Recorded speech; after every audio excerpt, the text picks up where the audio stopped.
Naruto the Reluctant Hero by Mad Raptor Fanfiction, link in the description. Chapter 1 One for All. Eat this. No thanks uncle, find a different person to inherit one for all. Naruto Uzumaki spoke as he yawned, passing by his uncle as he grabbed a bowl of cereal. He covered his mouth with one hand, other hand grabbing the cereal and pouring it into a bowl on the table. He sat down and grabbed a spoon, pouring milk into the bowl to complement his breakfast. He was wearing his pajama pants, and nothing else. He was a boy with an average height, seeing as he was 15 years old, standing at 5 feet 6 inches in height. He had unruly blonde hair, spiked in all directions, and bright blue eyes. His skin was a light peach color, and he bore 3 whisker marks on each cheek. His body was lean-muscled, but not without a small amount of visible bulk to it. His uncle shared a similar appearance. They both had spiked blonde hair, the same color skin, and similarly colored bright blue eyes. His uncle was a monster of a man though, standing well over 7 feet tall, and his entire body was bulky muscles. He was wearing a tight white shirt and green pants. He was holding out a golden hair for Naruto, and Naruto waved it off. Just like your father, turning down one for all. How is your morning going? Naruto kicked a chair out towards him. Uncle Toshinori, take a seat and stop sucking your gut. Naruto told his uncle with an irritated look. The man in front of him deflated. His muscles all vanished, leaving him as practically skin and bones, though traces of muscle were visible.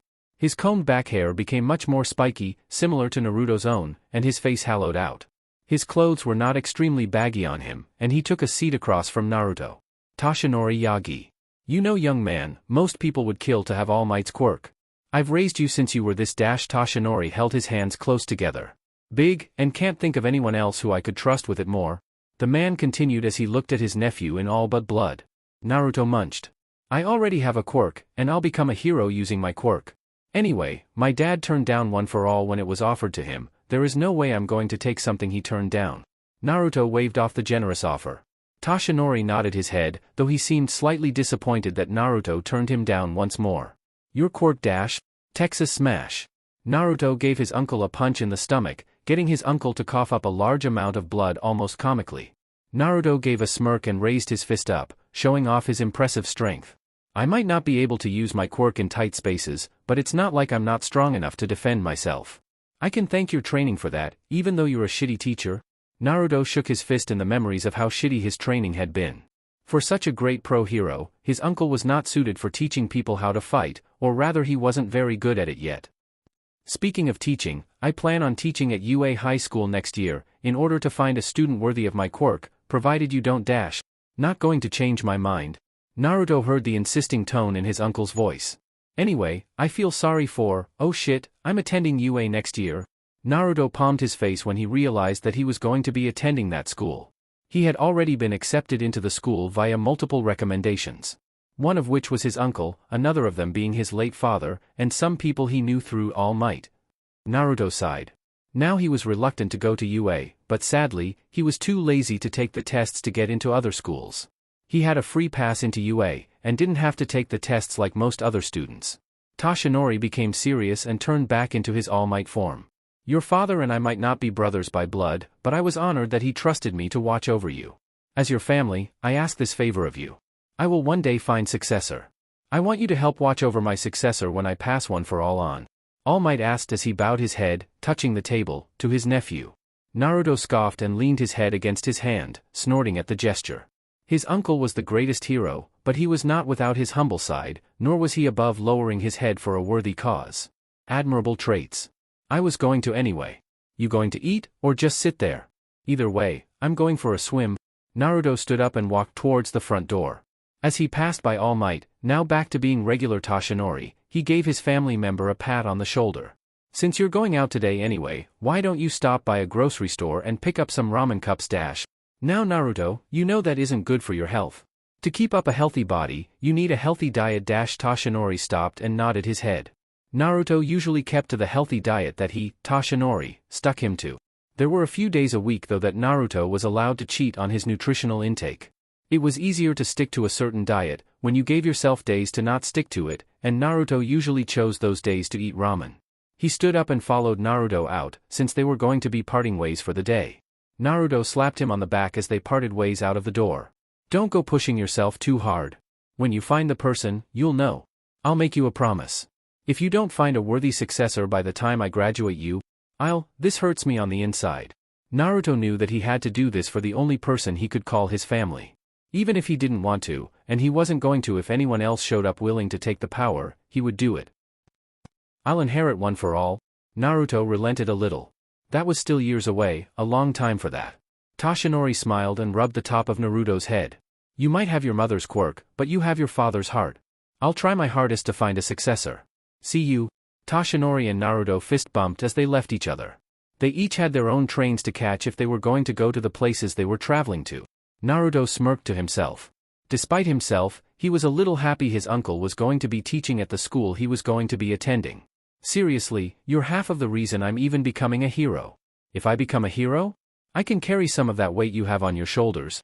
Naruto glanced back at Toshinori, before he shook his head and started to walk away a little faster. Toshinori glanced back at Naruto. Minato, he's becoming a fine man. He looks so much like you did when we were his age, but he has his mother's face. Toshinori smiled to himself as he walked with a skip in his step. A new energy to his walk as he found more inspiration to find somebody to succeed him, that way Naruto didn't need to do something he didn't want to. They were the only family each other had. They had to help each other. Chapter 2 Monster Fox. Swimming. When Naruto used the word swim or swimming, water was never something he meant when he said it. Swimming through a sea of enemies, or trying not to drown as he pushed himself head over heels in his training. Naruto stood in the middle of a forest, looking at his phone, waiting for a response from anyone that he had texted. He had a slightly eager look on his face, because today he was going to be training in secret with a pro hero, that wasn't his uncle. I don't see why everyone likes him so much, he's just my dorky uncle.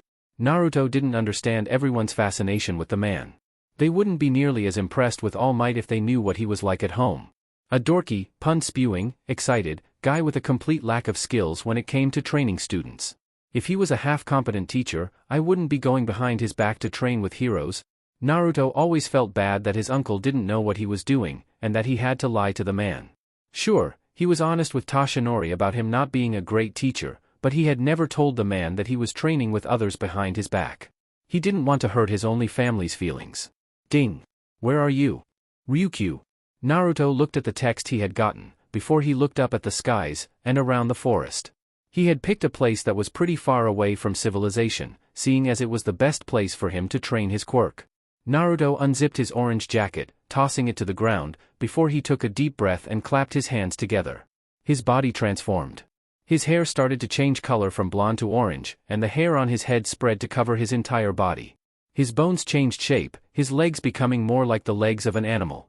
His torso remained humanoid though, and he kept humanoid hands, claws forming on them. His head changed shape into that of a fox, with elongated ears with black markings extending to cover around his eyes. He grew in height as well, standing over 20 feet tall as 3 tails grew from his tailbone. Amazingly, his pants stretched to fit him, since they were made out of a material designed to grow to fit those with quirks that increased their sizes. Sadly, his favorite jacket was not made of such materials, so he was always forced to take it off when he transformed.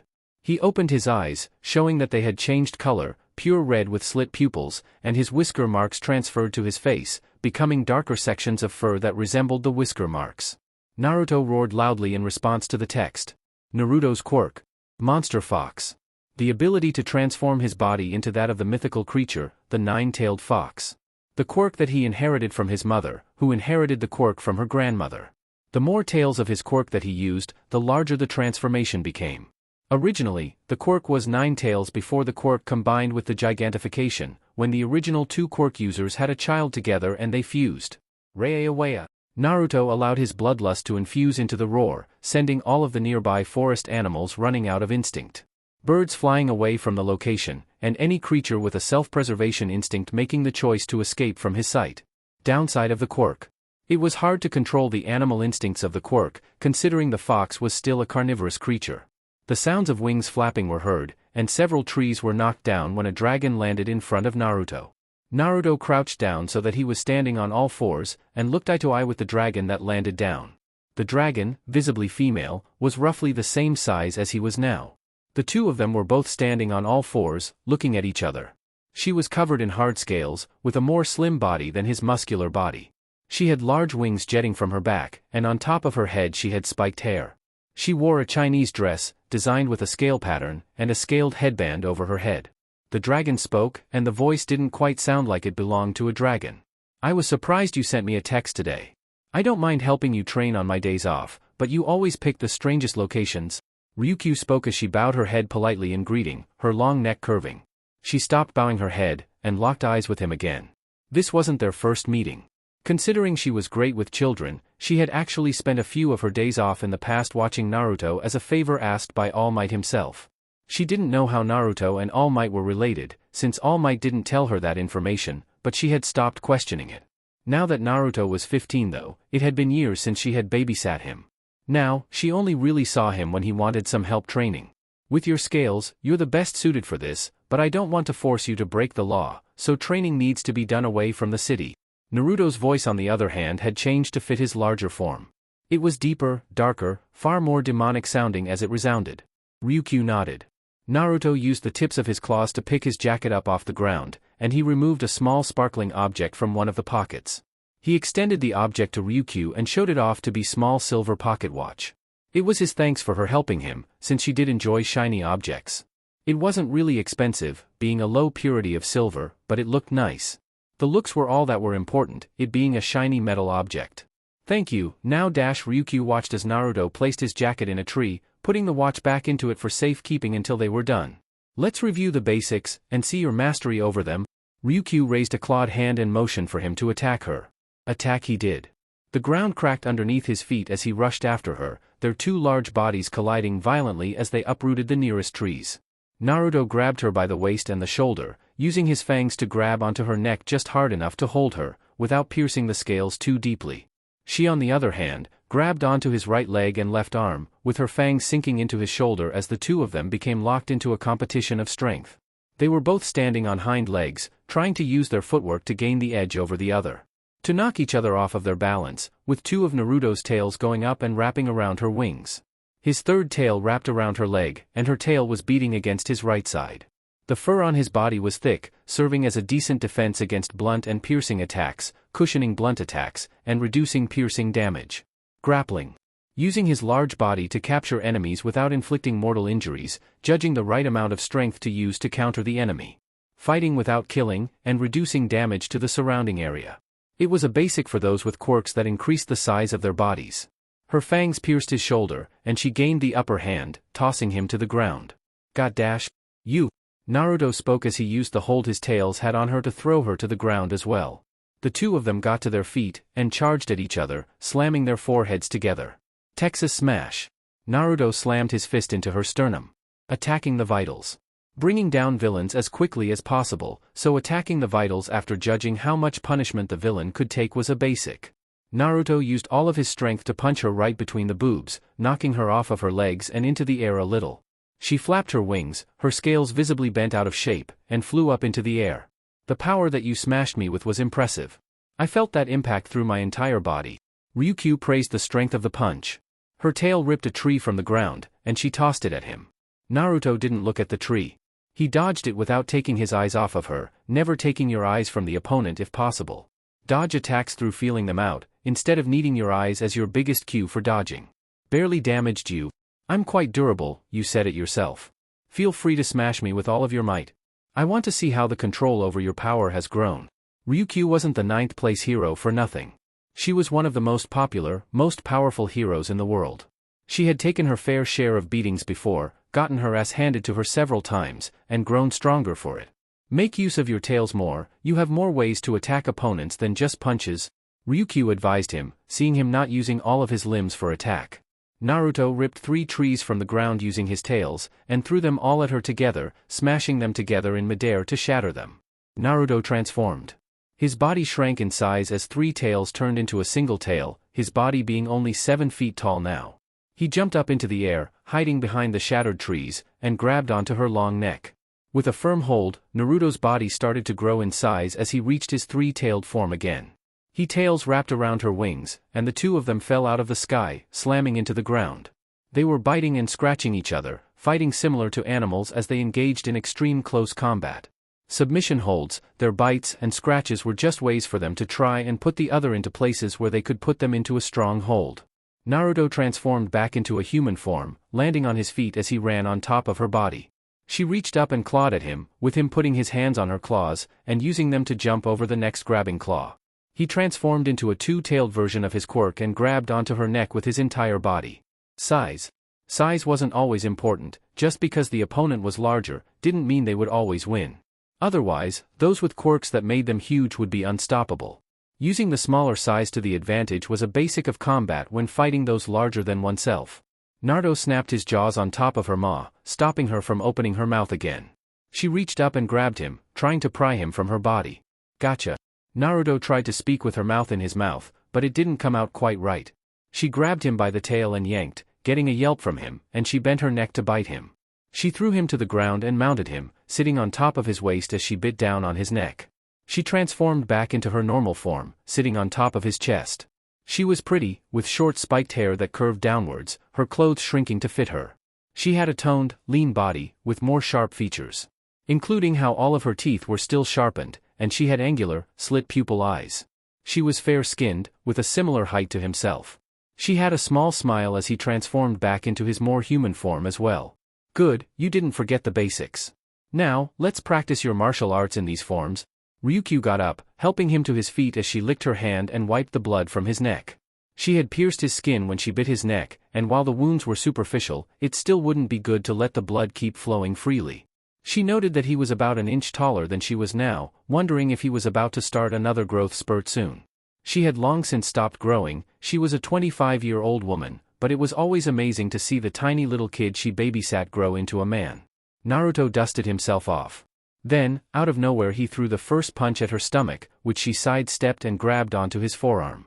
She punched at him with her free hand, and he leaned his head to avoid it, reaching up to grab her wrist. Damn, thought I had you. That was a well-delivered punch. You never know when a fight will start, so it's better to attack the villains before they can act. Ryuku and Naruto let go of each other's arms, and started to throw and block punches. They carefully and quickly moved their arms to toss aside each other's attacks, used their palms to divert fists, and slapped each other's forearms to knock away punches. They didn't move their feet up. Instead of stepping, they slid their legs into proper positions, tapping their feet together and moving them apart as they tried to get the timing right to throw a kick. Figures I can't surprise you? Ding. Naruto was punched in the face and knocked off his feet, onto his but when his phone told him he got a text from his jacket. Naruto took the punch well, rubbing his face and getting back up. Keep focused, Ryuku told him, and Naruto waved a hand in response. He knew that. Sorry, Ryuko? Ryuku, sorry. Naruto grabbed his phone and looked at the text. I found my successor, uncle. Seriously, what the hell did I miss? Naruto asked as he tilted his head in confusion, unsure of what to make of the text. As glad as he was that he didn't need to take the one-for-all quirk, he was surprised that his uncle had actually managed to find somebody so quickly. Is everything okay? Yeah. Let's continue until you need to leave if it's not too much trouble. Naruto put his fists up. She wiped the smile from her face, and did the same. Time to get a little more serious. Chapter 3 Busy Day. The successor for One for All. Naruto had to admit that he was curious about who it was.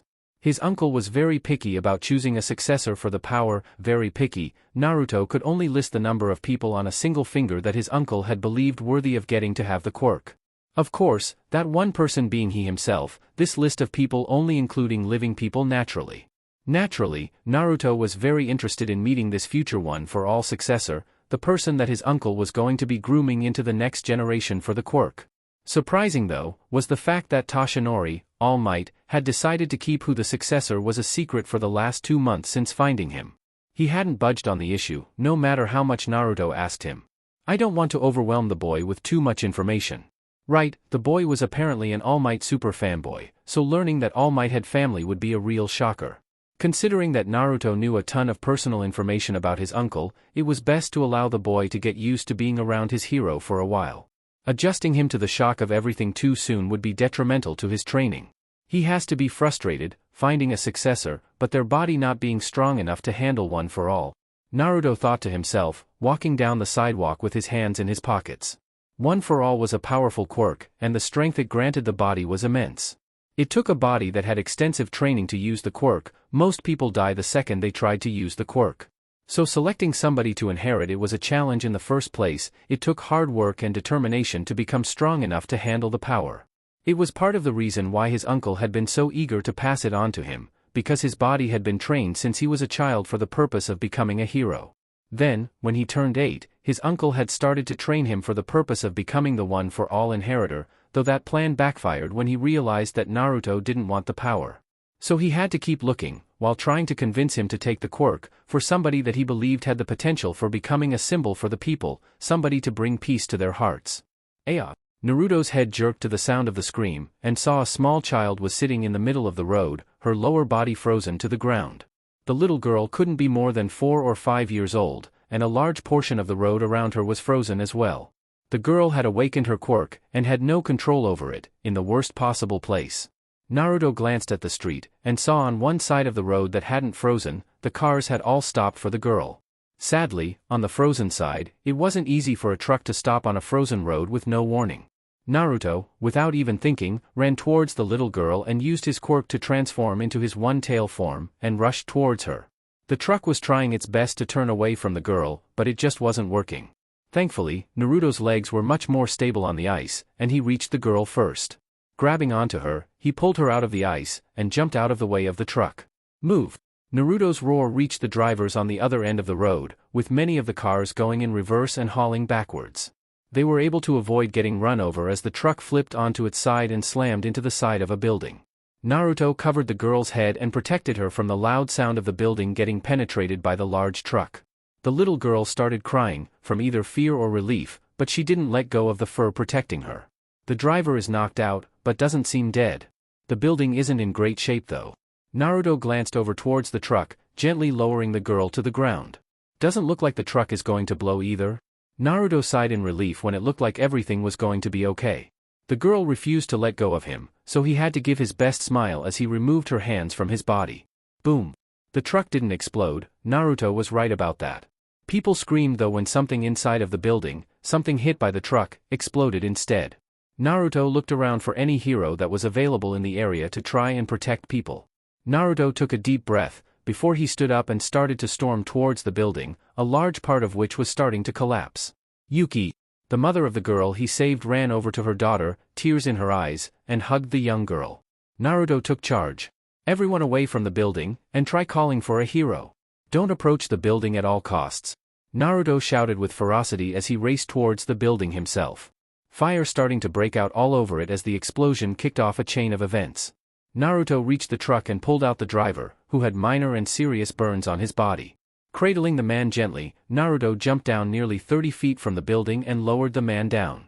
Don't move him, he's breathing, and has head injuries. With that told to everyone listening, Naruto got back up and started to run into the building. Buildings had people in them. Right away, Naruto saw close to 5 people in the first room he was in, 4 of them knocked out cold and injured, and one of them pinned underneath a bookshelf. Naruto tossed the bookshelf to the side, before he picked up the man. He moved to each of the people in the room, and stacked them on top of his right arm, carrying them towards the hole in the building and jumping over the truck. Naruto ran to the street, which had police cars starting to gather and set up blocks to prevent people from getting in the way of the rescue efforts. No heroes yet. So, placing all of the injured down on the ground, Naruto ran back into the building once more and avoided as many of the flames as he could.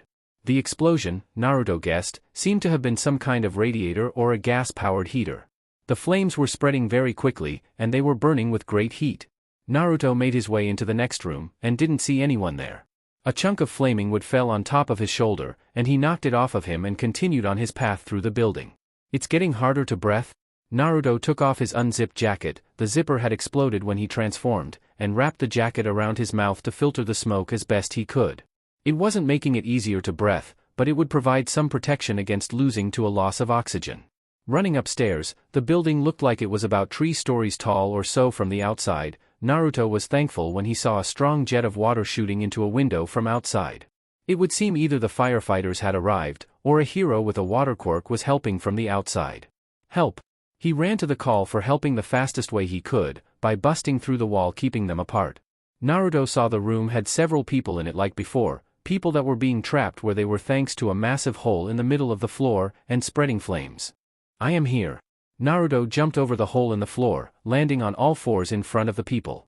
He skid over to them, shielding them from the flames with his body, his tail stopping the D family from being crushed when part of the increasingly unstable building fell down. Naruto gave a smile as he did so, nodding to the family. It would seem that the building was a home for a family.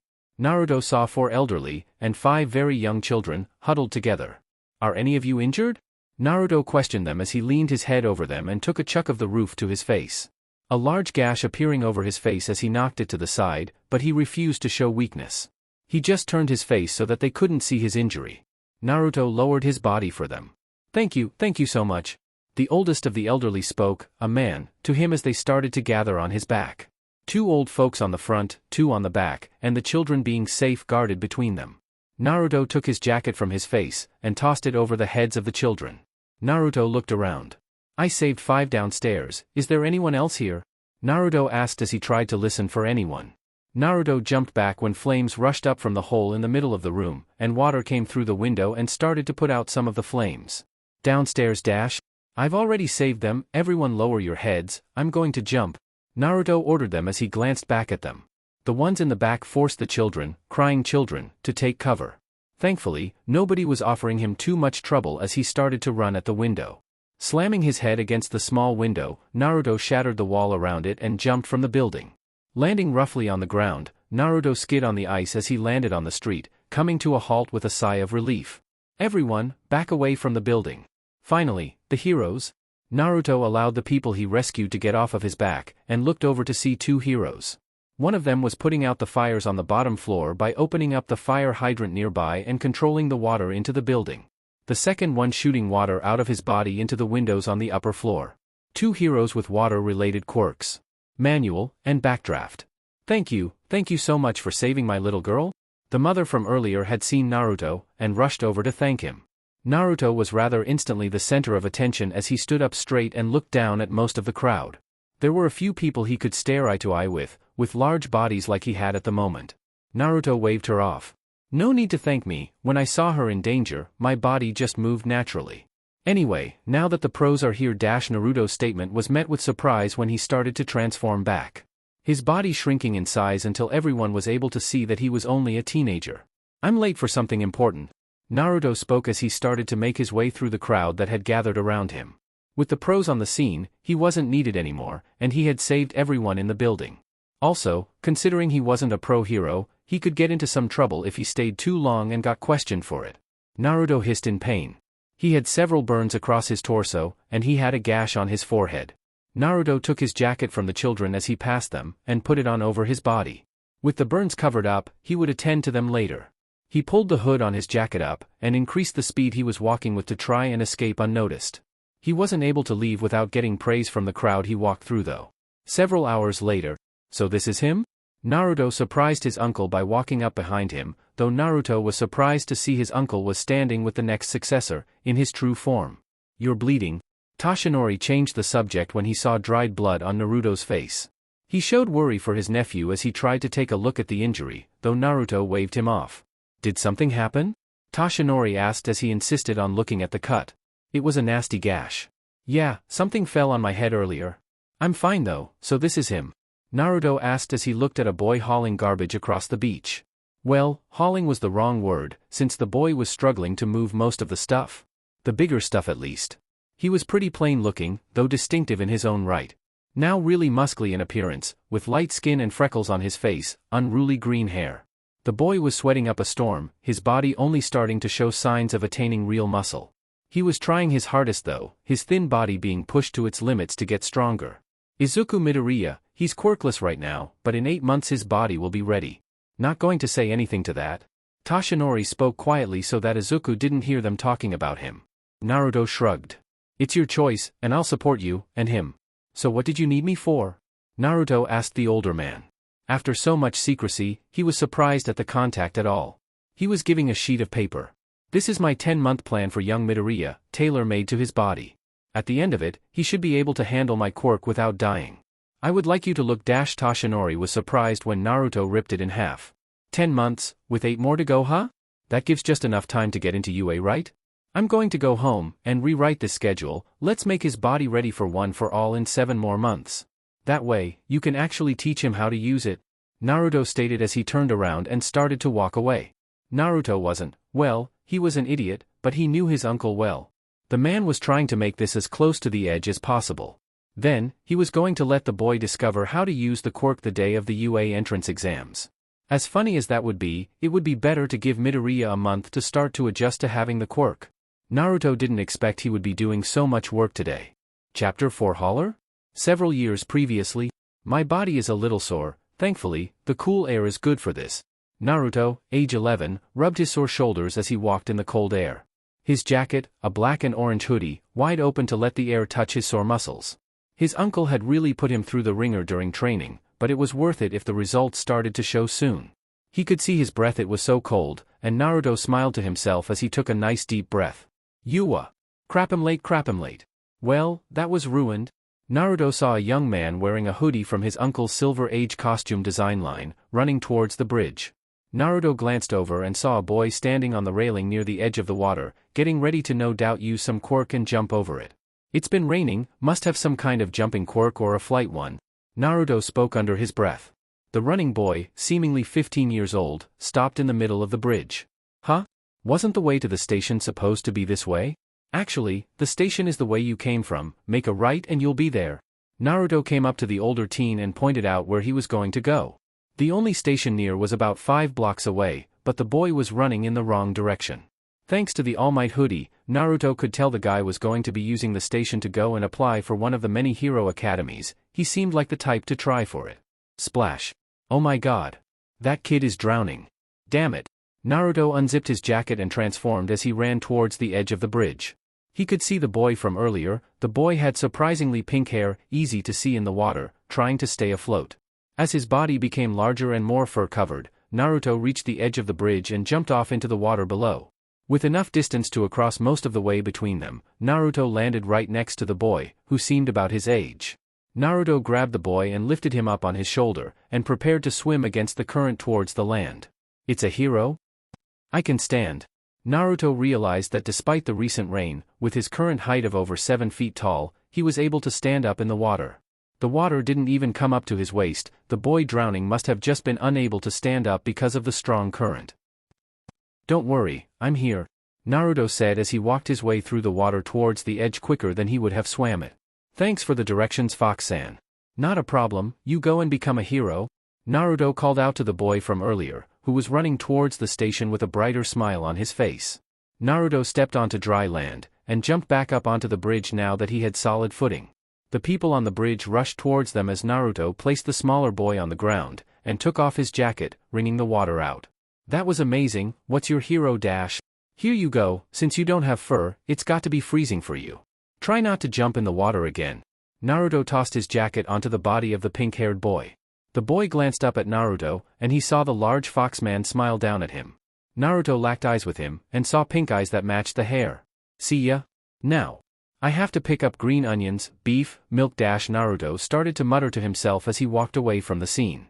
He didn't pay attention when people were snapping pictures of him with their phone. Since a story like this was unlikely to make it into the news, it wasn't a big deal. A soft feminine voice spoke when Naruto left. He's present. The one that saved me from drowning. A middle school girl, about to start high school during her next school year, shouted as she stood up at the table and pointed at the news her parents were watching. Her jaw was dropped when she saw the news showing the fire-covered building, and the foxman that saved her life jumping out of it with elderly people and young children on his back. He had a blood-covered face, and burns on his body, but she recognized the orange foxman as the same one that saved her own life. Her bushy pink hair came down to her shoulders, and spread out from her head, and her face had slimmed down from the chubbiness she had a few years back. She had a slim body, nearly no breasts, and wider hips as she wore her school uniform. Her eyes were covered by glasses that mostly hid her eyes, but she couldn't help but drop her jaw. No matter how much she searched, she was never able to find the hero that saved her life. Kazuho, please don't shout. Sorry, Dad. She apologized and sat back down, watching the phone recording that the news was airing of the incident. She smiled to herself and ate her breakfast. She recognized one of the buildings in the recording. She knew what she was doing this afternoon. With Naruto. Now Naruto. I don't want to say this is a bad idea, but I don't believe Izuku will survive. Meh, he'll make it. Your plans were fine and all for preparing him, but all you are doing is taking him to his limits. You gave him way too much free time in the schedule, and days off. I just got rid of those silly things and replaced them with much more useful stuff. Naruto turned his nose up in pride at the redesigned schedule that would be used to train Izuku. The 10-month plan had turned into the 9-month plan. Izuku had been given 2 days off a week, 6 hours of sleep a day, and 3 hours of free time to be used for personal matters. Naruto's schedule replaced the 2 days off with a day of heavy workouts, and then a day spent recovering from the week with a visit to Recovery Girl and light workouts. Naruto had replaced the 3 hours of free time with stamina training, and the 6 hours of sleep had been cut down to 5 hours of sleep, with a short workout being expected before Izuku went to bed each night. Naruto also changed the diet to include vitamin chews and protein shakes in it. Toshinori looked at his nephew with worry. He's not made of money, you're having him dash. Well then, I guess since he is your successor, you're going to be footing the bill for this stuff he needs. I've already contacted Recovery Girl, and so long as you pay her for her visits, she doesn't mind healing him when he breaks. Don't worry, with my plan he's going to be ready and still have a month to learn how to use one for all. Naruto raised a fist up into the air with a grin on his face. He was excited to be helping, though he had a list of things he had to do so he wouldn't meet with Izuku personally until a few more months into his training. Toshinori was pale and sweating. Even on paper, this training looked like hell. This will break him. Toshinori was honestly worried about not just Izuku, but his own nephew. Was this the kind of hellish training Naruto put himself through? Was his nephew a masochist? Yeah, it's supposed to break him. That's why I asked Recovery Girl for help. She already knows about One for All, so it's fine. He's not glass, if you break him, he might come back stronger than before, Naruto mentioned as he slapped a hand down on the paper and pushed it back to Toshinori. Besides, you asked me for help, and the first time he uses One for All, he might break every bone in his body. This way, you have a month to let him get used to the quirk, and you can be a real teacher. Naruto verbally beat down his uncle. Naruto's own nightmare training came to mind, since Toshinori knew that he had screwed up so many times trying to train his nephew growing up. Personal experience showed him that he wasn't built for teaching, and Naruto learned how to teach by learning from experience what it was like to have a horrible teacher. Naruto turned on the TV. Now, everyone, let's move on to our next segment. Here, we have a new rookie hero for an interview. The hauler dash. I'm the crawler, not the hauler. Sorry, I'm the sliding hero, the crawler. I just graduated from a hero academy, so my hero name isn't well known yet. Ah, it's that guy, good for him. Naruto saw the teen from a few years back in a hero costume, looking good in his costume. Glad to see his dream worked out. What did they say his hero name was again? Naruto didn't catch the hero name. I think I heard them say the hauler. Toshinori hadn't been the most attention to the name either. Honestly though, back on topic, all of this One for All stuff was so instinctive. I'm not sure how much help I'll be in teaching him. Toshinori looked towards Naruto with a wiggling eyebrow. Naruto sighed. His uncle was such a bad teacher. I'll call Super Gramps tomorrow, and see if he'll train Izuku like he did with you. At least he was a good teacher. Naruto saw his uncle feel the weight under that comment. Naruto took the paper, and he grabbed his pen with a roll of his eyes, before he added a note to it. There, on Saturday he'll have 30 minutes of extra free time. Naruto relented and decided that this would get his uncle to stop pouting. It worked. The training is still a nightmare though, Toshinori stated, with Naruto shrugging. He grinned. Good, the trauma will help him grow? Anyway, if he's going to inherit One for All, don't baby him. You're putting a lot of weight on his shoulders, he has to be ready.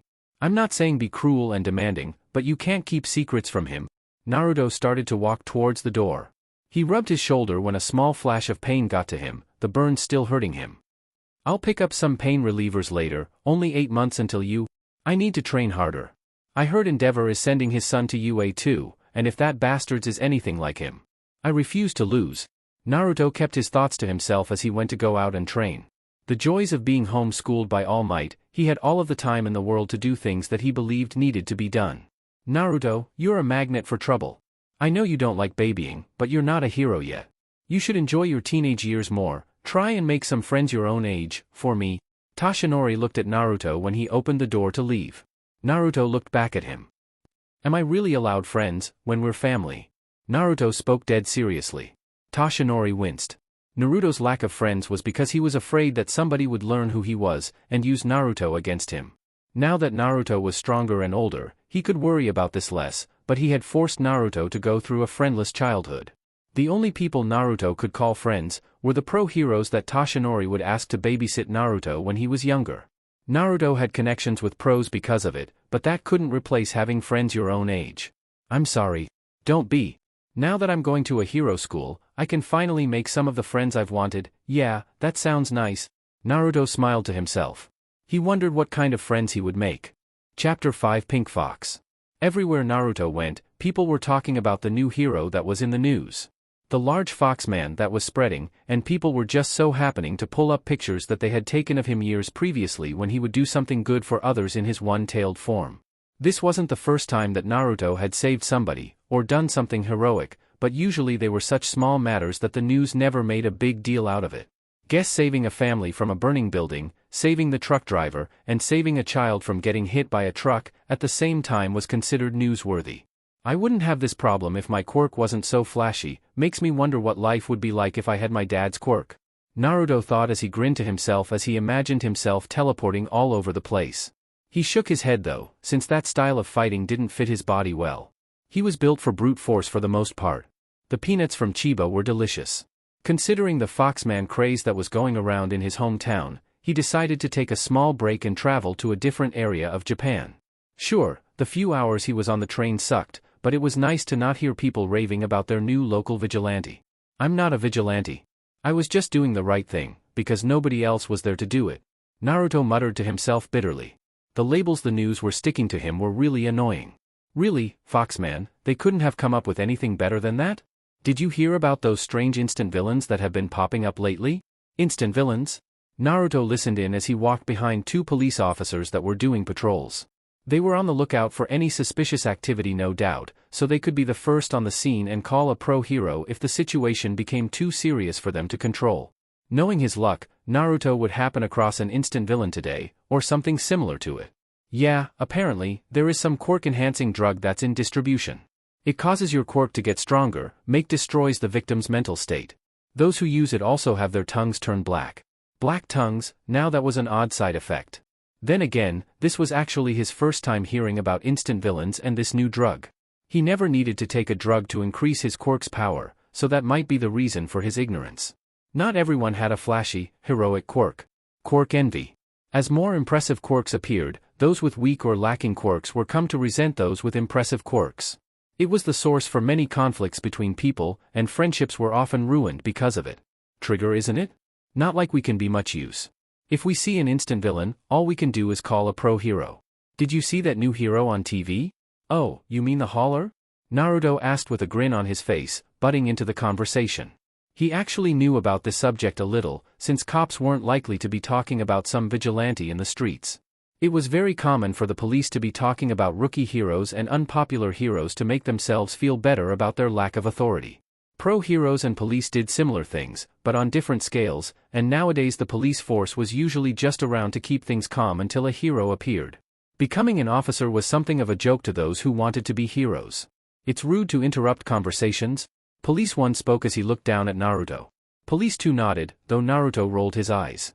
No, Foxman, my son was really excited to see a fox quirk in the news. He and my wife have the fox quirk, so they've got fox heads instead of normal ones. It really made him happy to see somebody like him become a hero. Police 2 added with a smile. He rubbed the back of his head with red cheeks, a little embarrassed to admit that his son's hero was somebody that he just saw once on the news. I'm surprised Foxman dash. Naruto sighed and walked off in a hurry, not wanting to hear their praises. He would think that the police would have enough sense not to praise his actions in public like that. He had broken the law, so cops praising him as a hero was very inappropriate. He enjoyed the praise, but not when it came from people who should not be praising him for his illegal actions. Meow. Ah, you're super cute little kitty. Naruto smiled when he saw a cat rubbing up against his leg. The cat had 2 tails sticking where one should be. Naruto picked it up and cradled the tame cat in his arms. You even have a quirk. It's so rare to see animals with quirks. Naruto scratched the little cat behind the ears. It purred in his arms, eating peanuts from his paper bag as Naruto pet him. Wow, he expected something meowing at him to be some large creature, one of those instant villains. That seemed like his luck. It didn't matter what he was doing, but something bad was going to happen in his general area. He just had really bad situational luck, and while his luck was good for the lives he saved, it wasn't exactly great for his reputation. Ah, a massive bee. Wow, that thing is pretty big, and its stinger is shaped like a shot. Naruto thought to himself, looking at the bee that was talked about. It was 3 middle school girls jumping away from the bee. The bee flew around them, with one of the girls throwing a thick, white, fluid out of her hand at it. Acid? The girl had super pink skin, with her hair being about the same shade of pink. She was a few inches shorter than he himself was. Her appearance was far from human, other than being human in shape. She had a rather sturdy, attractive-looking body, but her body was fully pink. The whites of her eyes were pitch black, and her irises were bright yellow. She even had 2 jagged yellow horns coming from her super messy pink hair. She had a very athletic body actually, and with her unique appearance, sex appeal, and acid quirk, Naruto could tell that she had future prospects as a hero. Her friends looked like your average middle school student, their normal appearances far less noticeable compared to Pinky. It's just a bee, see, scared it away. Ah, it's flying away, Naruto stated as he looked towards the strange bee as it flew away towards the other side of the street. Naruto stopped looking at it, and he gave a startled sound when he saw his new kitty had eaten all of his peanuts. Of you little stinker, those were mine, meh. Naruto got over it as he tossed the empty bag into the trash. A loud roar. Naruto blinked when he heard a super loud roar come from across the street. He looked and saw a man wearing a nice business suit, screaming as his suit stretched and ripped. His body started to get larger and larger, sharp spikes growing out of his body as he grew from about 6 feet, to 7, to 14, to 27, and all the way to 40 feet tall. His skin turned sandy brown, hard in appearance, and his clothes had fully ripped off. This is your fault, little kitty. Naruto lifted his cat up and looked at it in the eyes, just needing something to blame. It's a villain. Police 1 ran away from the scene to go and find the nearest hero to take care of this mess. Police 2 ran towards the monster. Everyone evacuate the area. My partner has called a hero. Police 2 started to direct the civilians away from the monster villain. Just in time for the villain to punch a building and shove his arm through it. The villain gave an angered roar as he swung his arm around. Naruto sighed and unzipped his jacket, placed his cat inside of it as he sat it to the side gently. He's getting naked? The pink girl watched as the boy her age started to strip his clothes off, though he just seemed to be taking off his jacket. She yelped when she finally noticed the giant villain that had appeared for real. She had been zoned out pretty heavily, and hadn't even noticed the monster roaring until she saw the flash of orange that was this teenager taking his clothes off. Then, she saw as he transformed. He became at least 20 feet tall as he stood on 2 legs, before he crouched down on all 4s with 3 tails behind him. He was only a fourth the size of the villain, and when she saw him rush into action, she didn't notice when her friends were evacuated from the area by the police officer. Foxman appeared again. Police 2 shouted in surprise, having not seen Naruto transform. Hey ASSHOLE. You got some issues you need to work out, do it away from the city. Naruto shouted as he grabbed onto the arm of the villain, and slammed him into the ground. Naruto looked around, making sure that he didn't throw him into anyone, before he picked the villain up again and slammed him back into the middle of the street. Seriously, if he kept doing hero work like this, he was going to get a really bad reputation. People were going to only know him as a vigilante, instead of a person who just happened to be in the wrong place at the wrong time. His response was a roar. Then, he punched Naruto in the snout and knocked him off of his feet, smashing Naruto into the side of a building. Part of the building collapsing on top of his head, with Naruto grunting as his recent wound was reopened by it. Naruto saw rubble fall down towards the ground next to him, and saw it was going towards the pink girl from earlier. He was going to save her, but she saved herself surprisingly. She took off her shoes really quickly, and skated out of the way by releasing acid from her feet. Don't worry Foxman, you can do it. My name isn't Foxman Pinky. Naruto got up and rushed towards the villain, grabbing his arms and pulled him away from the buildings, into the middle of the road. Naruto was punched in the face by a spiked fist for his efforts, and Naruto returned by punching the man in his armored stomach. Damn, those spikes hurt? Naruto looked at his bleeding fist, having been torn up by the many spikes that were sticking out all over his body. Explaining this to his uncle was going to suck, oh, and the pain of having his flesh torn apart was pretty damn nasty too. Naruto was thrown to the ground. The pink girl from earlier grabbed onto his fur on his face, and when he got back up, she was pulled along for the ride. She climbed up so that she was sitting on his snout, between his eyes. Looks like he's covered in a lot of spikes and armor. Let me help you out. The girl was breaking out into a sweat. She was clearly extremely frightened by the situation she was in, but was still putting forth effort. Naruto jumped back when the villain tried punching him, with the girl being thrown off of him. He grabbed her out of the air, holding her by the entirety of her legs, before he put her on top of his head, letting her ride him. Fine, her acid would be useful. His face is the most heavily armored, Think you can throw acid at his jaw?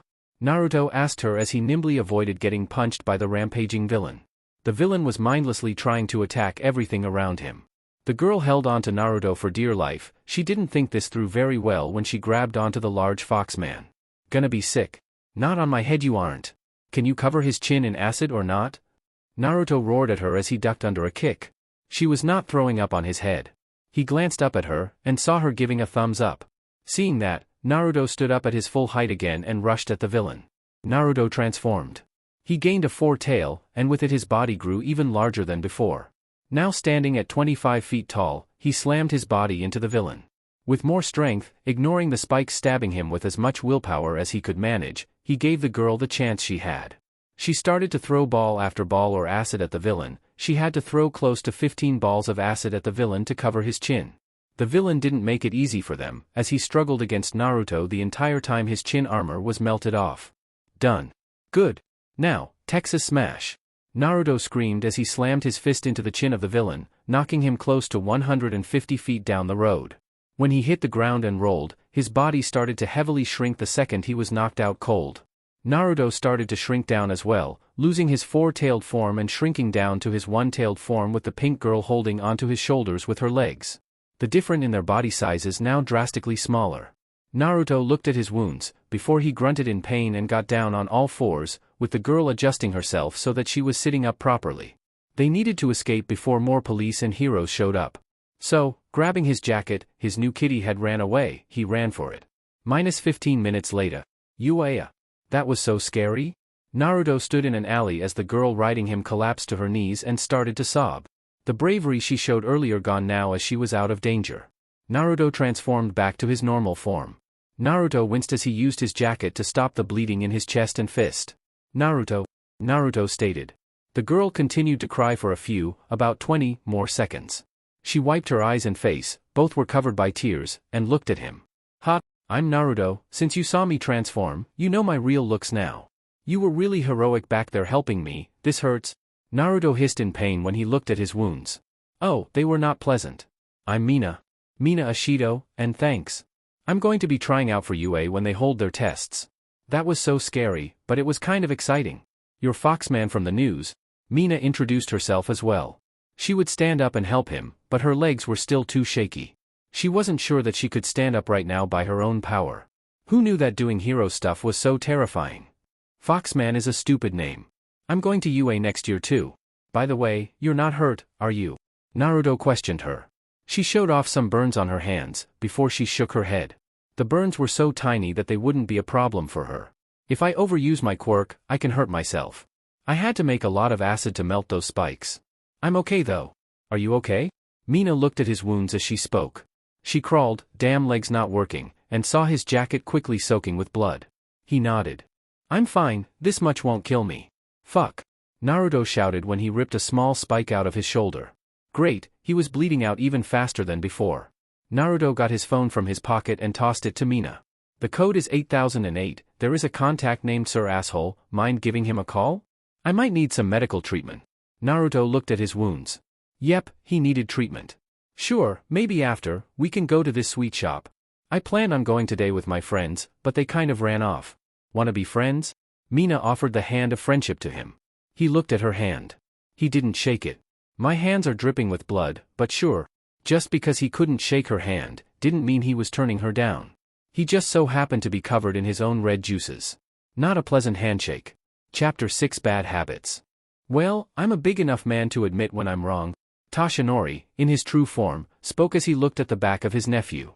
Izuku was showing far more results just 5 weeks into Naruto's redone training schedule, but the boy had already puked about 15 times already, and collapsed about 4 times. All stuff that had been planned out in the schedule, and the visits to Recovery Girl were helping his muscles heal back stronger much quicker than letting it happen naturally. The boy wasn't anywhere near close to ready to inherit One for All, but with the rate of progress he was showing, he would actually be ready for it within a month of the exams for UA at this point.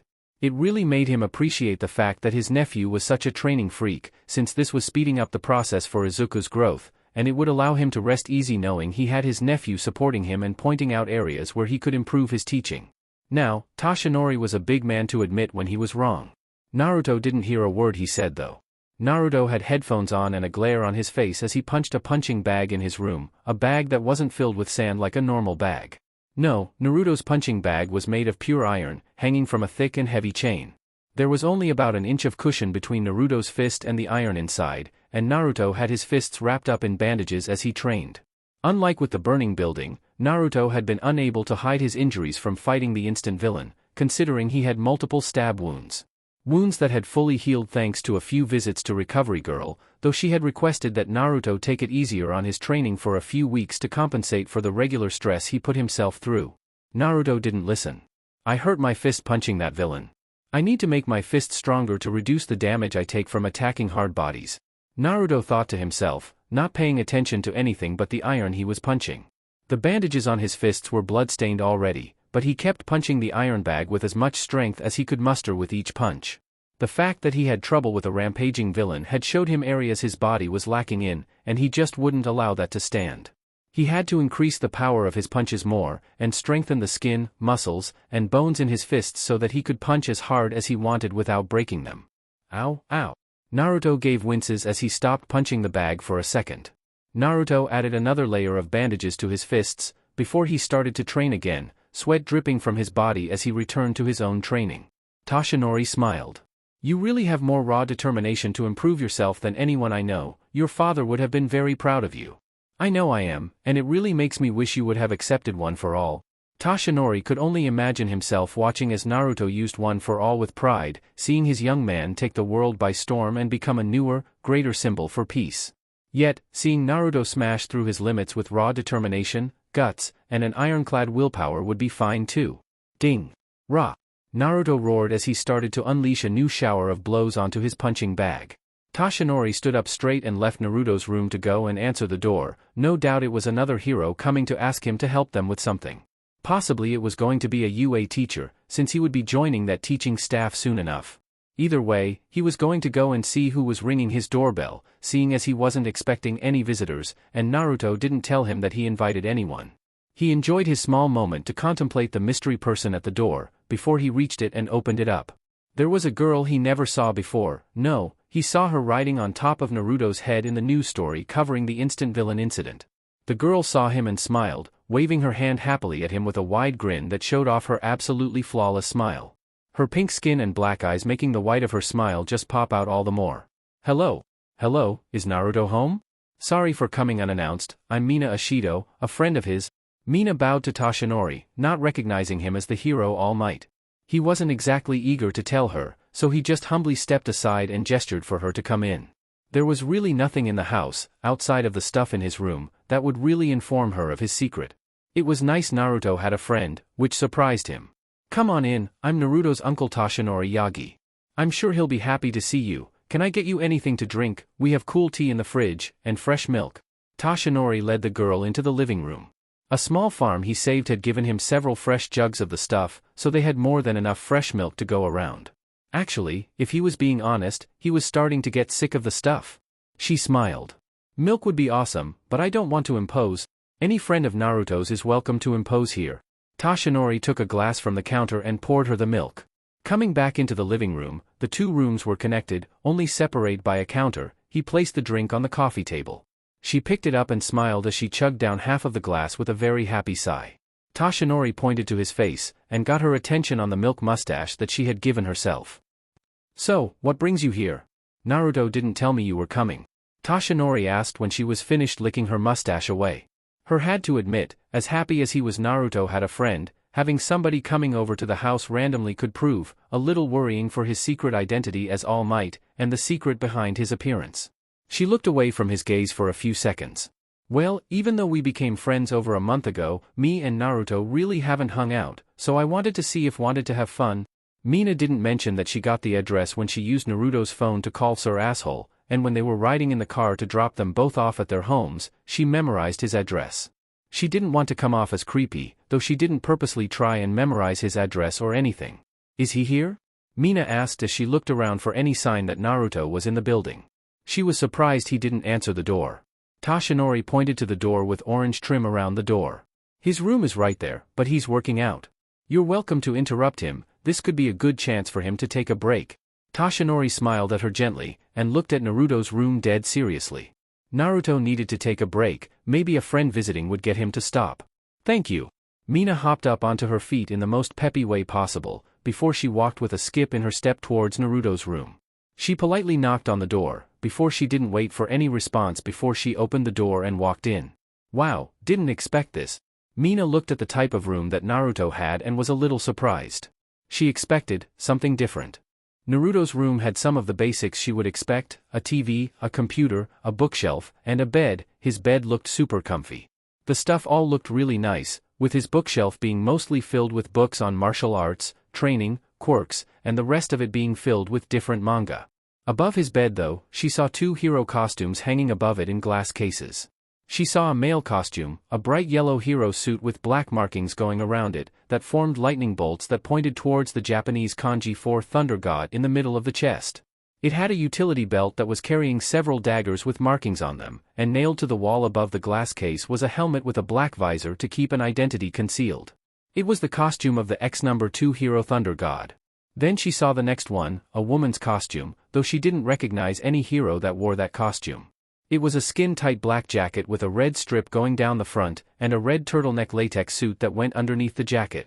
Followed up with black pants made of what looked like a stretchy material for those with growth quirks. There was a white mask that looked like it would cover the top half of somebody's face, and black arm warmers. She honestly didn't know what hero that costume belonged to. Wow, that punching bag looks really heavy. Mina shook her head, getting her fill of his room. She noticed that he had a small bonsai tree sitting on his window, but decided to save that for later as she slapped him on the back. Eep! Mina yelped when Naruto jerked around and pulled his fist back to punch her in the face.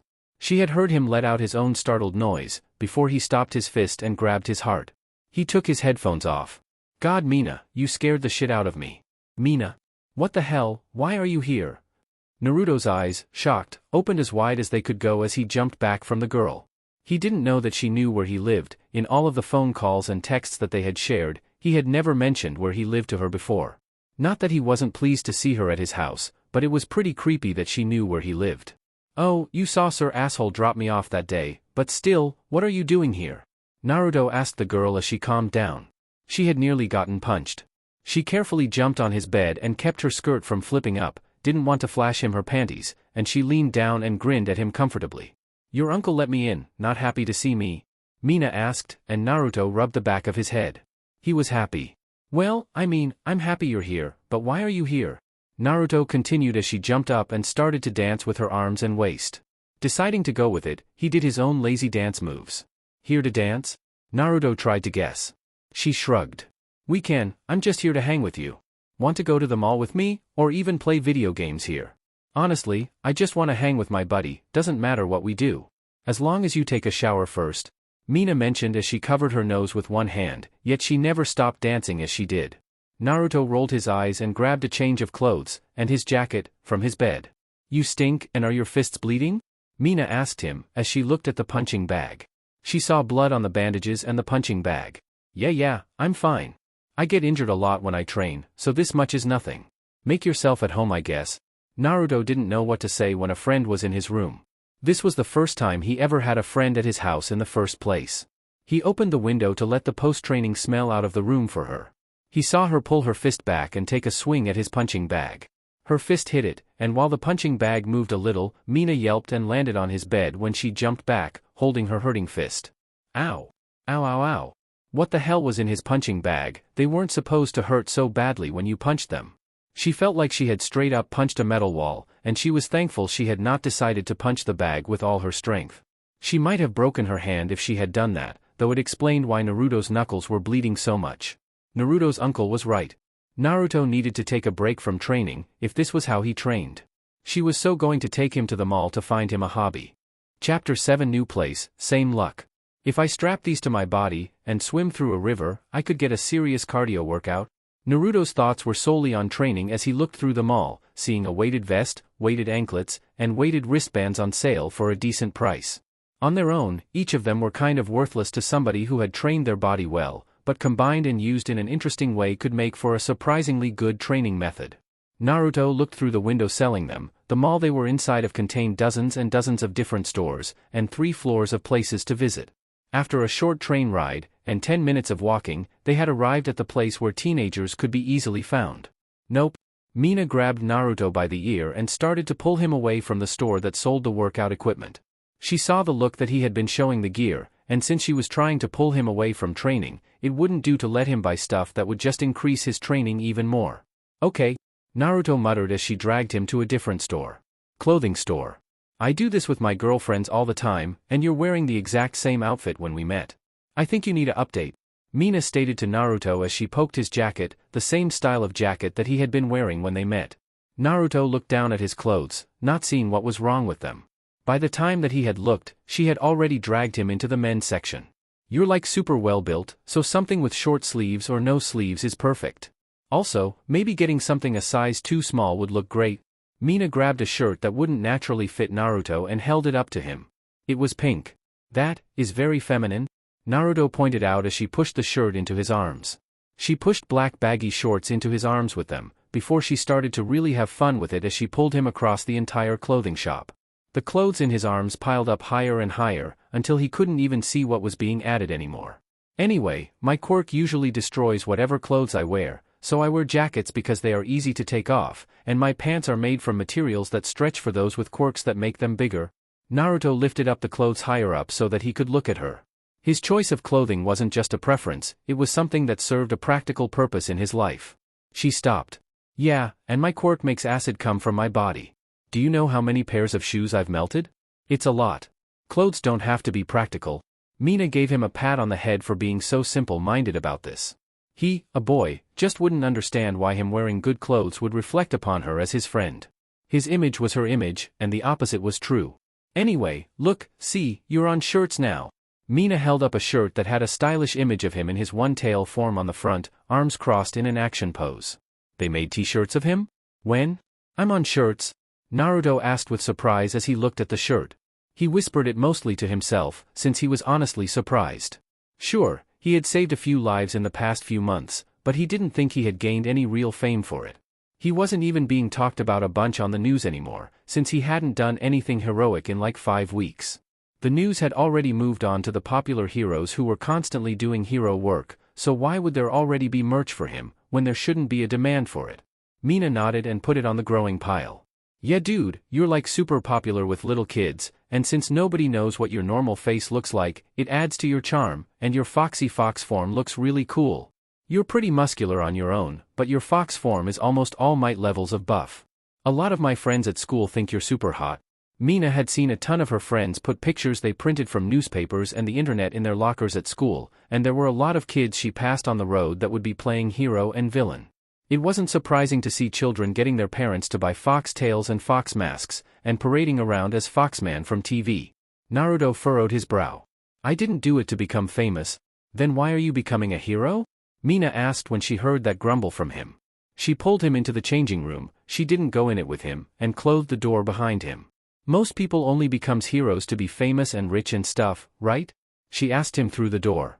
Naruto frowned. I just want to use my power to help people, but I can't do that without becoming a hero. So I need to be stronger, become a hero, and become well known enough, so that when people see me, they feel safe. Naruto changed into the first outfit she showed him, and opened the door to show her. She gave him 2 thumbs up. Looked good. That's like really cool. I mean, I want to help people, but for me being a hero is just something I'm just suited for. Everyone's always told me that because of my looks, my quirk, and my personality that I was suited for it. Really dorky, right? Mina had always thought her own reasons for wanting to be a hero were pretty lame. She felt even more lame when compared to those with selfless reasons. She didn't see it, but Naruto shook his head. In this society, that reason is fine too. Honestly, reasons don't matter as long as we're helping people. Naruto didn't speak his thoughts, but he did smile as he changed into the next outfit. This one has a jacket. Naruto liked that, he really did. Jackets were sort of his style, especially orange or black jackets. They really fit his color scheme well, considering he turned into an orange fox. Mina saw him when he opened the door. Yep, I'm going to try on some stuff too. Anything you don't like, just put back where I got it from. -1 hour later. So, what was it like, running into a burning building to save people? Mina liked her ice cream as they sat on a bench in the food court. She had been meaning to ask about it for a while, since Naruto had already done heroic stuff. She had helped him stop a villain, but he had done more stuff in the past that she didn't have experience in. Was it scary? Of course it was scary. It was a burning building, and it could collapse or explode at any moment. I was scared the entire time I was inside of there, Naruto admitted with a grin. Somehow, she didn't believe him. Bullcrap. Mina pointed her fingers at him like guns. She didn't buy that for a second. She had seen the news, and he didn't look afraid when he ran into the building, or when he had jumped out of it. He had seemed like the definition of bravery to her. You were totally fearless, admit it. Mina teased him, and he shook his head. He wasn't. I wasn't fearless, I was scared that I wouldn't be able to save everyone. If people see the person saving them is scared, then they're going to be even more scared. My body just moved on its own, and I refused to show them I was afraid. Because this Naruto pushed his fingers up against his cheeks, and spread his lips into a smile. Is the most heroic thing you can do as a hero. Sure, with my body I can save their lives, but with my smile, I'll save their hearts. Naruto slapped his heart a few times to show her what he meant. Mina thought on it. Sounds to me like he wasn't afraid. He wasn't afraid of getting hurt, he was afraid of others getting hurt.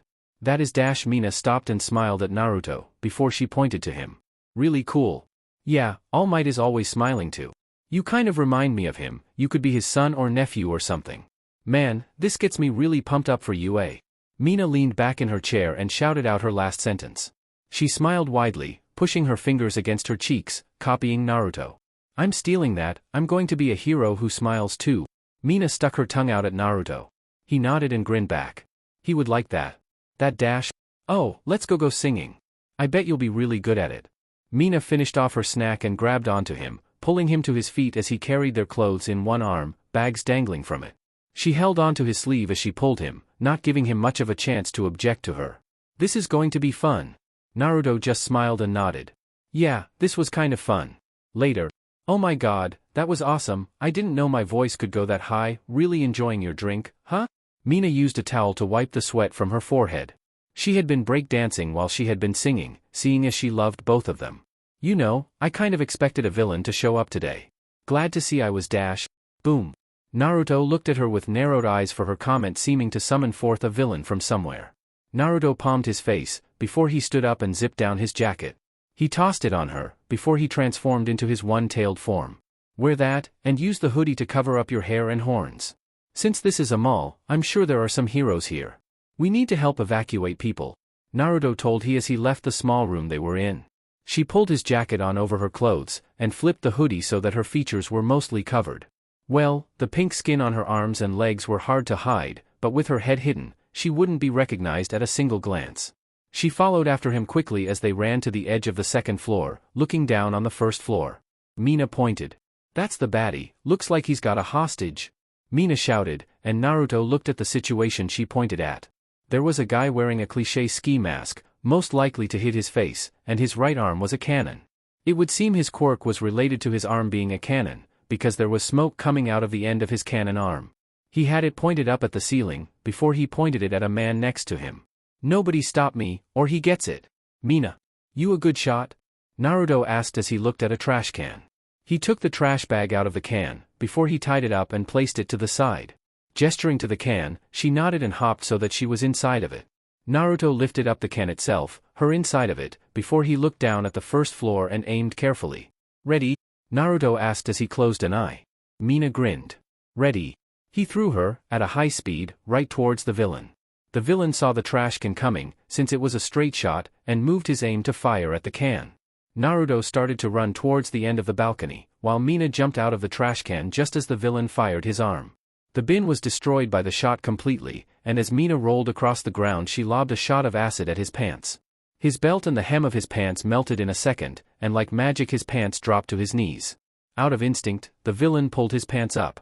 Mina stuck her tongue out at him, smiling widely. You little bit . Naruto came flying in while he was distracted, and kicked him in the chest, knocking him through a shop window and into a wall inside of the store. The man let out a harsh breath as he was knocked out cold. He didn't see what hit him, but everyone around him did as the villain was taken down rather quickly. Naruto looked at the bags that were hanging off of his tail, before Mina jumped onto his shoulder.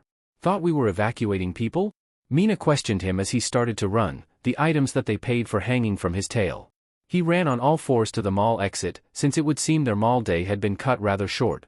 She teased him as she poked her face, and she pulled his hoodie down over her face, shifting so she was riding his back. Naruto snorted. That was before I saw a hostage. All things considered, I wouldn't mind hanging with you again. Naruto had fun today, and really wouldn't mind a repeat. Though, next time without a villain ruining things. Chapter 8. What is the difference? Spring was in the air. With the winter season coming and going, giving rise to warmer weather, Naruto couldn't help but enjoy it as he actually took a break from training of his own free will. He wore the pink shirt that Mina had gotten him, though it was too small for him now, stretching to contain his body. Combined with the baggy black pants he wore, it was actually a pretty good combination. The sleeves of the shirt had long since ripped off of his arms, and because of his training the pants had rips near the knees, but Mina had told him that it looked good, so the rips and tears were fine. Hey Mina. Naruto waved with a grin. She had invited him to come to the part, so he had decided to take a break from training to come. She was wearing new clothes too, a purple shirt that had acid on the front, with extremely short hot pants. Thigh-high socks, colored like one would see from the 70s, and leading into leather-heeled shoes. She ran over towards Naruto and smiled brightly at him, happy to see him, and not in his usual jacket and pants combo. The fact he wore clothes she picked out for him was more awesome, and he had a bad boy look going with the rips that complemented her 70s punk girl look. Looking good. Mina pointed finger guns at him as she hopped back and forth, her entire body as animated as her personality was. And would you look at that, you're only a little hurt today? Mina pointed at the bandages on Naruto's forehead, and the bandages wrapped around his right forearm. He didn't seem super injured, and since the bandages weren't red with blood, they didn't seem like they happened today before he came to the part either. Naruto glanced away from her. This had happened, the day previously, when he trained with Ryuku again, since she had a day off and sent him a message saying she wanted to keep her skills fresh for combat. She had gotten a little too intense in their training, and it ended up with the both of them hurting each other a little more than intended. She had bitten his arm and scratched his head, and he gave her a pretty nasty bruise on her back. Yeah? I'm not getting hurt that much. Naruto denied her. She took her spot next to him and wrapped an arm around his, leading him down the stone pathway through the park. Wild deer all around them, with people feeding the tame, yet still wild, deer who just allowed it. Mina poked him in the side with her free arm, knowing that he was always getting hurt one way or another. Usually because he had the bad habit of pushing himself too hard. Either way, she took the lead and pulled him along, deciding the course they would take for the day. They hadn't gotten to hang out all week, since her school was really pushing them to study for their exams. None of that mattered though. Hey, this summer, before the UA tests happen, we need to go to the beach. I can invite some of my friends, and you can invite some of. Mina's pink cheeks darkened when she realized that Naruto didn't have friends other than her. She quickly let go of Naruto and waved her arms around in apology. So sorry, forgot your situation. I'm sure my friends will love you. I'm friends with this funny guy, Kirishima, he's pretty, he's been kind of down lately, Mina said as she grabbed back onto Naruto's arm. She wasn't super close to some of her friends, but she still wanted them to meet Naruto and have fun at the beach together, all of them. She had barely passed her exams with scores good enough to allow her to apply for UA, and she really wanted to celebrate. Going to the beach, bursting a watermelon, lighting fireworks at night, and even going fishing were all stuff that sounded like a great way to kick off the summer. Naruto nodded. I know, just the beach. His brain thought on finally checking up on Izuku's training in person. He had yet to meet the boy in person, see him in person was one thing, but since making the new training schedule, he had never actually checked up on Izuku.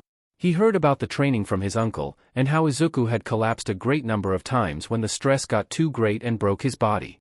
Only for a visit to Recovery Girl to put him right back on track. Even months into Naruto's training hell, the boy had yet to quit. It was surprising, and it showed the teen's determination to inherit one for all from All Might. Mina nodded excitedly. Awesome, this is the perfect to show off my swimsuit. I've waited months for the chance to wear it. Mina pumped her fist high into the air. She nearly punched Naruto in the face when she did it, but he leaned back and dodged in time to avoid it.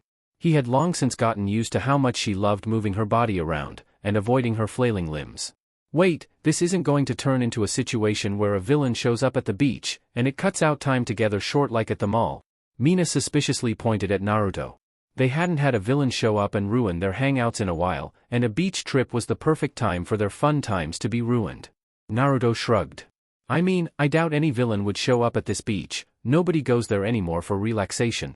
Naruto seriously doubted any villains would have a reason to show up. It wasn't like everywhere he went was a good place for bad guys. The middle of a street, great place for a villain to make a debut. Inside of a crowd mall, amazing location for a villain to make his mark in the news. This time, it was a secluded location that was being used as a garbage dump for years, and though it looked a lot cleaner now, it had no villain value. Mina smiled widely, eyes sparkling when she realized this was a great chance for her. Something touched her butt. Oh, it's a deer. Mina had turned her head and saw a deer was nibbling at the cut-off portion of her shorts, and she stepped forward out of its reach.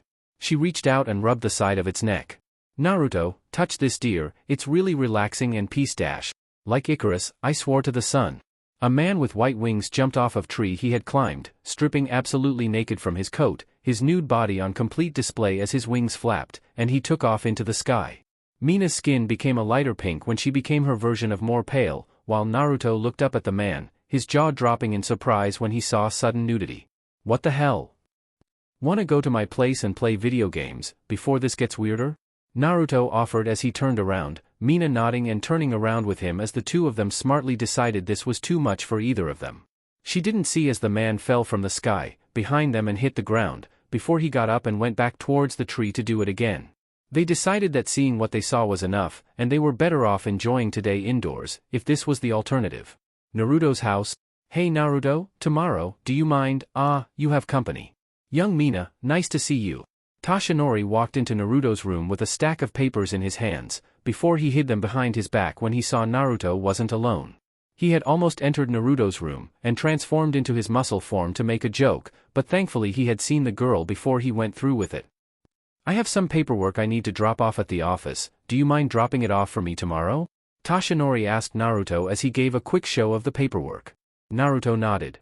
Hey Yagi-san. Sorry for being here, but there was a sicko in the park showing, we decided video games was the mindless activity we needed. Mina shivered when she remembered what she had seen. No. You need to start sucking at this game Naruto. Mina shoved her feet into Naruto's side, laying on her back as she held the controller above her head. She continued to play as she tried to mess with Naruto, though it didn't work as Naruto mostly ignored her bare feet pushing against his side. Toshinori actually smiled at the display. Naruto transformed into his first form, before he tilted to the side, slowly. Mina noticed her feet were on something really soft and furry, really warm, and pushing against her legs. Taiya Yimber? Naruto fell onto his side, the side that Mina was on. No. Mina was crushed underneath a soft and fluffy hell as his larger body pushed her down. She had dropped her controller, her hands and feet being the only things free from his body. Naruto continued to play the game, not completely uncontested. If she wanted to play that game, then so would he, only he was going to win it. Need something? Naruto asked as he put his controller down after winning. Sitting up, Mina took the deepest gasp of breath as she sat up. Dude, you would make a great bed? If it's not too much trouble, do you mind dropping these off tomorrow? Toshinori asked Naruto as he sat the documents down. Mina glanced in their direction curiously, while Naruto turned his body back and looked towards them. They were All Might reports, basically reporting all of his hero work he did. His uncle needed him to be the one to drop them off at the police station, so that they could keep track of what he was doing as a hero. Since he didn't exactly have unlimited time in his All Might form, it wasn't like he could waste time that could be used being a hero, on police reports. It was already established that Toshinori was All Might's assistant at the office, and he was documented as Naruto's guardian by law. It wasn't odd for Naruto to be the one who would drop documents off for his uncle and by proxy All Might. I don't mind. Tomorrow is the day we are doing that thing, remember, we're seeing that movie. You know? Mina made wide gestured with her arms, ones that confused everyone other than her. Wanna go see a movie? There is a new alien movie I want to see, it comes out tomorrow. I forgot to ask you. Mina rubbed the back of her head, seeing Naruto's confusion, she realized she had yet to ask him. She had assumed that she already had, and had made plans according to that. Well, this was a way to ask. Toshinori looked at her. I'll take care of myself this time, you two have fun on your date. Toshinori was smiling brighter than Naruto had seen him smile in months. Well, other than when he realized Naruto had a keeper for a friend. Date? Naruto asked with a raised eyebrow. Toshinori left the room. Yeah, weird, a boy and a girl going to the movies alone together is totally like a date. I didn't realize that. Well, it's not like we're going clothes shopping together. Mina was interrupted when Naruto spoke up. We've done that. I mean, we don't take romantic walks through scenic parks. We were doing that today. Mina was quiet for a moment as she thought about everything they did together. They hung out alone all the time. She was usually holding onto one of his arms and pulling him along whenever they hung out. They had gone to the mall, and he was in the habit of wearing clothes she picked out for him. She was always asking him to do things with her, usually just the two of them. She had a ton of fun with him, and when she saw her favorite movie series make a new movie, the first person she thought of seeing it with was Naruto. She and he even did some hero work together, several times actually, and their chemistry was through the roof. Even right now, she was pushing her feet up against his face, and he didn't seem the least bit bothered by her. Holy crap, how long have we even been dating? Mina jumped up and pointed between herself and Naruto. She tried to think about when it could have began, when she started to enjoy his company more than her other friends. Actually, you don't seem that surprised. Why aren't you surprised? I mean, if we're already doing everything couples do, then what does dating really change between us? Naruto asked her with a dull tone. They did everything couples did but kiss and that kind of stuff. Honestly, their relationship wouldn't really change if they did or didn't start to officially date. All that would happen was that they would show a little more romantic affection. Mina sat down. Dude, we're totally boyfriend and girlfriend. Actually, I think you're right, and I already think you're a total hottie, and love hanging with you. How about you? Mina grabbed her controller and started to play with Naruto again. She had taken on the same dull tone that he had, starting to realize that she was making way too big of a deal out of this. He did make a really good point after all. Duh, you're super cute, and if I didn't like being around you, this conversation wouldn't be happening. Guess we're official now. Naruto tilted his head to the side, and Mina nodded her head. Yep, Narumina is a thing. Mina spoke sagely, since as a couple, they needed a couple name. By the way, turn into your fox form? Mina told him as she reached out with one hand, and unzipped the jacket he had put back on. When he turned into it, she moved so that she was sitting between his legs, and relaxed back so that she was laying against his chest and stomach. Yep, knew it, you're an awesome chair. You're my boyfriend, so get used to doing whatever I tell you to do. Mina joked with a grin as she looked up at him. He rolled his eyes. How is that any different than what I'm already doing? That means you need to lose to me next round? Mina stuck her tongue out at him. She was getting sick of losing to him over and over, so she was going to abuse girlfriend power as much as possible. Damn. Chapter 9 Bird Shark Cannonball. Izuku's training was going well. Only a few months into the training, and Naruto was able to visibly see the massive amounts of improvements that had happened to the boy. His muscles had been ripped to shreds, and reborn into a new, slightly more macho, form than his starting point of, well, having no muscles. Izuku had cleared away over half of the beach of the garbage at this point, and by the time that January rolled around, the first 9 months of the plan would be over, leaving Izuku ready for his training in One for All to start. It would take about a month before the boy learned how to not fire off all of his punches and kicks at 100% power, something that was bound to happen considering the boy was quirkless and had no experience controlling a quirk. It would be harder for the quirkless to learn how to use something that those with quirks naturally knew how to use. Then again, his uncle was an exception to that rule. Seriously, you're just going to lay there, not even play in the water? Mina asked Naruto as she stood over him, looking down at him with a disappointed look, wearing her white frilled bikini just for him now. Originally, she had just wanted to show it off, but she had been waiting for this chance since they started dating. Honestly though, their dating life wasn't really different than what they did before, only they were a little more physically affectionate now. You enjoy the beach your way, and I'll do it my way. You're the one who wanted me to take a break from training more often, and that is what I'm doing. If I go into the water, I can promise you I'll start training. Naruto waved her off. She had her friends from her school here with them, so it wasn't like she was going to be lonely with him not playing around. She had 2 of her girlfriends, and the Kirishima guy that she had tried to introduce him to, and the guy seemed pretty cool for the most part. He had decent muscle on him, but other than that he was a pretty average-looking guy.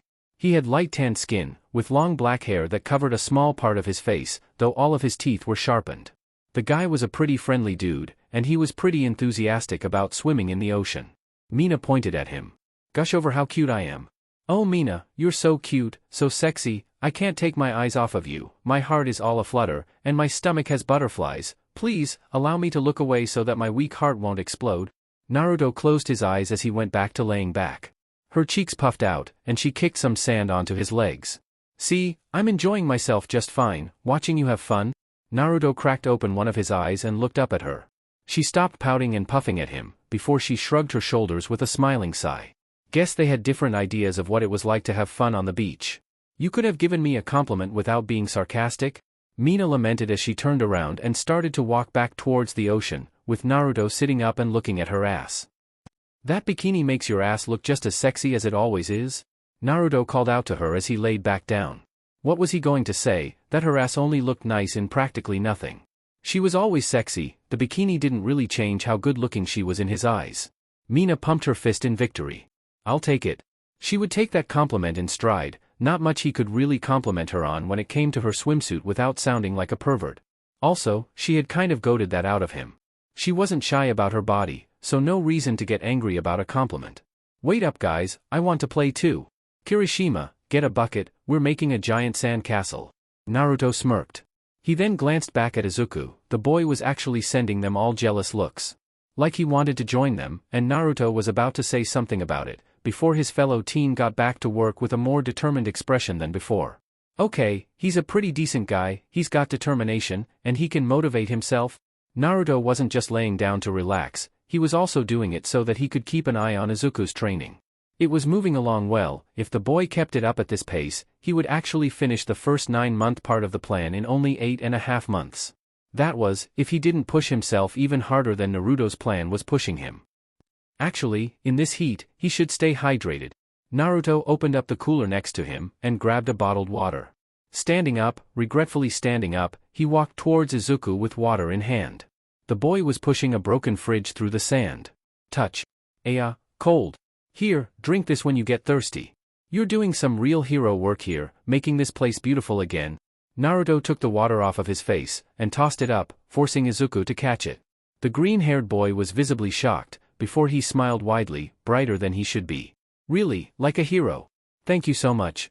Izuku bowed repeatedly, thankfully taking the water and setting it down gently in the sand, before he waved to Naruto as he got back to clearing the beach. Yep, the boy was hero-obsessed, so comparing him to a hero was a great motivator. "I'm going to take a break from everything." Naruto fell face first into the towel he laid down. He would keep an eye on Izuku, but he would do it with his eyes closed. As long as he was listening to everything that was going on, he was sure everything would be okay. The sun just felt so good on his skin, and the warmth of the towel and sand was just divine right now. Shark, and it's got Kirishima. Seriously. Naruto looked up and saw a shark in the water, with Kirishima in its mouth. Okay, so Kirishima had a hardening quirk, since his entire body looked more rugged and solid than before as the shark started to try and rip him apart. Naruto did a push-up as he hopped up, walking across the beach and towards the water. "See, told you there wasn't going to be a villain?"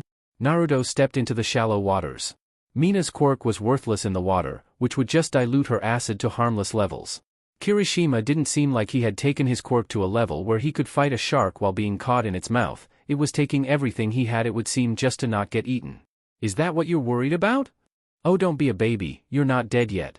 Naruto shouted to Kirishima as he jumped towards the shark, landing on top of its head with a grin. "Also, don't stop using your quirk, because this is going to hurt the shark more than you." Naruto grabbed Kirishima by his outstretched hand, and ripped him out of the shark's mouth. A very decent amount of teeth coming with it as Kirishima was forced to join him on top of the shark. He held on to Naruto for dear life, the shark thrashing underneath them as Naruto held onto its fin. Okay, Kirishima felt mad respect for this man he was holding on to. Naruto just grinned.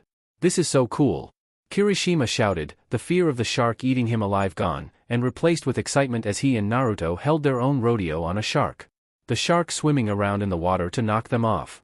The shark started to swim towards a bird that was sitting on the water, a seagull, before it jumped out of the water and swallowed the bird whole. Then a change happened. The shark grew wings. Humans weren't the only species capable of manifesting quirks, it was actually possible for regular animals to gain quirks as well. It would seem that this shark was in possession of its own quirk. Considering the absolutely massive seagull wings it sprouted from its body, it would seem that its power was the power to imitate anything that it swallowed. My boyfriend is riding a flying shark. Mina watched the shark take off into the air, now having a seagull's ability to breathe air and fly. The now winged shark, taking to the skies, carried off her friend and her boyfriend. "You're recording this, right?" Mina asked as she looked her female friends. There was no way her parents were going to believe her if she didn't have some kind of proof. Seeing her friend recording what was happening, she looked back to see the air rodeo that was going on in the sky above. The shark's quirk was pretty damn cool too. Ayawa. Okay, this isn't great, if it drops us from this height, and we're going higher? Naruto thought as Kirishima held onto his torso with all of his might. The shark just flew higher and higher up. Sorry shark, you were just doing shark things.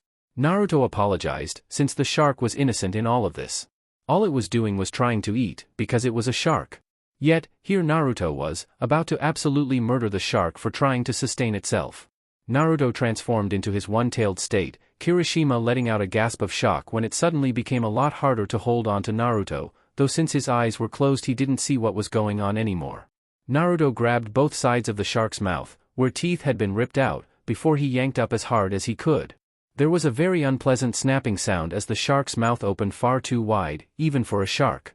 The wings it grew went limp, and it started to fall back down towards the water. Naruto grabbed Kirishima and jumped off of the shark, opening his own mouth wide as he transformed from his single tail into his three-tailed form. Just large enough for him to fit Kirishima inside of his own mouth, and close it around him. He prepared for pain. Hitting the water hurt when he flopped on his back the second he landed, and opening his mouth to release Kirishima, he transformed back to a human form. Swimming up as fast as he could, Naruto took a deep breath of air at the same time that his fellow man's head popped out of the water. Where's land? Kirishima had the sense to ask when he noticed that they were very far away from the beach, far away enough that they didn't even see land as anything more than a small dot in the distance. Naruto swore. Hold on to my back, I'll use my quirk and swim us back. Naruto groaned when he realized that he was going to have to grow pretty massive if he was going to swim them both back in a timely manner.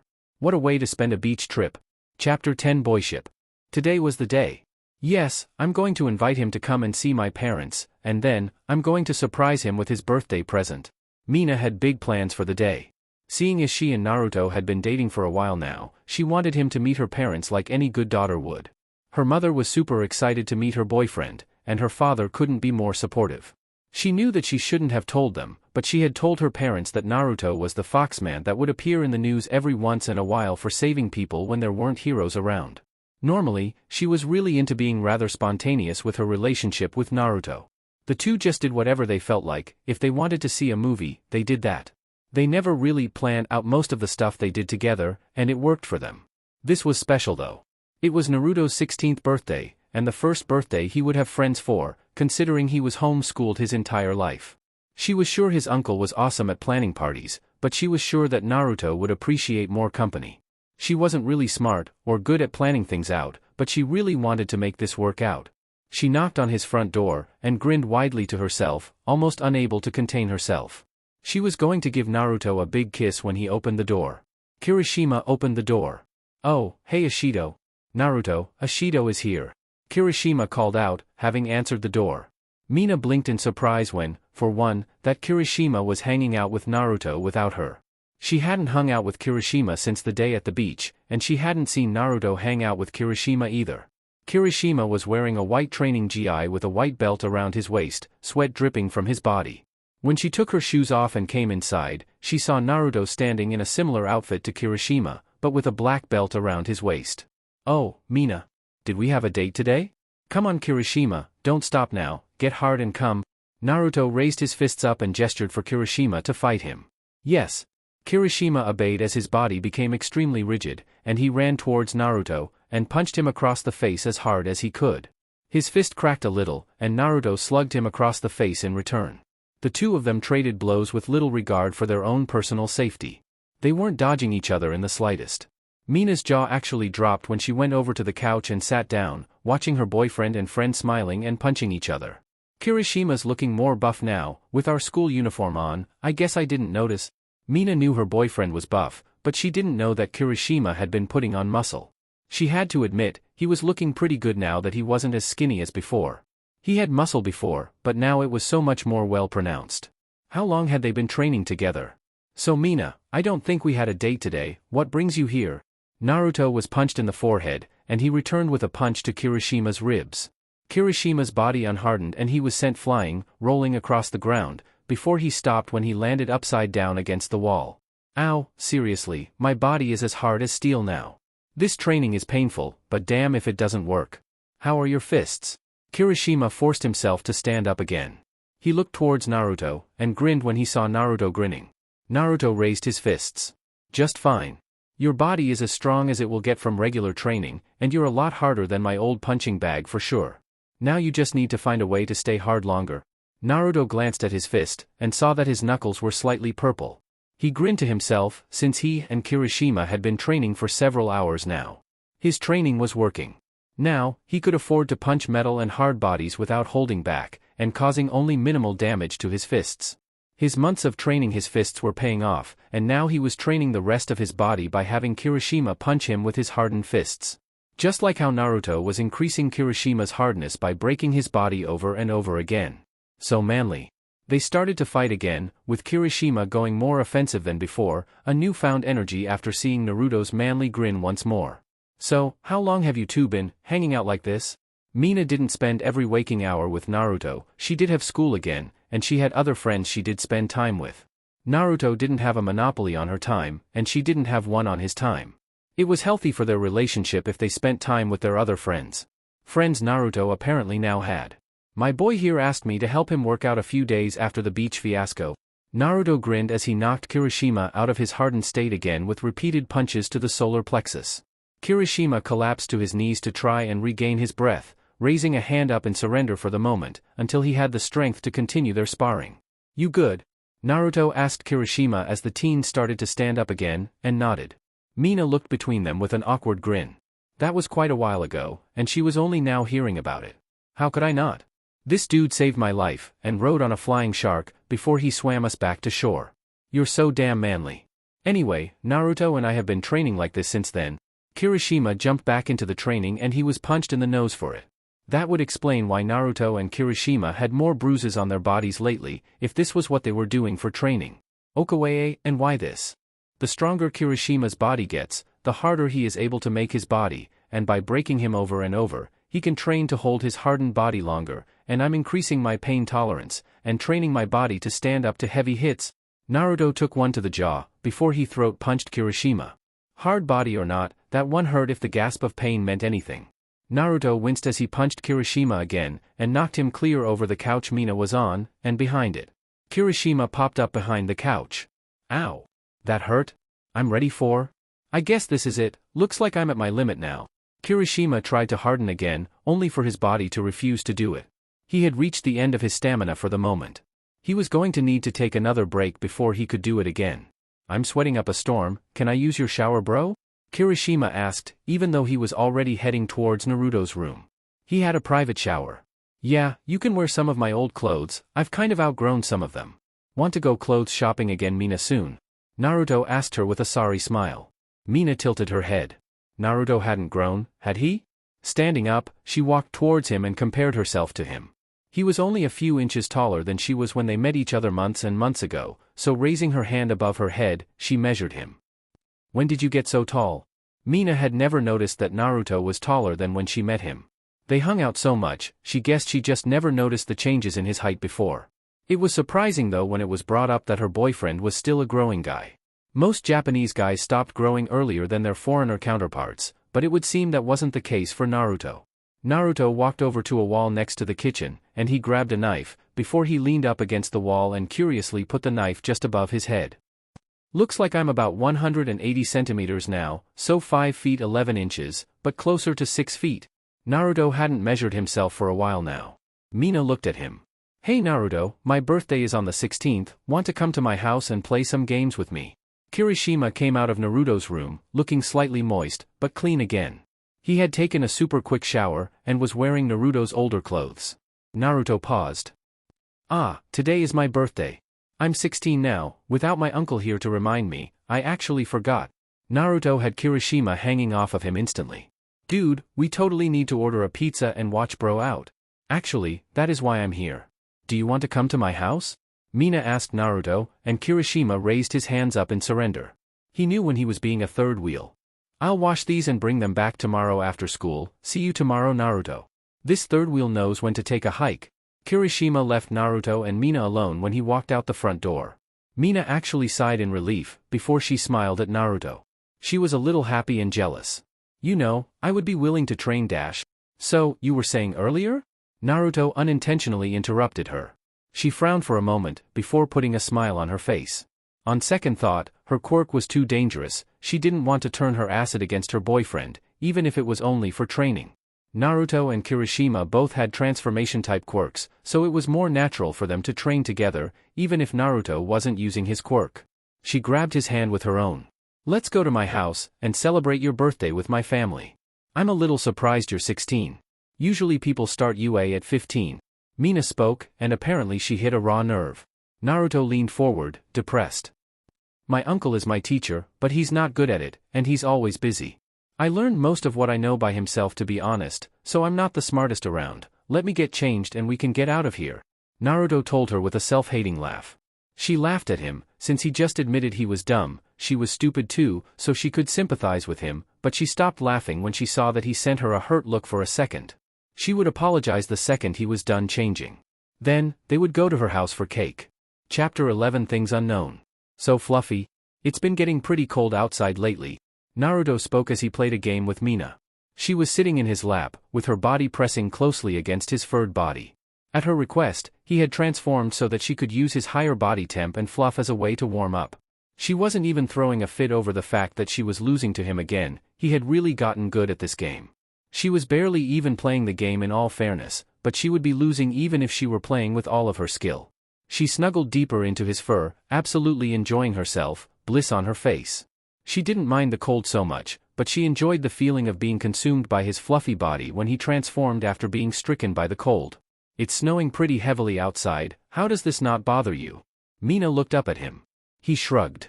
My normal body heat is a few degrees over 100, even in my regular form. Fahrenheit or Celsius? Mina asked him, since he didn't say that. Fahrenheit.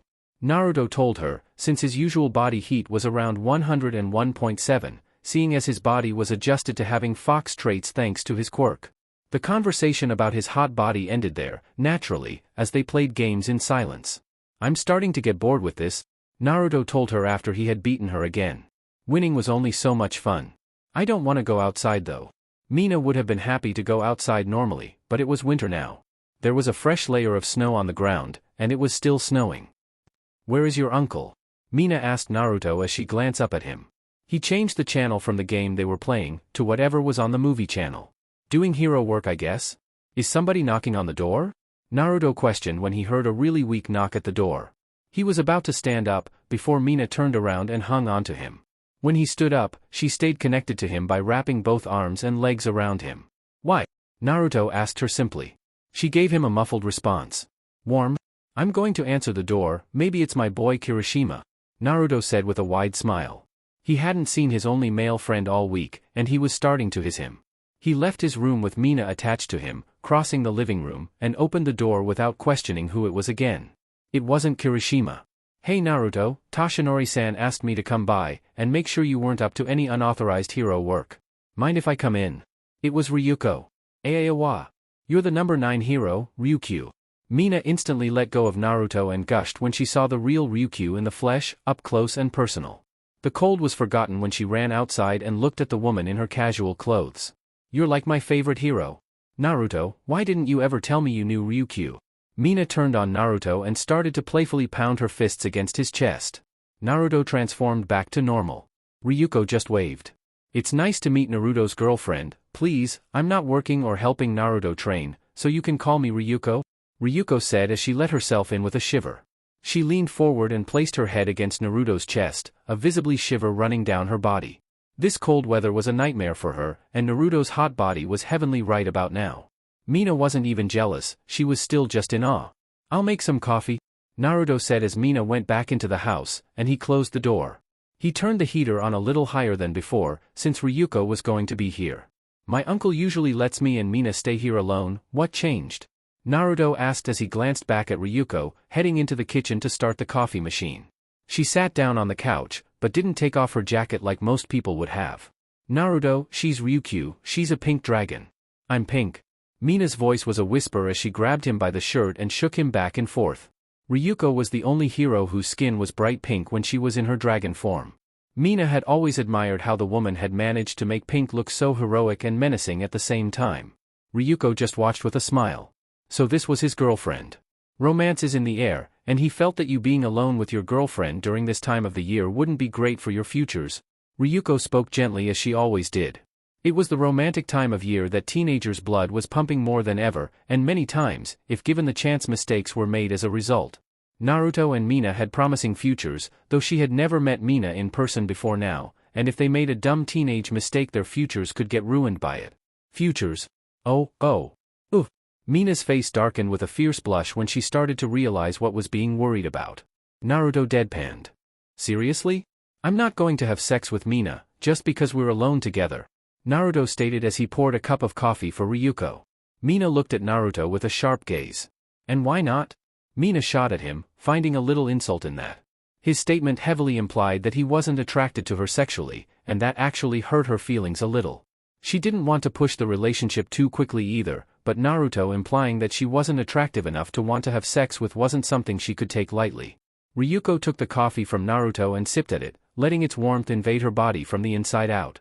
She glanced at Mina. Because, I'm 16 and you're 15. And if you pass UA's test to get in, then we are going to be training to be pro heroes. You're capable of getting pregnant, and I'm capable of getting you pregnant.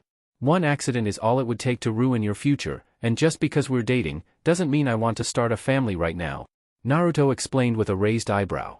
He sat down next to Ryuko, and she leaned into his side and appreciated his warmth as well. She loved how hot his body was during these cold winter days. Even when he was a kid, she would have him sit in her lap when she was his babysitter. Watching TV with Naruto in her lap was one of her fond memories of his childhood. He had grown so big now, he seemed to be a good half-foot taller than her, which was a major growth spurt since the last time she had seen him. Oh? Sorry, you're right? I didn't think about that. Mina sat down on Naruto's other side as he turned the TV on in the living room. She glanced at him. This brings back memories, Ryuko said as the channel was changed to a TV show that was inspired by something from a long time ago. Yep. I don't want to push our relationship, but I guess I've wanted Naruto to come on to me. It really hurt when I thought he didn't find me attractive. Naruto has been holding back for my sake, so he doesn't accidentally ruin my future. Mina felt guilty when she leaned against Naruto. Despite Ryuko sitting there, she wasn't paying much attention to the pro hero anymore. She was thinking about her own feelings, something that took a higher priority to being in the presence of a pro hero. So Naruto, have you thought about my offer any? Ryuko asked Naruto, and he nodded his head. Mina looked at him. Offer? She asked curiously. This was the first time that she was hearing about this at all. At UA you'll be allowed to intern with a pro hero, and I want Naruto to become my intern when he's allowed to. Ryuko had wanted Naruto's answer on her offer, an offer from years ago actually. She had offered this to Naruto when he was just a small child, and started to show promise. He and I both have transformation quirks that let us turn into mythical creatures. Our quirks share a good compatibility as well. Ryuko smiled at the thought of it. Mina looked surprised. Naruto had never mentioned it. I haven't thought about that in a long time. Okay, Mina could understand why Naruto didn't mention it if he didn't think on it. Take all the time you need. Have you thought about costume designs yet? Ryuko knew that Naruto would have a little more trouble than others finding a costume. He was like her, and grew several new appendages when he transformed. He was a humanoid fox after all, and his costume needed to adjust to him growing tails and becoming far larger and more muscular. Naruto smiled at that. Yeah, I know what I want there at least. Naruto spoke with a proud smile. He had his costume already planned out. Chapter 12 Perverse Love. I can see the family resemblance easily. Naruto was sitting across a nervous-looking woman, maybe 5 feet 3 inches in height, who looked quite a bit like Izuku Midoriya, which would make sense since this person was Inko Midoriya. It was only a week away before Izuku was going to inherit One for All, and while Izuku didn't know that Naruto was aware of his situation, or that Naruto was involved in anything at all, since he had yet to formally introduce himself, Naruto was going to settle some things first that needed to be stated. So, you mentioned needing to speak about my son? Yeah, you're no doubt noticed he's been working out a lot, and pushing himself to the brink of breaking, and even breaking itself. Since I can tell Izuku is going to keep this a secret from you, I'm going to tell you the truth ahead of time. You're his mother, so you have a right to know what is going on in his life. Naruto knew that his uncle was going to try and get Izuku to keep this a secret from his family. That was wrong, since this woman could become a target for somebody that was going to try and make an enemy of Izuku once he possessed a quirk. This woman deserved to know what situation her son was in, and how it was going to affect his and her life. She looked confused and worried. He's not in trouble, is he? Inko questioned softly, tears already in her eyes. Naruto thought on it. Not now. Anyway, your son has been hanging out with my uncle. He's been training Izuku, and helping get his body physically strong enough to handle something very important. Would you be happy if your son had a quirk? Naruto asked Inko, not knowing how he was going to break this news gently. This woman seemed like her emotions were always on a loose trigger. As important as it was that she really know, this could ruin Izuku's chance of inheriting One for All if she denied him that chance. She looked saddened. Of course, he's always wanted to become a hero. I would give him my quirk if I could. Inko smiled at the very thought of being able to pass her ability to her son. Naruto nodded. My uncle used to be quirkless like Izuku, and his master passed her quirk on to him. Now, it's his turn to pass down this special quirk, and last year, your son showed my uncle that he had what it took to be a real hero. He chose Izuku to be the one to get his quirk, to help your son become the hero he wants to be. Naruto came out and said it. Thump. Inko fainted, she actually fainted, when she learned that her son was going to be getting a quirk. Naruto palmed his face a little as the small, but round, woman had her face planted firmly into the table. He nodded his head though in understanding. If his uncle weren't All Might and he hadn't grown up knowing this stuff, then he would have a hard time believing it as well. He had known about One for All and All for One for about as long as he had been alive, and the entire situation actually. His uncle had never been able to keep it a secret from him, not when he tried to get Naruto to inherit the quirk. Good coffee the woman made though. I'm awake, and I'm not sure I heard that right. Izuku is going to be getting his own quirk, for real. The worried mother had more in her eyes than distrust. She had hope, despair, worry, and relief all in her eyes. This sounded too good to be true. It's called One for All. It's the quirk that allows a person to store power, and pass the quirk down to somebody else to store power. Izuku will be the 9th successor for One for All, and if he is willing to endure the hardships that come with it, then he'll become a really great hero. Naruto had a grin on his face. Yeah, his fellow teen was going to be in for a lot of pain, a ton of it.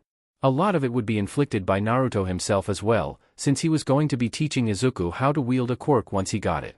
Who better to teach how to use a quirk than a person who had a quirk? His uncle couldn't afford to do this part of the teaching, so it was up to him to do it, the only person who was aware of the situation, and in a position to help. Inko looked for any sign Naruto was lying. She couldn't find it. If he's your uncle, why didn't he choose you?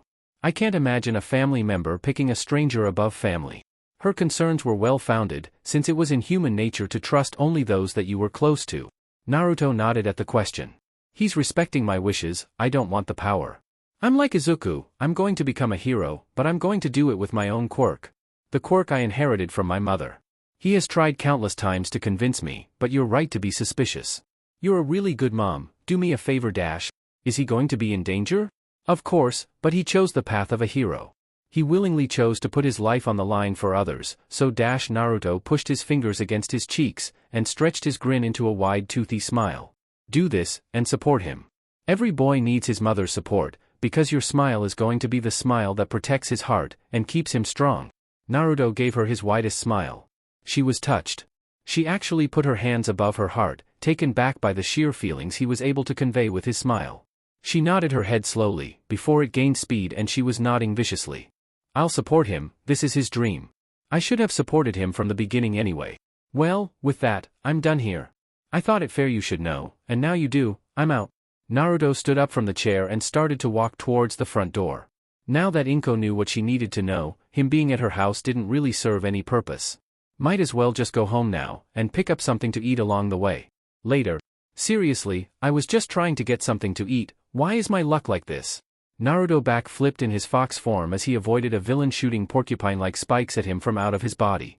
Once more, Naruto had come across one of those instant villains that the news had reported. The guy's tongue was completely black like the other ones in the news too. It was hard to knock the guy out though when his entire body was covered completely in spikes. Not to mention this time, the fight wasn't even in public, this time it was happening in the back of an alleyway that Naruto had been using as a shortcut. I'll cut you, stab you, puncture you. Yeah, I've noticed, and why are you freaking out? You were trying to mug me. Naruto shouted as he looked at the wounds on his body. This time he was using his quirk as a legitimate form of self-defense, since he had been attacked by a villain. The guy had started off trying to mug him by stabbing him several times from behind, which didn't really work too well since Naruto avoided getting fatally stabbed.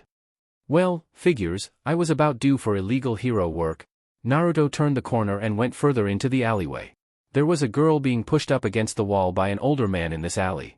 What was up with this alley and crime? Naruto jumped into the air, grabbed the man by the back of the shirt, and slammed him into the wall opposite of the girl. He was knocked out cold right away, and Naruto hooked his arm around the girl's waist and jumped again when the villain chasing him turned the corner. I've got you. Damn me and my inability to not save people. Naruto didn't have a lot of room to dodge while holding the girl when more spikes came at him. Using his body as a shield, he protected the girl from most of them, and dodged whatever wasn't going to hit her. It was thanks to the pretty thick muscles of his larger form that they didn't go super deep into his body, but several spikes went through one of his arms. The girl smiled widely at Naruto. "Wow mister, you're bleeding a lot, you're a really nice guy. This girl has no sense of urgency, what a weird one." Naruto saw a knife that was on the ground, and though he didn't like weapons, he grabbed it and ran towards the villain. Adjusting the girl so that she was on his back, he held the knife by the blade itself, and took several spikes to the legs as he slammed the handle of the knife into the top of the villain's head. Using the blunt force of the blow, and the extended range the weapon gave him, he was able to get through the spikes and deliver a powerful blow to Mugger. Down like a light he went. He needed to find some sort of way to combat villains with dangerous body armor like that. He had hardened his fists to be able to punch hard-bodied villains, but that wouldn't really work against those that had spikes or some kind of dangerous armor. Naruto transformed back into his normal state and looked at both his ruined clothes and the cuts that he was covered in. Nothing seemed too deep or life-threatening, since wounds in his larger form shrank a little when his body decreased in size. The wounds didn't heal per se, but seeing as his body lost size, the wounds would naturally lose size. It wouldn't make sense if Naruto got a 5-foot-tall bruise in his giant form, and he had a 5-foot-tall bruise in his smaller form as well. "Wow, you knocked them both out cold. Are you okay? Looks like you went through something pretty nasty. He didn't hurt you, did he?" Naruto looked at the girl. Something was off about her, and he could tell the second he took in her looks. She was a petite girl with her extra messy hair in spiked buns at the side of her head.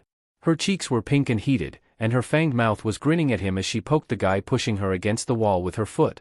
Her yellow eyes, slit pupils, had dark circles underneath them. Her clothes were way too large for her body, and she wore a girl's school uniform. She looked at the man. "Nope. I consider today a win. I got to meet Mr. Foxy from the news. You know, you're pretty good looking." She playfully hopped towards him with her arms behind her back. She looked at him up and down, while Naruto raised his jacket sleeves and wiped some of the blood away from his arm. This was going to be a nightmare to get out. "I'm out of here. I'm going to call the cops and report these two people. They'll give you a ride home for sure." Naruto turned to leave and pulled his phone out. "My name's Himiko Toga. What's your name, Mr. Foxy?" Naruto. Naruto didn't like the way this girl asked that, but he didn't really have a reason not to give his name to the girl. He continued to walk away though, not seeing as the girl sent him the brightest smile she could manage. When he was gone, the girl looked at the man that was assaulting her earlier. She smiled sadly and pat his head. "Sorry, I'm in love with a new guy now, and here I was looking forward to becoming you. Don't worry though, I still think you look handsome though." Himiko picked her knife up off the ground. The guy had tried to stop her from stabbing him earlier, and before she could kill him, Naruto had come in and saved her. "He looks even better covered in blood than you do."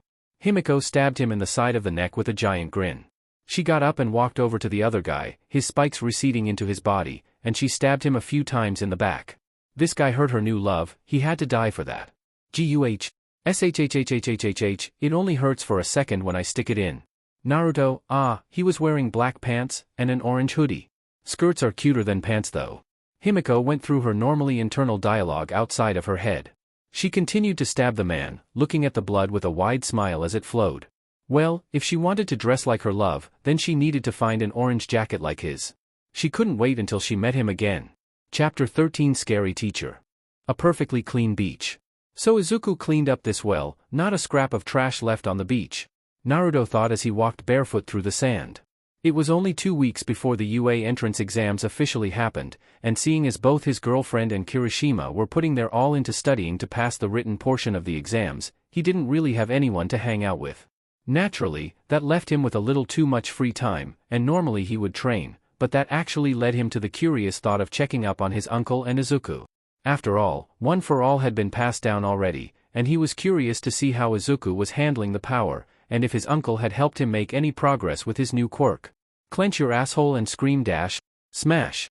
Naruto felt the force of the punch as it split almost half a mile of the ocean, before the force of the punch died off. He stood firm though and continued to walk towards the screaming idiot and his student. Seeing his uncle standing over Izuku, who was curled up into a ball cradling his arm in pain, Naruto gained an amused grin on his face when he noticed the elderly recovery girl was sitting nearby with a bowl of gummies, ready to give Izuku her healing kiss when he needed it. Naruto walked up to her, so that he was standing behind her, and put his hands in his pockets. The boy's body won't last at this rate. She knew the second Naruto got behind her, and he hummed as he watched Izuku stand up, his right arm visibly injured by his own newfound strength. It was red and purple, with it being visibly broken. You should have been the one to inherit one for all. You have trained since you were a wee little lad to handle this power. Your body is capable of handling 100%, young Izuku's body isn't ready for this, Recovery Girl pointed out under her breath. She was playing the guilt card. Everyone who knew about One for All was of the same thought as her. Naruto had been trained from the age of 5, his body being pushed to the absolute brink and beyond, so that he could inherit this power. He had been broken and healed so many times that Recovery Girl might as well be his grandmother, he had seen her so much. His body was also made to grow larger and become more powerful as well, so One for All would have been an amazing thing to combine with his already incredible physical strength. Sadly, nobody had planned on him not wanting to inherit One for All, and simply wanting to save people using his own natural quirk. I already have a quirk of my own, and I'll become a hero with it. If I were to accept One for All, there would be one less hero in the world, because now I will become a hero, and Izuku will become a hero, that is 2 heroes. Naruto knew that it was a lame excuse, but he just didn't want the power. His father had rejected One for All and became the number 2 hero using nothing but his teleport quirk, a quirk that wasn't even designed for battle. He had a quirk that was actually good for a fight, so why would he accept a quirk that wasn't his own? It's too late now, Izuku has One for All. It doesn't matter if anyone agrees or not, the only people whose opinions matter are Uncle and Izuku. Yours doesn't matter, and mine doesn't matter. Naruto folded his arms behind his head and started to walk towards the chaos that was unfolding. His uncle was still a shitty teacher, it would seem. Well, you have the smash right at least. Toshinori, in his true form, pointed out as he rubbed his chin in thought. My arm dash. Suck it up, baby, it's your fault for using One for All wrong. Naruto interrupted Izuku as the boy started to stand back up, tears of sheer pain in his eyes.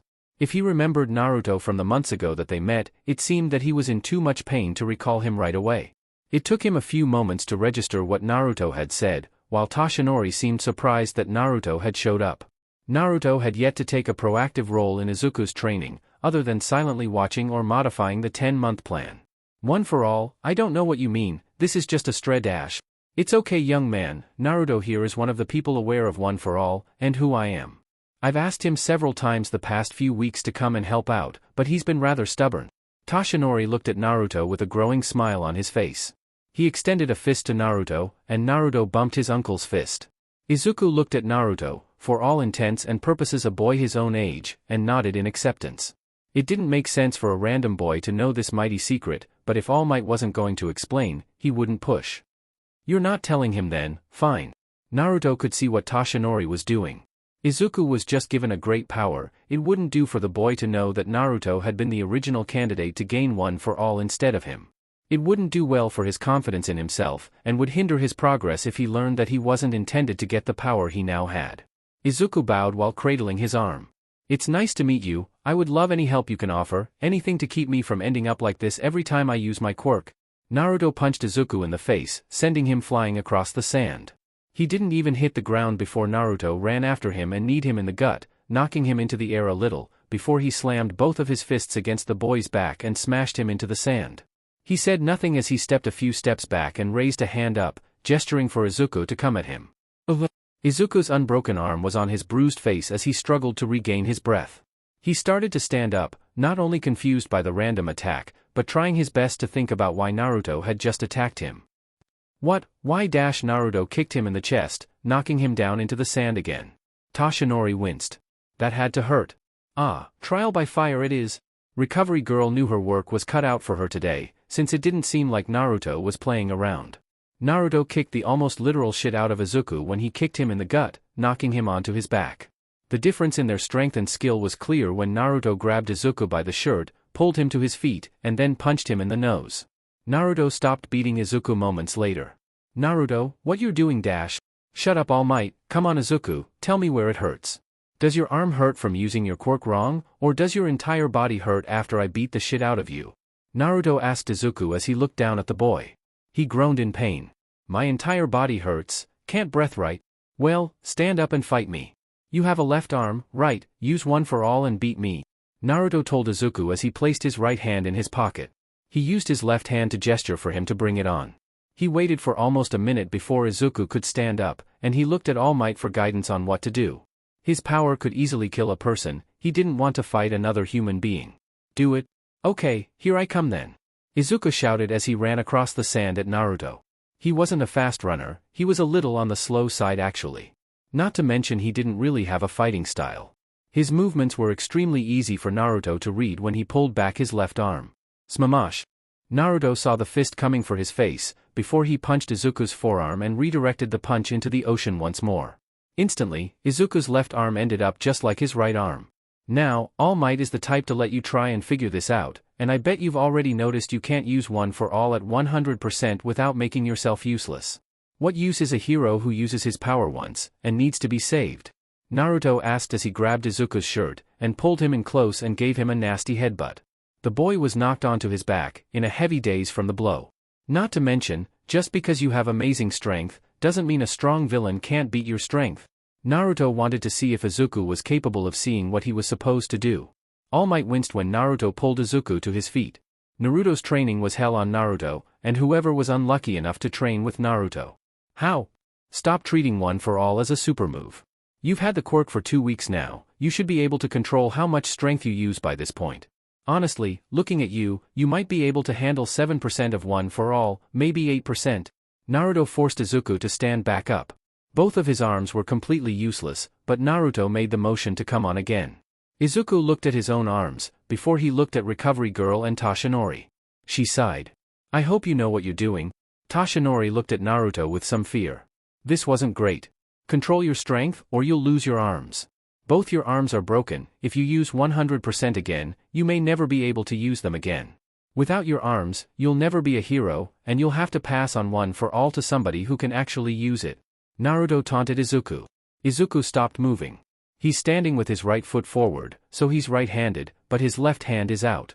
He's going to divert any punch I make, and I'm not fast enough to attack him faster than his reflexes will anticipate me. If I use one for all in my legs, then I'll be able to cross the distance between us in less than a second, but my legs will break and I won't be able to move.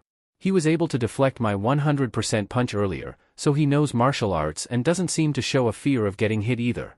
Even if he doesn't divert my punch, he hasn't shown his quirk, so I don't know what type of counter he has for me. He could have a quirk that lets him strengthen his body, or maybe something to let attacks pass through him. Either way, unless I increase my speed, I have no chance of hitting him, but my punch will do nothing if I don't increase the strength of my punch. Izuku looked at Naruto and started to do every calculation in his head that he could to try and plot out a way to attack. He needed to increase both speed and power at the same time, but he also needed to use less than 100% of his power, or he would end up rather useless, and unable to become a hero. Unable to become a hero? Izuku froze. He's overthinking. Recovery Girl scowled at Naruto. What was he playing at? The boy's intelligence is his own downfall. He's faced with an opponent who he can't beat without risking everything, that he knows nothing about, and who is willing to destroy his body. It's like the young man is facing a real villain. Toshinori could appreciate what Naruto was trying. He was setting up a situation where Izuku had no choice but to come to a single answer. If Izuku didn't figure out the correct answer, his future as a hero was over. No, if he didn't figure out the answer, then he didn't have a future as a hero anyway. All Might believes in me, but how can I do this? I would need to use one for all on my arms and legs at the same time, but, wait. Izuku looked over at Toshinori in his true form. When he used one for all, his entire body became huge and gained a ton of muscle. He was using the quirk over his entire body to constantly increase all of his strength, treating the quirk as part of his own body. For 2 weeks, he had been treating the quirk as an all-or-nothing power to be used with only a single limb. Looking back at Naruto, he saw Naruto blink, before grinning at him. He's got it, damn, he's a fast learner when he's pushed into a corner. Uncle, you've picked a real winner. Naruto grinned over at his uncle as Izuku's body gained red veins for a brief moment all over it, and sparks flew from his body. He moved several times faster than before. Izuku used as much strength as he could, and it hurt, but he used only as much strength as he could that wouldn't end up with his body being destroyed. He could feel the pain spread across everywhere, but it didn't hurt like it was hurting before. He crossed the distance between them in less than a second, and he threw his punch the second he was in striking distance. Naruto ducked underneath the punch, and spun on his heel as Izuku unconsciously let go of his hold on the power now that his punch missed, and Naruto grabbed the back of his shirt and threw him onto his back. Toshinori entered his muscle form. Well done my boy Midoriya. You've just taken a massive step in the right direction. Toshinori hopped over to them and leaned over Izuku's prone form. It was at this point that Recovery Girl stood up and started to walk towards them so that she could heal Izuku. Naruto stopped smiling. He actually almost hit me. I hadn't expected him to be able to move that fast his first time. If my body hadn't moved on its own, he would have tagged me. Naruto slapped his cheeks as Recovery Girl gave Izuku a big kiss on the arm. His body started to glow as all of his injuries started to heal themselves. Izuku's stamina training was for this purpose, so he could be healed back to full health without worrying about dying from it. This was too harsh, he could have ended up paralyzed. Recovery Girl turned on Naruto. She let it go because she thought Naruto had a plan. Naruto gave a cocky smirk. Well, good thing Izuku is good under pressure. Well Izuku, think you understand? Naruto asked Izuku, who sat up and nodded his head. I need to spread one for all evenly over my entire body. I wasn't treating one for all like my quirk. I was treating it like All Might's quirk and using it for finishing moves. How did you know I would figure that out? Izuku saw Naruto stick his pinky in his ear. Didn't know you would. If you had broken your body beyond repair, I would have remanded that All Might make you transfer your quirk to somebody better. Anyway, it isn't All Might's quirk anymore, now it's a natural part of your body. Now that you've used it in a stressful situation, learn to control the power more naturally, and hold the power in place. Now, All Might. Naruto gave his uncle his most fierce glare. Toshinori winced under the glare, knowing that it wasn't good for him. I know. I'll try and teach him better, and stop relying on you for everything. He spoke as he raised his hands in surrender. Naruto pointed at him angrily. You better. It's fine to let him figure things out, but a teacher doesn't let their students figure out everything on their own. You have to take some damn responsibility and tell him what he is doing wrong, and show him the way to correct himself. Then, maybe I wouldn't have to use these extreme methods to make the lesson stick. Also, what do you want for dinner? Naruto decided that he would ask that while he was lecturing his uncle. It was a serious concern, seeing as he was going to go shopping for ingredients. Recovery Girl and Izuku's sweat dropped when they saw All Might himself get treated like a kid by a teenager and forced to sit on his knees on the beach. It was actually a hilarious sight to see the number one hero get treated this way. Who the hell is this guy to treat All Might this way? Izuku was confused and scared when he saw his hero get yelled at like this. Ramen. You're damn right we're having ramen tonight. See ya later Izuku, Recovery Girl. I'll give you a helping hand whenever you feel like you need it. You can get my number from this one here. Naruto looked towards Izuku with a grin. Izuku gulped. Should he be scared? Chapter 14 Preparing for UA. When are you going to tell him Naruto? Naruto grimaced when he was lectured, a lecture that came every time he visited Sorahiko Gran Torino. The old man, standing well over a foot shorter than Naruto, still made the teenager wince when he beat him over the head with a walking stick.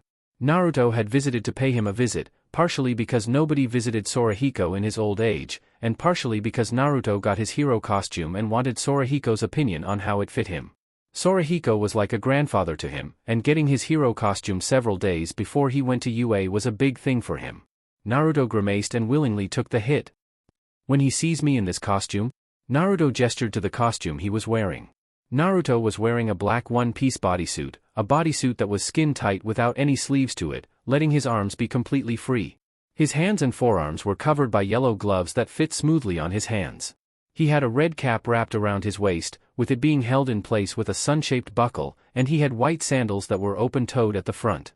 Finally, he had a white cap draped over his shoulders, a cape that had the kanji for "protect the heart" going down the back of it. The cape had a clip on the front of it so that it could be easily removed, and on the lower back of the black bodysuit was a portion that would open up to allow his tails to escape the suit, easily hidden by the hip cape. Since Naruto's quirk made him grow larger and change shape, his hero costume needed to be started ahead of time, and made of certain materials that could grow and change shape to fit his body better. His boots changed structure to fit his feet when they took on their fox-human hybrid form, and the gloves had nearly invisible slits to them that would allow his claws to come out. Sadly, whenever he transformed to his two-tailed form or higher, he would need to remove the cape, which was possible with the easy removal clip. When I told you who your grandmother was, I believed you would tell your uncle, since he's now ready to learn the truth as well. He's not ready. After his last fight with All for One, his heart and body both were punished. If he learned that who my grandmother was, then that would destroy him. I can't do that to him. Naruto smiled sadly, but it was still a smile. It hurt him to not be able to talk with Toshinori about this, and he had wanted to talk about it for so long. He reluctantly kept the information secret for years and years, and it was perhaps the biggest reason why he never wanted to accept the one-for-all quirk. Toshinori smiled to hide his own pain, his fears, and everything that he didn't want the world to see. Few knew this about the man, the side he didn't show others. Fine, though, the suit looks good on you. It's styled just like my dear friend's suit, but adjusted to fit your gender and quirk. You inherited her smile, and will to protect others, though sadly, you also inherited her complete lack of talent. Sorahiko spoke as he appreciated Naruto's appearance in his hero costume. Since the material was made to grow, it was naturally also skin-tight and form-fitting, with the gloves and boots being tighter on Naruto and his friend's loose boots and gloves. Not to mention he changed the cape buckle and hip cape buckles to fit his image more. Naruto took the cape off his shoulders and folded it up, putting it away as it put his orange hoodie back on, zipping it up over his costume. Naruto did the same with the hip cape and just slipped pants on over the costume. Finally, Naruto took the gloves off and put them into the suitcase with the rest of the costume pieces her removed. Naruto scowled. Talent this, talent that. The way I see it, with hard work and determination, I don't need talent. My uncle is talented, and look at him, he can't teach to save his life. Having no talent just means that when I become a great hero, then people will have somebody to look up to, and aspire to be like, though I really hate that heroes are. Naruto slapped his cheeks to stop that line of thought. The days were long gone that heroes were just normal people with powers that wanted to do good. Now, heroes were government workers who did hero work for money. Many did it for other reasons, like wanting to help, but being paid to be a hero. Naruto didn't like the fact that he had to become a hero through the government, become a villain in the eyes of society to do hero work. He just wanted to help people, that was all. He wanted people to see him and think I'm safe now when they were in danger, not become some public idol that could have his image easily exploited for money or fame. Though the title of hero wasn't what it used to be, and Naruto didn't respect the title itself, he would reluctantly become a government-approved hero on his path to saving people. He wanted to be a real hero, not what people considered a hero nowadays. So, gotten laid yet with that girlfriend or yours? PPFFFFFFT. Naruto violently spat out all of the air he was breathing when that statement interrupted his line of thought. What the hell, Gramps? The actual hell are you asking me? Of course I haven't. Naruto denied harshly, with the brightest of red cheeks. Sorahiko sent him a disappointed look. Seeing the pictures Toshinori has been sending me of you two, she's cute, do you not have any sex drive? We've got a declining birth rate and increasing death rate, not having a sex drive is Sorahiko was stopped when Naruto hit him on the head. Of course I want to have sex with her, but I shouldn't. I don't want to risk her getting pregnant and ruining her future. She wants to be a hero, and in a few months we will have been dating for a year, we haven't been in a relationship long enough. Naruto reasoned with a burning red face. Normally he wouldn't be embarrassed by this, but the subject had been brought up so randomly, he wasn't able to put up his usual mental defenses against weird questions. And other reasons? Condoms exist, you know. Acid, her quirk is acid, and she doesn't have total control of her quirk. If we did something, I don't think she would be able to control herself. Naruto whispered under his breath, not liking the fact he was being pressured into admitting this. Sorahiko seemed to understand, and winced when he thought on it. Quirks and sex. Since quirks came naturally to most people, it was often accidental when somebody used a quirk during intimate moments without meaning to. It isn't uncommon for somebody to lose control of their quirk and hurt their partner a little, or a lot depending on the quirk. The introduction of quirks had introduced entirely new problems into private society, the part of society that wasn't mentioned in public much. Ow. Ow. You are making the right choice? Sorahiko decided not to question Naruto on this anymore. Acid and penis were not a pleasant combination for anyone involved. Naruto got a text. I was accepted. My boy Kirishima. Alright. Naruto grinned at the thought he would be attending school with his best friend. He even gave a small fist bump to celebrate Kirishima passing the exams for UA. Naruto was about to text back, before he was sent another text, this one being in picture form. It was Mina sending him a selfie of her wearing the UA school uniform, giving him a thumbs up. Going to UA with his best friend and girlfriend was going to be awesome. Chapter 15 AB. All Might bowing his head. It actually wasn't as unusual a sight as one would think if you knew the man personally, seeing as the humble man actually did have a willingness to submit requests to others formally and informally just as frequently as the other. He was a man that was quick to bow his mighty head to others, including the large mouse man in front of him, the principal of UA, the mouse with a quirk Nizu. Nizu was just taking a long drag of his cigarette though, breathing the smoke out of the window, before he looked at All Might with a wide smile. You know, a teacher requesting to have several students in his class is quite the request. Nizu spoke as he looked at the written request in front of him. All Might turned back into his regular form. Izuku Midoriya has succeeded me in taking one for all, so it makes sense for me to be the teacher for Class 1A, and I have no problem placing Izuku in Class 1A, the class fits him. You see, I already had the 20 students for that classroom planned out, and adding your nephew to that class's roster would mean I would have to remove a student from that class, and place them in 1B to trade places with him. Nizu spoke wistfully. In truth, he could understand Toshinori's reasons for this request. Nizu knew that Toshinori wasn't a great teacher, the prodigy had everything come naturally to him, so he didn't really ever have the struggles in controlling his quirk that were needed to allow him to become a teacher. His fighting style, moves, and control of his own power were all instinctual in that he didn't need to learn them, just gain experience with them. Seeing Izuku learning how to use one for all during the entrance exam allowed Nizu to figure out that somebody else had designed the training for that boy, somebody that knew what it took to help others reach their potential. The only person who fit that description that knew of one for all was young Naruto. Cheese. Toshinori showed that in a bag he brought with him, he had an entire wheel of cheddar. It's perfectly aged. Toshinori was sure that he was being offensive, but that didn't matter right now. Nizu looked at the cheese with a thoughtful expression, before he nodded his head after smelling the strong aroma. Cheese aside, your request isn't unreasonable. You yourself recommended him for the hero course, along with Ryuku, Sir Night-Eye, Best Jeanist, and Miruko all recommended him. Endeavor recommended his son, and several rookie and pro heroes recommended Momo Yaoyorozu. These three have the potential to become the next big three of you. Nizu spoke as he got up and walked over to Toshinori, grabbing the cheddar offered to him, and putting it on the couch for later consumption. He sat down next to it and put his cigarette out in the ashtray. Half cold half hot, a quirk that allowed for the abilities to create and control both ice and fire using the right and left halves of one's body.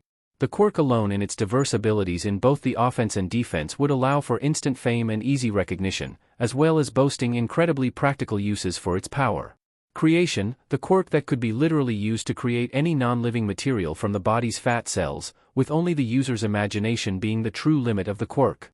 It had offensive, defensive, support, rescue, and even medical uses for it that would allow the one with the quirk the potential to easily become a drastically popular and skilled hero, able to help all people in all situations.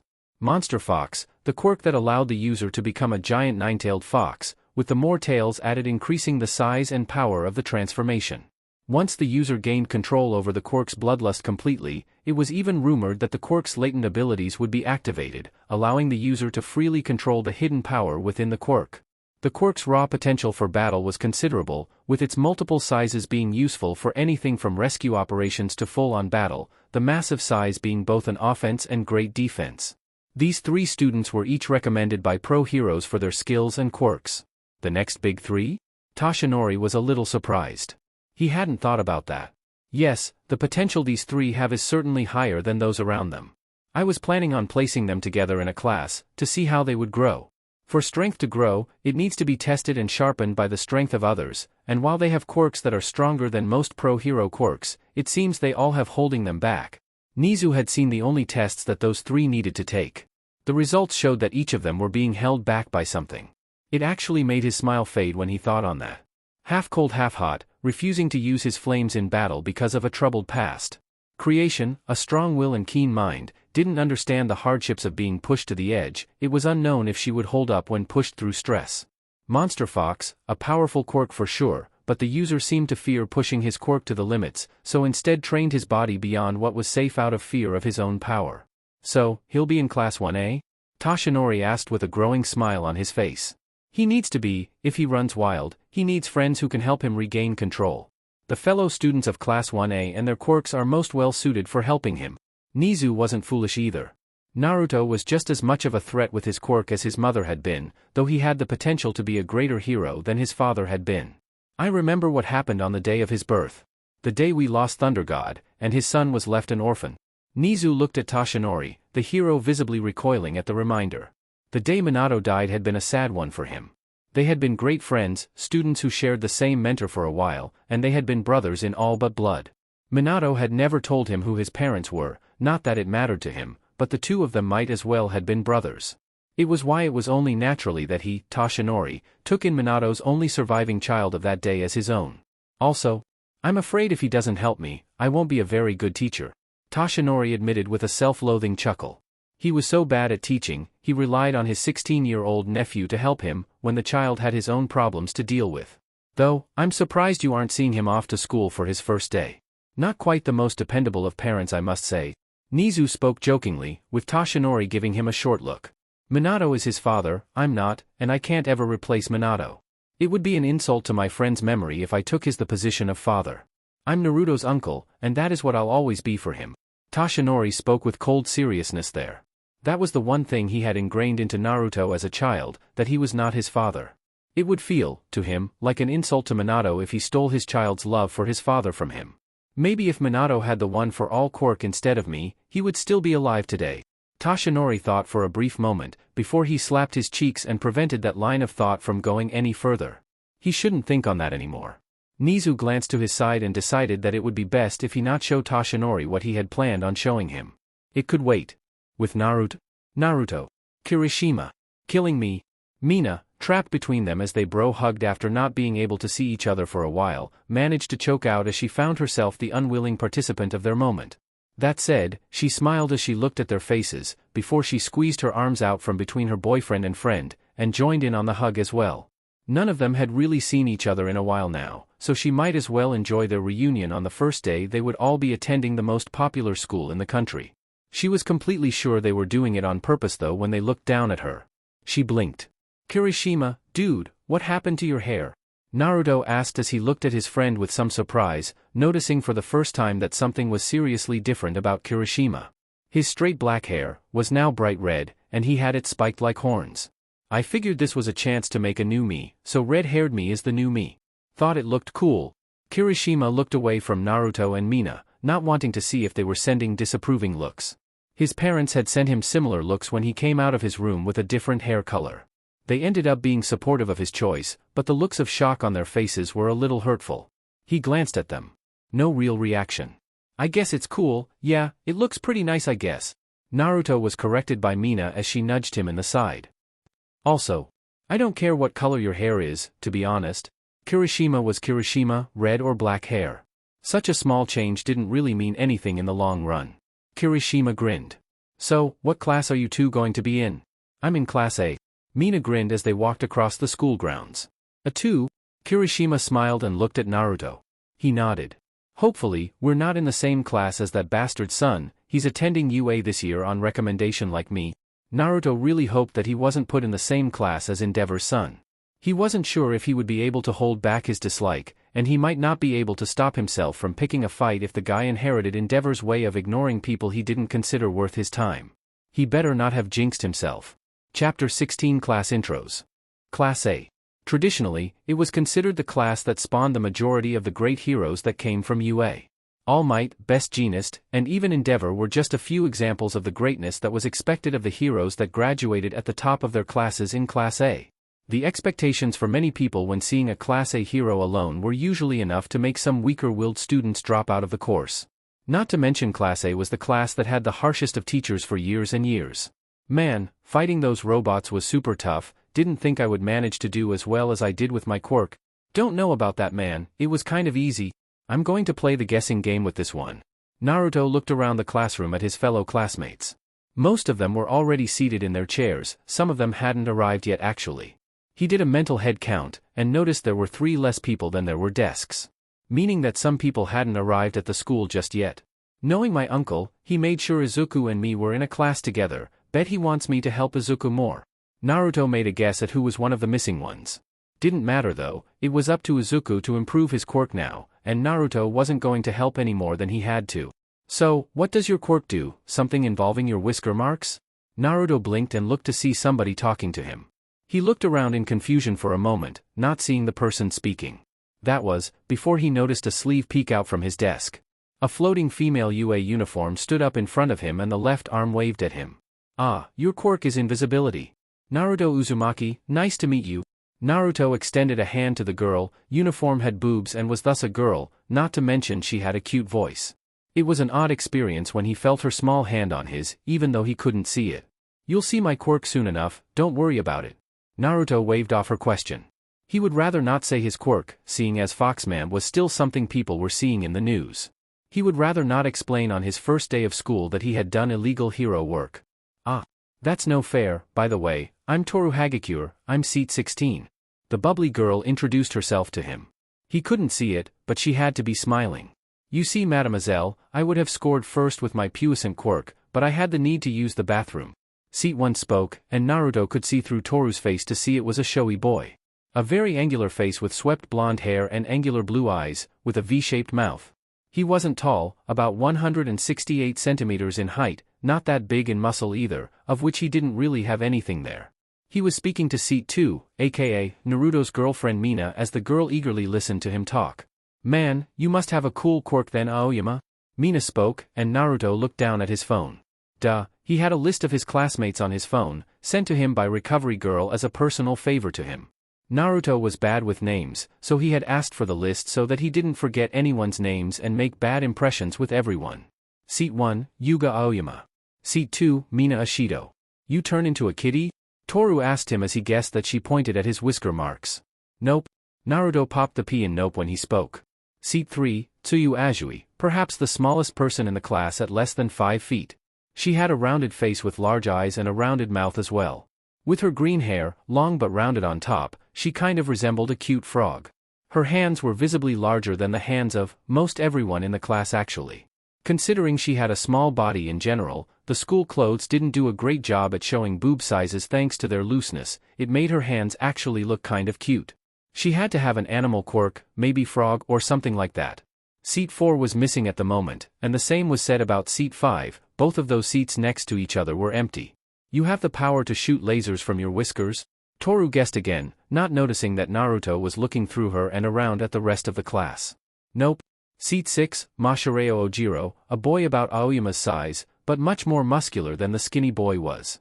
He likewise had blonde hair, but small black eyes, and his quirk was easily able to figure out based on the very large muscular tail he had, a tail that ended with fur at the end. Good quirk for battle. Seat 7, Denki Kaminari, another blonde only with a black lightning bolt in his short spiky hair. He wasn't super muscled, a small amount of fat, but decent muscle as well. He gave off a rather cool aura about him as he turned and talked with Seat 8, Naruto's own friend Eijiro Kirishima, and based on appearance, Naruto would say he had an electrical quirk. Don't guess kitty again, Naruto pointed out when he felt an invisible figure poke his face. Doggy? Nope. Seat 9, Koji Koda, was a large boy with a malformed-looking head that was shaped like a rock. He had a very wide body, being a good combination of fat and muscle, giving him a brutish look to him. Looking at his shy and nervous face though, Naruto could tell that he had troubles with people. Naruto didn't know if his appearance was quirk-related, or if he just inherited it from a parent. Not all inhuman looks had anything to do with quirks after all. Seat 10, Rikido Sato, was all muscle though, massively bulky muscle that sadly Naruto could see meant he had very little speed to him. Not to mention, because of his body type, he wasn't built for stamina either. He was large, but he had a rather goofy face with big lips that did give him a friendly aura about him. He had to have a strength-related quirk though, based on his appearance. Good hero material. Seat 11, Mizo Shoji, perhaps the tallest guy in the class. One of the few taller than Naruto was, with his body clearly being the result of his quirk. He had size arm appendages, with flesh webbing between them, and a long angular skull with gray hair that covered his right facial features. Only his left eye was visible, because he wore a mask to keep his face hidden. He could be a good fighter, but his appearance would be scary for kids who weren't used to those with mutated features. So, not a kitty or a doggy, these whisker marks are gills, and you breath underwater? Toru guessed as she grew a little more audibly confused. His quirk was so hard to guess. Then he would be suffocating right now. Kyokujiro, my quirk is earphone jack. Seat 12 introduced herself to him when she saw the conversation happening between Naruto and Toru. She was both slender and petite, having a pretty narrow body. She had narrow uninterested eyes, and uneven short purple hair. Her ears extended with plug earlobes, and her hair had sound wave marks in it. Naruto, right, what hero recommended you? She asked, since she had heard that part too. Not a ton of students were in the school on recommendation, since heroes didn't like to put their reputations on the line for children. A couple, so I better live up to their expectations. Naruto pumped his fist and gave an enthusiastic smile. He wasn't in a position to give names right now. Secret then, cool. Kyoka spoke with a small smile. A secret was just something that made her curious about it. Your quirk isn't related to your whisker marks, huh? She asked as she pointed at his face. Kind of, when I use my quirk they stay on my face, kind of. Naruto didn't know what the deal was with his whisker marks. He had them as long as he could remember. Seat 13, Hantashiro, tall and lanky. He had super lean muscle, but his muscle was seemingly built for pure speed and almost no power to it. His arms were on the weak side, with his legs having more muscle. He had lengthy black hair, and a plain face with a large toothed smile. Naruto noticed his elbows in his sleeves bulging out, so he had a quirk that used his elbows. He was chatting with Kirishima and Denki in front of him.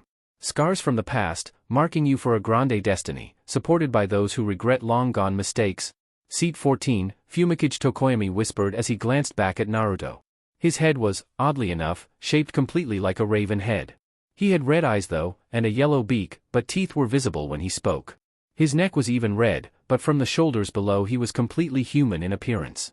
He seemed built for neither speed nor power, so Naruto guessed his quirk was distance-based, and he didn't need to use his body a ton. Nobody but Naruto and Kyoka, both who had enhanced hearing beyond the normal, heard what he said. Scars, nice. Kyoka poked Naruto's face with a teasing grin, and Tokoyami lowered his head in shame when he realized they heard him. Naruto laughed nervously. Not scars, born with them. Had them when I was born, apparently my brother and sister had them too, Naruto said with a rub to the back of his head. You have siblings, that's so nice. He said had. Kyoka didn't point that out though, but she didn't seem like she was going to say anything about it to Toru either, and Naruto nodded to her thankfully. She allowed the subject to drop. He didn't like talking about it. Naruto gave Seat 15 a glare when he noticed that familiar red hair. Seat 15, Shoto Todoroki, the son of the hero Endeavor. Half white hair, half red hair, with a brown eye and a blue eye. He had a decent blend of bulk and lean, but he wasn't built for physical punching power, but considering what his quirk was, he didn't need a ton of that. His left eye had a burning red scar all over it, and that had Naruto curious enough he stopped glaring for the moment. Seat 16 was Toru herself. Then there was Seat 17, Katsuku Bakugo, the guy was already showing off, another guy with blonde spiky hair, only his eyes were super narrow and red. He had a powerful frame, and Naruto had seen his explosion-related quirk in the news before. He had a cocky smile on his face though, and Naruto narrowed his eyes for a moment when he looked him. This boy was different than the rest of the class. Seat 18 was Izuku. Naruto himself was Seat 19, and finally there was the girl who sat next to him. Seat 20, a girl who was like himself and got in on recommendation. Momo Yaoyorozu was the tallest girl in class, and was actually taller than most of the boys in the class too. She had a different body from the rest of the class, her body was far more mature than the rest of the girls. Surprisingly enough, for a girl that got in on recommendation, her body was both physically fit looking, but she seemed like she had a little bit of fluff on that muscle. She had a good, attractive body, a friendly face, black hair and cat-like black eyes, and she generally seemed like a friendly person. She had the makings already of a good hero, but he was curious about why she had a bit of extra fat on her body, if she took such good care of herself. Class is about to start, let's talk later, show me that quirk of yours, Kyoka told him as she started to walk back to her chair. Toru gave off a pout aura though he couldn't see a pout. I'll see your quirk soon enough I guess. Toru spoke as she sat back down, and her jacket leaned forward, her head thudding against the desk. Naruto smiled to himself as he saw class was going to start in a few minutes. What was keeping Izuku, Tenya Ida, and Achiko Uraraka, Seat 4 and 5? Oh well, they would show up before time was up. Chapter 17 Physical Tests. Shota Aizawa. The hero known as Eraserhead by others, a very lazy and tired-looking man that seemed like he would drop dead at any second. The teacher of Class 1A, wearing a full black bodysuit with a long white scarf wrapped around his neck several times. Long unkempt hair, and tired-looking black eyes with a very scruffy face. The guy didn't give off the aura of a hero that many had come to expect, no, instead he gave off the look of somebody that was homeless.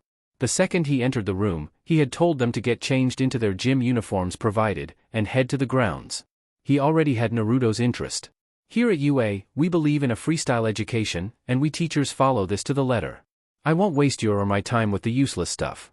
Today, we're going to be testing your quirks. Shota walked in front of them and picked up a ball, before he tossed the softball to Naruto, who was standing at the back of the class. Naruto blinked when the ball had been thrown to him, and some students looked at him. Softball throwing, standing long jump, 50-meter dash, endurance running, grip strength, side-to-side stepping, upper body training, seated toe touch, all basic middle school tests to determine national health averages, and isn't rational. Shota sent Naruto a pointed look when he spoke about not being rational. Oh, right, the teachers knew who had what quirk in their classes, so Shota already knew that Naruto made illegal use of his quirk on a regular basis. Yeah, he was a pretty non-rational person by those standards. I see, he's going to have us test these with our quirks, fun. Naruto thought as he started to step forward when gestured to the circle. You don't have middle school records, so you'll be the test dummy, throw the ball without your quirk. Don't leave the circle. Shota spoke to Naruto as Naruto stepped into the circle. Naruto took position, before he winded up. When he threw, several people looked surprised. Without his quirk, this bastard beat my quirkless record. Bakugo thought as he grit his teeth upon seeing how far the ball went. While most people were just surprised at the physical distance of the throw, Izuku was actually one of the few who weren't surprised. Others were Mina and Kirishima. Awesome dude. 252.7 m. Shota held up a distance recorder that showed just how far Naruto threw the ball, which got Naruto to frown. That isn't as far as I was hoping. Naruto was going to have to increase his training if he was going to get stronger. While his record was amazing for others, to him, this kind of strength for his base form wasn't good enough.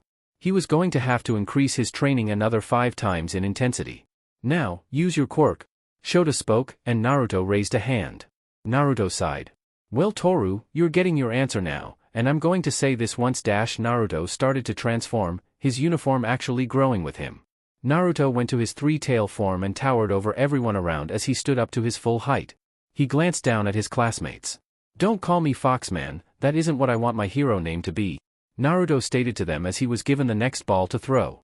The ball was so small, he literally just held it with the tip of one of his claws, balancing it. Oh, he's not a kiddie. Naruto's sweat dropped as he pulled his arm back, and this time when he let the softball fly, it didn't stop for a great long time. His massive size granting him as large advantage in strength, and with his long arms, he was able to gain more throwing advantage. So when the ball went far enough that nobody could see it anymore, Shota actually waited and looked at his reader for a moment, before he held it out to show everyone. 5,975.5 m. I lost my balance on the ball at the last second, that was harder to throw than I thought. Naruto looked in the direction of the ball with a frown. Sure, he had thrown it further than possible for anyone that wasn't using a quirk, but with his quirk he should have thrown it further. It was just way too hard for him to throw something as small as a softball with his massive hands. We can use our quirks for these tests? Awesome. Mina shouted at the top of her lungs. Kirishima, who knew her quirk, tapped her shoulder. You melt things, your quirk isn't really going to help you with throwing. Kirishima whispered to her, trying to remind her that she would sooner melt the ball than throw it far. Not to mention, other than running, her quirk didn't enhance her physical abilities or give her many advantages in those areas. Then again, Mina was already very athletic on her own, quirk or not she was usually head above shoulders when compared to most others. Hope nobody got hit by that. Toru pointed out when Naruto stood nearby her. He threw that ball several kilometers away, there was no mistaking that it had left the school grounds, and might have hit something. Naruto, upon hearing her, wondered where the ball had landed. In 3 years, you're hoping to become heroes, are you expecting this to be fun and games? Okay, then let's add this, last place will be considered hopeless and I will personally expel them. Shota spoke with a downright deadly look on his face. He flipped his hair out of his face, and gave them all the most menacing smile he could. A few students raised eyebrows. That seems like a motivating lie. Momo crossed her arms under her bust, coming to the conclusion that he was lying to motivate them.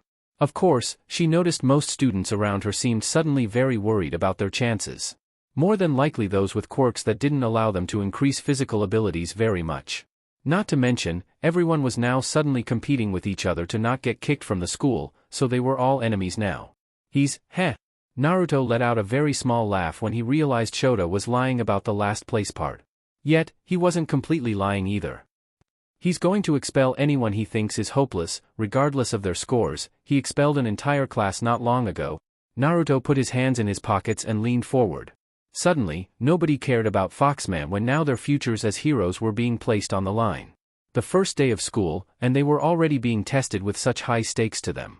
Truly, this was a fitting school for those who wanted to be heroes, and only those who had figured out the lie had massive grins on their faces, or were showing true confidence. Well, them and those who were just that arrogant. You're a fox, what do you say exactly? Toru poked Naruto's cheek again, and her tone was cheeky. She seemed to be the only one who was trying to distract herself from the horrors that could lay ahead. This is the hero course of UA, welcome to a harsh 3 years. Shota spoke with a short, yet somehow evil laugh. He would make a good villain. That bastard right there, he's got a fucking powerful quirk. I thought this was just going to be a class of people with quirks that couldn't hold a handle to mine, yet this bastard has a fucking damn cool quirk. Bakugo glared death at Naruto, not that Naruto noticed. He hated the fact that he was forced to admit that there was somebody in the same class with him that had such an amazing quirk. This class was just supposed to be filled with people that would make him look greater in comparison, rocks on his path to the #1 hero spot. Naruto glanced and scratched his face.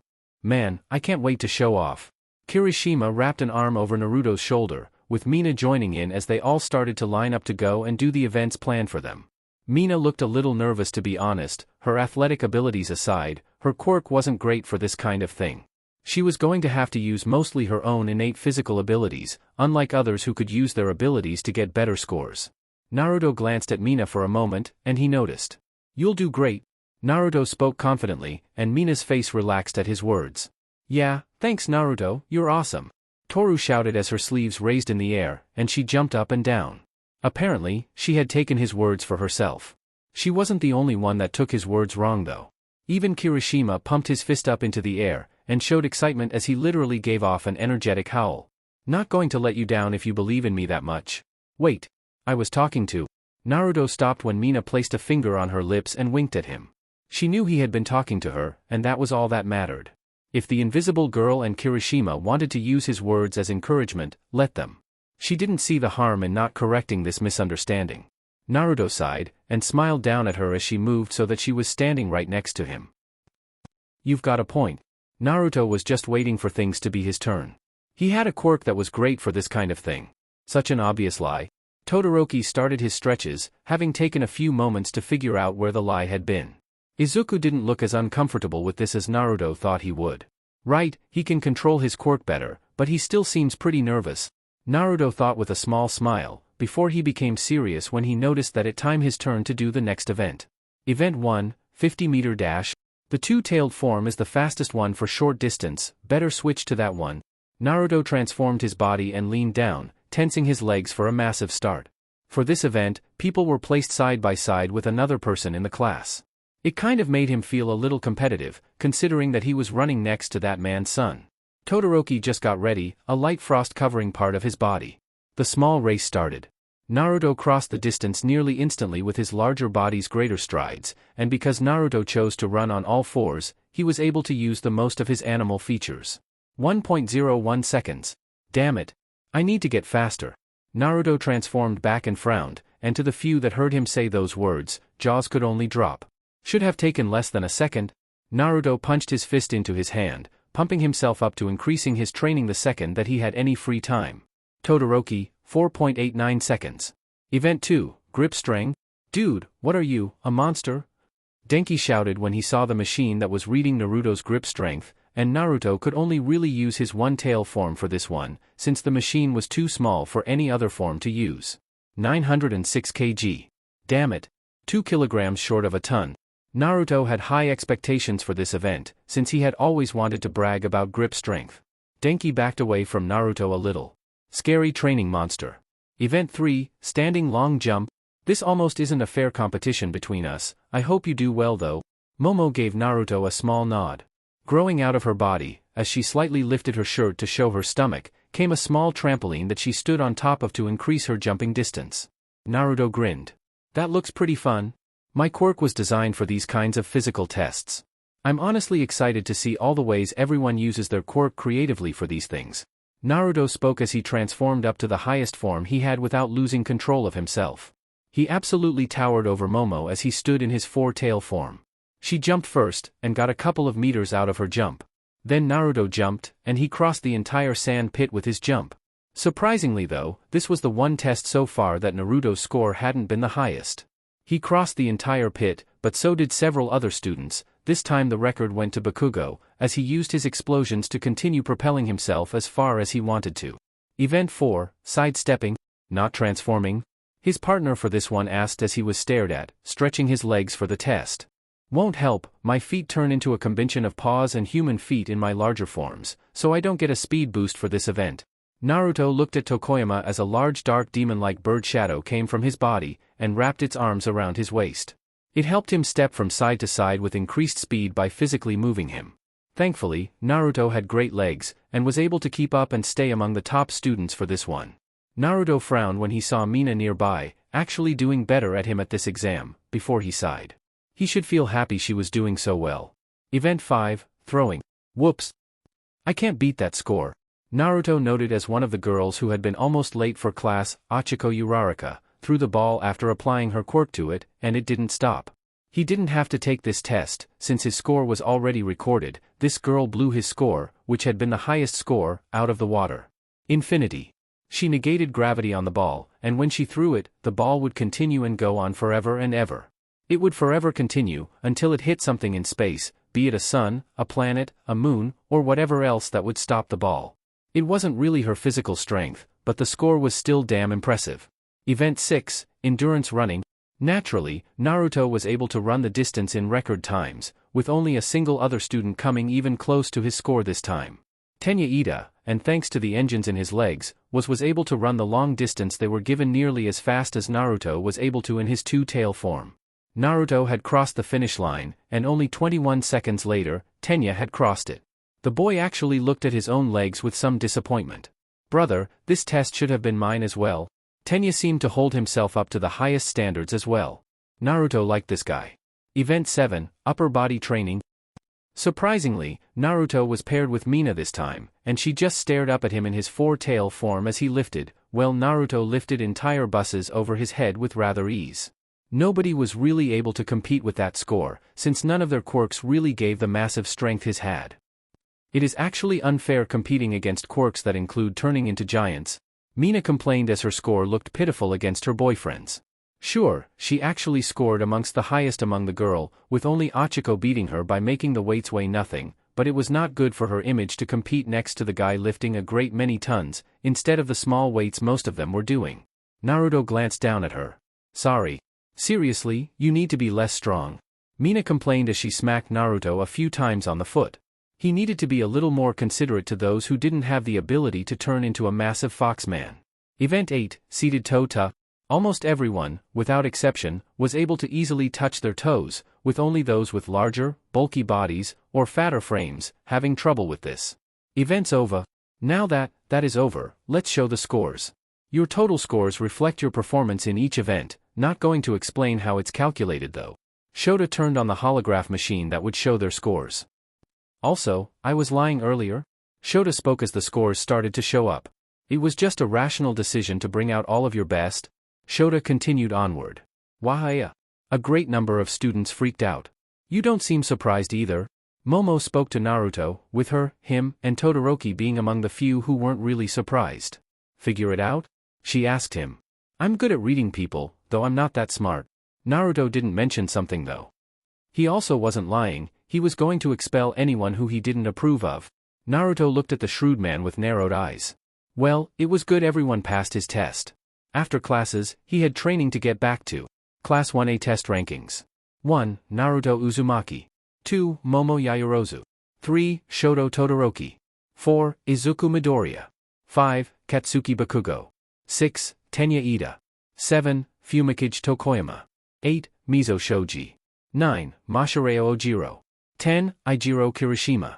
11. Mina Ashido. 12. Achiko Uraraka. 13. Koji Koda. 14. Rikido Sato. 15. Tsuyu Azui. 16. Yuga Aoyama. 17. Hantasiro.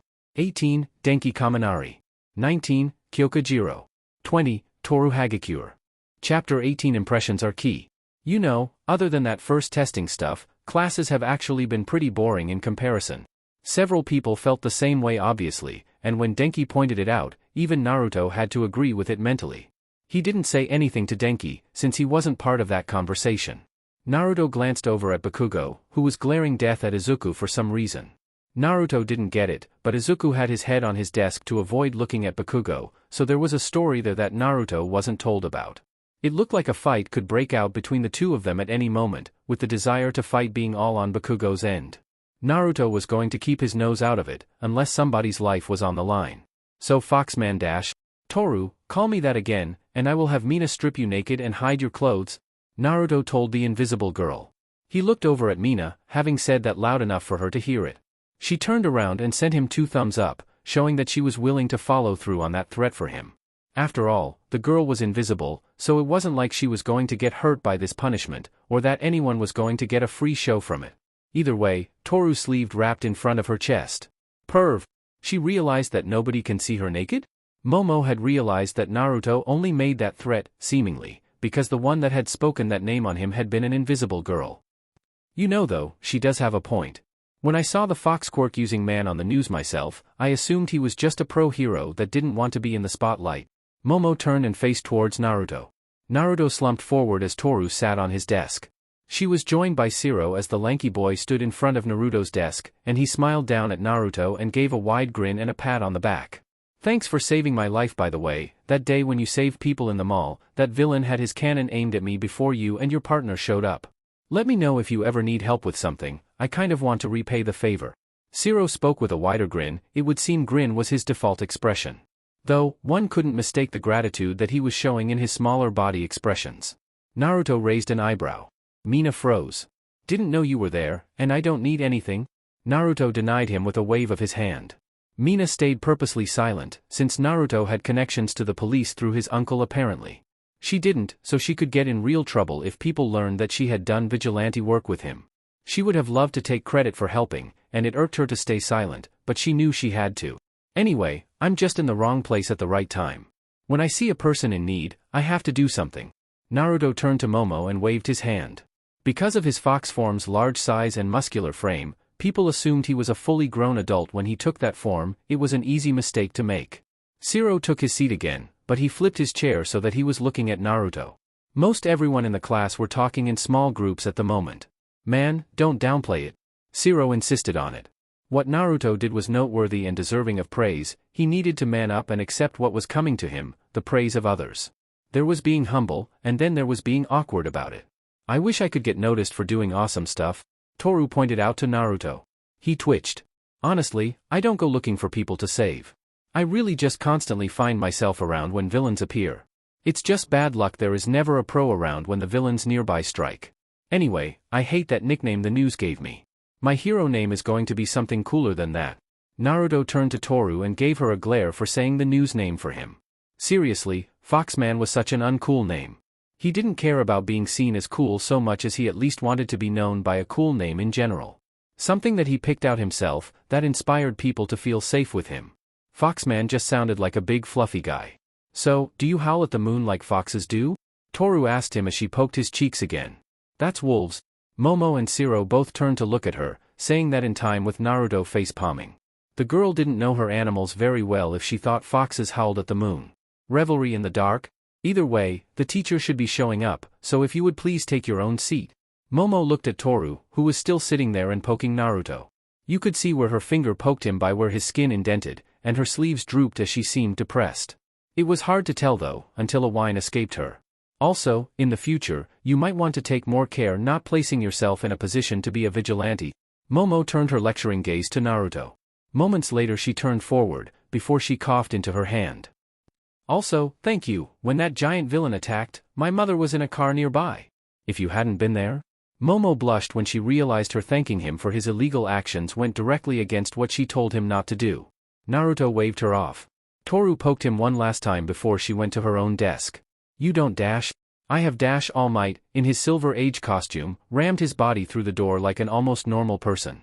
His old cape billowing behind him as he made a loud and rather epic entrance for most of the students who had never seen him in person. Izuku instantly perked up, and many students were now paying rapt attention to the front of the classroom. Come through the door, like normal. Naruto looked at his Silver Age costume. It's really All Might, here to teach Dash. You idiot. Naruto shouted as he got up out of his chair and started to storm over to All Might. There was an intense silence that went over the entire classroom as Naruto approached the world-famous hero. Jaws were literally dropped as far as they could go, eyes bulging, when their fellow student walked to All Might and jumped up to smack him on the top of the head. All Might instantly got down in Seiza, shivering in what appeared to be fear. He's treating All Might like a child. Seriously, this is your first day as a teacher. What happened to that custom-fit suit that I had to go out of my way to pick up on the way to UA this morning, the suit that was for you to wear? Why the hell am I picking up a suit for you, when you're just going to wear something completely different? Naruto loudly lectured his uncle, the grown man forced to sit down. If the class had been dead silent before, they were pale, shaking, and completely shocked to their collective cores when they saw how the number one hero was being treated. Izuku was shocked, and he had seen this happen before. I just wanted to make a good first impression, surely my boy, you understand. Texas smash. Naruto got All Might on the top of the head with a downward punch. The bump that formed was comical in appearance, and Naruto looked down at All Might with the look similar to a lecturing parent once more. Don't my boy me. You and I both know you just love attention, and making flashy entrances. Now, you are going to go change into that suit I was forced to bring for you, and then you are coming back like a normal human being. Naruto pointed to the door with a strict finger. The balls on him. Kirishima had never seen Naruto do this to anyone, and he didn't know that his best friend knew All Might to this point. Even Mina, who knew that Naruto had connections to All Might through his uncle, was surprised to see the hero get treated like this. All Might got up and left the room with drooped shoulders.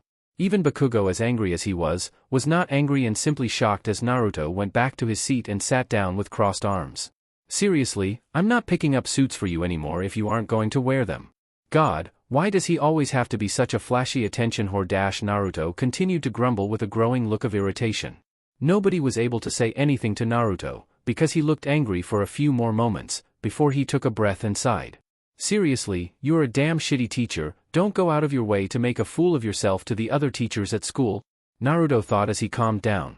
He wasn't so much angry at the suit thing, he was a little mad, but he was much more angry at the fact that the man needed to at least look the part of a professional teacher. He was already bad at teaching, why make that even more noticeable? -5 minutes later. He's dressed in a suit now? The entire class thought as All Might came through the door in a completely normal way and stood at the teacher's test, dressed in a stripped brown suit, ready for teaching. Everyone looked at Naruto, and then at All Might as the man looked at Naruto, before he took a breath of relief when Naruto nodded his head in approval. With that done, he gave a wide smile like always and laughed. Ignore that, class. I'm friends with Naruto's uncle, so we've known each other for a long time. All Might covered for his and Naruto's secret relationship, since it would be best if nobody asked questions. Naruto blinked. Oh right, he had just snapped without thinking about what others would think. Everyone looked at Naruto. What he said? I'm going to be your teacher for your hero basic training class. In this class, I'll be putting you through training to mold you into heroes. It might be the first day of school, but let's start off with a bang. So I've chosen battle training. In accordance with your personal requests and your quirk registry, we've put together costumes for all of you to wear. All Might looked at Naruto as he spoke calmly, and Naruto gave him a sly thumbs up. He was doing good and being professional, and as the wall next to him opened up and revealed costume boxed with their seat numbers, Izuku pulled out a backpack with his, and Naruto was wearing his under his uniform, with his capes, shoes, and gloves in his backpack as well. The class looked excited. Costumes. The class was very excited. Chapter 19 Hidden Feelings. Man, I can't wait to see the girls in their hero costumes. Being in a room with a lot of half-dressed men was something Naruto didn't have experience with, but he didn't really care too much either. He was wearing his costume underneath his uniform, so all he needed to do was take off the top layer of his clothes, and add on the extra stuff. Most of the other guys had complicated suits to get into, or they had gear made to help them with their quirks. In contrasts, Naruto didn't need the help with improving his quirk that devices could get him, all he needed was clothes able to handle the strain of his increase in size. Hey Naruto, why didn't you tell me you knew All Might that well? Kirishima, in his underwear, asked Naruto as the taller teen undressed. He showed the clothes that he was wearing underneath his uniform, and simply folded the clothes he took off. Others were listening. No wonder that bastard is so strong. I'll prove I'm better than him, and you. Bakugo glanced at Naruto, before glaring death at Izuku. Naruto raised an eyebrow when he noticed the glare, but didn't think anything of it. Izuku just shivered when a bad feeling went down his spine, and the source of it was obvious even if he didn't look for who was sending him negative vibes. How does your uncle even know All Might? Shoji asked as he approached Naruto, curiosity in his visible eye, though his monotone voice didn't speak it for him. He spoke from a mouth that formed at the end of one of his tentacles. It was a question everyone wanted to know, but not a lot of people could think up a great answer for. Naruto took his shoes off and replaced them with his yellow boots, wiggling his toes, before he slid the gloves on over his hands. Naruto thought about how to answer that one for a moment, something that got him a look from Todoroki, surprisingly enough. Why did he have to think about that if the answer was simple? Naruto stood up and tied the red cape around his waist, before he slung the white cape over his shoulders and clicked it into place on the costume. My uncle works as the senior supervisor for All Might's agency, so I've known All Might since I was little. My uncle is always busy, so sometimes I work at the agency, and drop reports off. Naruto came up with the simple truth, since Toshinori Yagi was a registered worker at the All Might agency. He told the truth at least, so nobody could prove without a shadow of a doubt he was lying to them. I'm done, hurry up all of you. The sooner you get dressed, the sooner the fun starts, Naruto stated as he glanced around at all of them. His gaze lingered on Todoroki for a moment, and they had their eyes meet, before they both turned away from each other at the same time. Naruto simply walked out of the changing room, but not without growing in size as he took on his one-tail form. Naruto planned on keeping his identity a secret by always being in his one-tail form as a hero if he could help it. Though, if he ever needed to reveal who he was to get the job done, then he wouldn't hesitate to do that either. He would just like some privacy outside of being a hero once he became a pro. Also, having fox ears meant he could hear danger from further away, and do his job better. Naruto blinked and rubbed his forehead, before he felt something go off on his radar. In any fox form, Naruto had a magnetic sense of sorts, that would give him a mental picture of how far everything was away from him. It gave him a good sensory for things, and right now Naruto could see a girl that his eyes didn't see on his mental map of the area. He looked over at the girl, and didn't see anyone there, and his mental image of the girl moved and showed a little surprise that he had turned his head to look at her. He didn't see her image in color, but she was very pretty. She had the features of a Japanese model, mixed with those of a handsome foreigner. Naruto rubbed his eyes, before he reached out and placed his hand on top of the girl. His magnetic sense was picking up all of her body's details that his eyes kept hidden from him, and his face would have turned red if his face wasn't covered by fur. Eep. Toru? What the hell, this is the guy's changing room. Why the hell are you trying to sneak in? Why are you naked? Naruto whispered urgently to her, since he had caught her trying to sneak into the boys' changing room. Toru covered her chest with her arms, and Naruto could actually see her face change as the subtle distances between her face changed. Naruto closed his eyes, and he was actually able to get a much clearer image of her in his head, able to see her body and her movements based on his super hearing, sense of smell, and his magnetic sense. Toru realized Naruto could see her, and instantly her hands went to cover her breasts and privates, seeing as for the first time in her life, she was actually exposed to somebody. She always felt embarrassed when she was naked or getting naked, but this was the first time that somebody had seen her naked. Judging by Naruto's reaction to her, it was pretty obvious he could see her, through some method. You can see me? Yes, I can see you, invisible perv. Now go get changed in your hero costume, and I won't tell the guys what you planned on doing. Naruto grabbed her by the wrist and started to drag her with him towards the girls' changing room. He obviously didn't go in, and he didn't say anything else to Toru as he pulled her along. The both of them were far too embarrassed by their situation to say anything to the other. In the girls' changing room, minutes later. Sorry everyone. I wasn't able to sneak in and see what the boys were talking about. Toru apologized to the rest of the girls who had been waiting for her to come back with the answers. They all knew that the boys were going to ask their local celebrity about All Might's private life, and had wanted to get Toru to spy on them for the information. It was obvious to send the invisible girl to go and get info after all. Tsuyu made a ribbit sound as she placed a finger on her cheek, thinking on it. Oh darn, I wanted to know what the guys were talking about, thanks for trying anyway. Mina pat Toru on the tit, when she meant to pat her on the back. Sorry. Mina apologized right away when she realized that she slapped her new friend's tit. She looked at her hand, before she glanced at where Toru's voice came from. She would have to be careful when she interacted with Toru physically from now on, or else she might do something weird. She didn't want to make things awkward between them on their first day as friends. I was against this, Momo pointed out as she strapped a belt with a large book around her waist. Her costume did not leave very much to the imagination at all, though not that any of them were wearing clothes that failed to show off their figures. Most of them had skin-tight outfits, with the exceptions being Kyoka as the girl wore loose rocker clothes, and Toru as she put on gloves and boots for her costume. Jiro tied the choker around her neck. How did you get caught anyway? Jiro had heard a very deep voice lecturing Toru, but it had broken off into whispering she couldn't make out. Naruto saw me. Toru leaned forward and sighed. Saw you, you meant he heard you, right? Because you're naked and invisible, if he saw you Ochiko asked with a growing blush on her face. Several others blushed when they realized that they had sent their classmate to get spied on by a boy. Mina frowned. I'm his girlfriend. I'm not going to get angry over this, Mina thought as she took several calming breaths.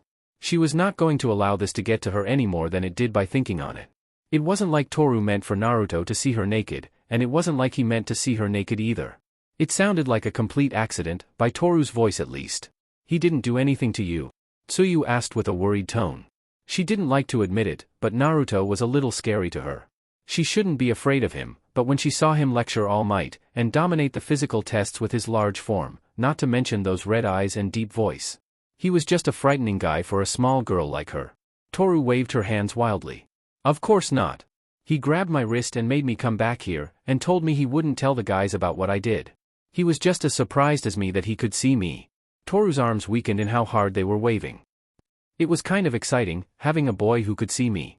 I think I'll ask him out on a date. It would be nice to have a boyfriend that could see me. Toru laughed at her own idea. Mina sucked in her breath. You like he saw you naked? Rather weird. I'm not happy he saw me naked. I'm just happy somebody saw me. Toru corrected Achiko, since she wasn't the pervert people would imagine her to be. Nobody had ever complimented her looks before, because nobody knew what she looked like. Naruto was able to see her, so she could get his opinion on if she were pretty or not, and what kind of stuff looked good.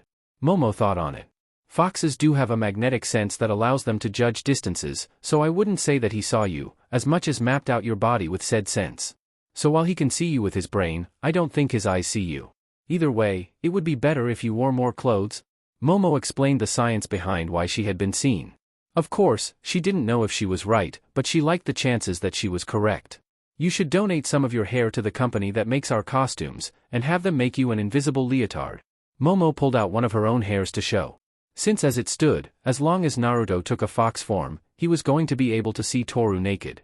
Mina nodded at that suggestion.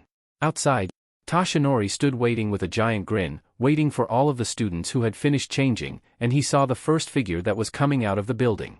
Seeing the large frame on the figure, he could only guess that it was Naruto.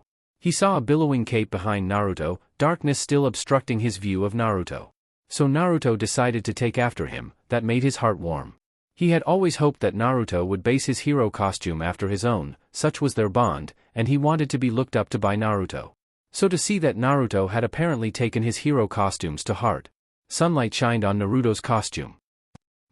Master. Toshinori said without thinking when he saw that familiar outfit make a new appearance with an updated, male, design to it. Naruto shrunk his body down to his humanoid form once more, and rubbed the side of his face without looking at Toshinori. Give him black hair, and you could say he was her son.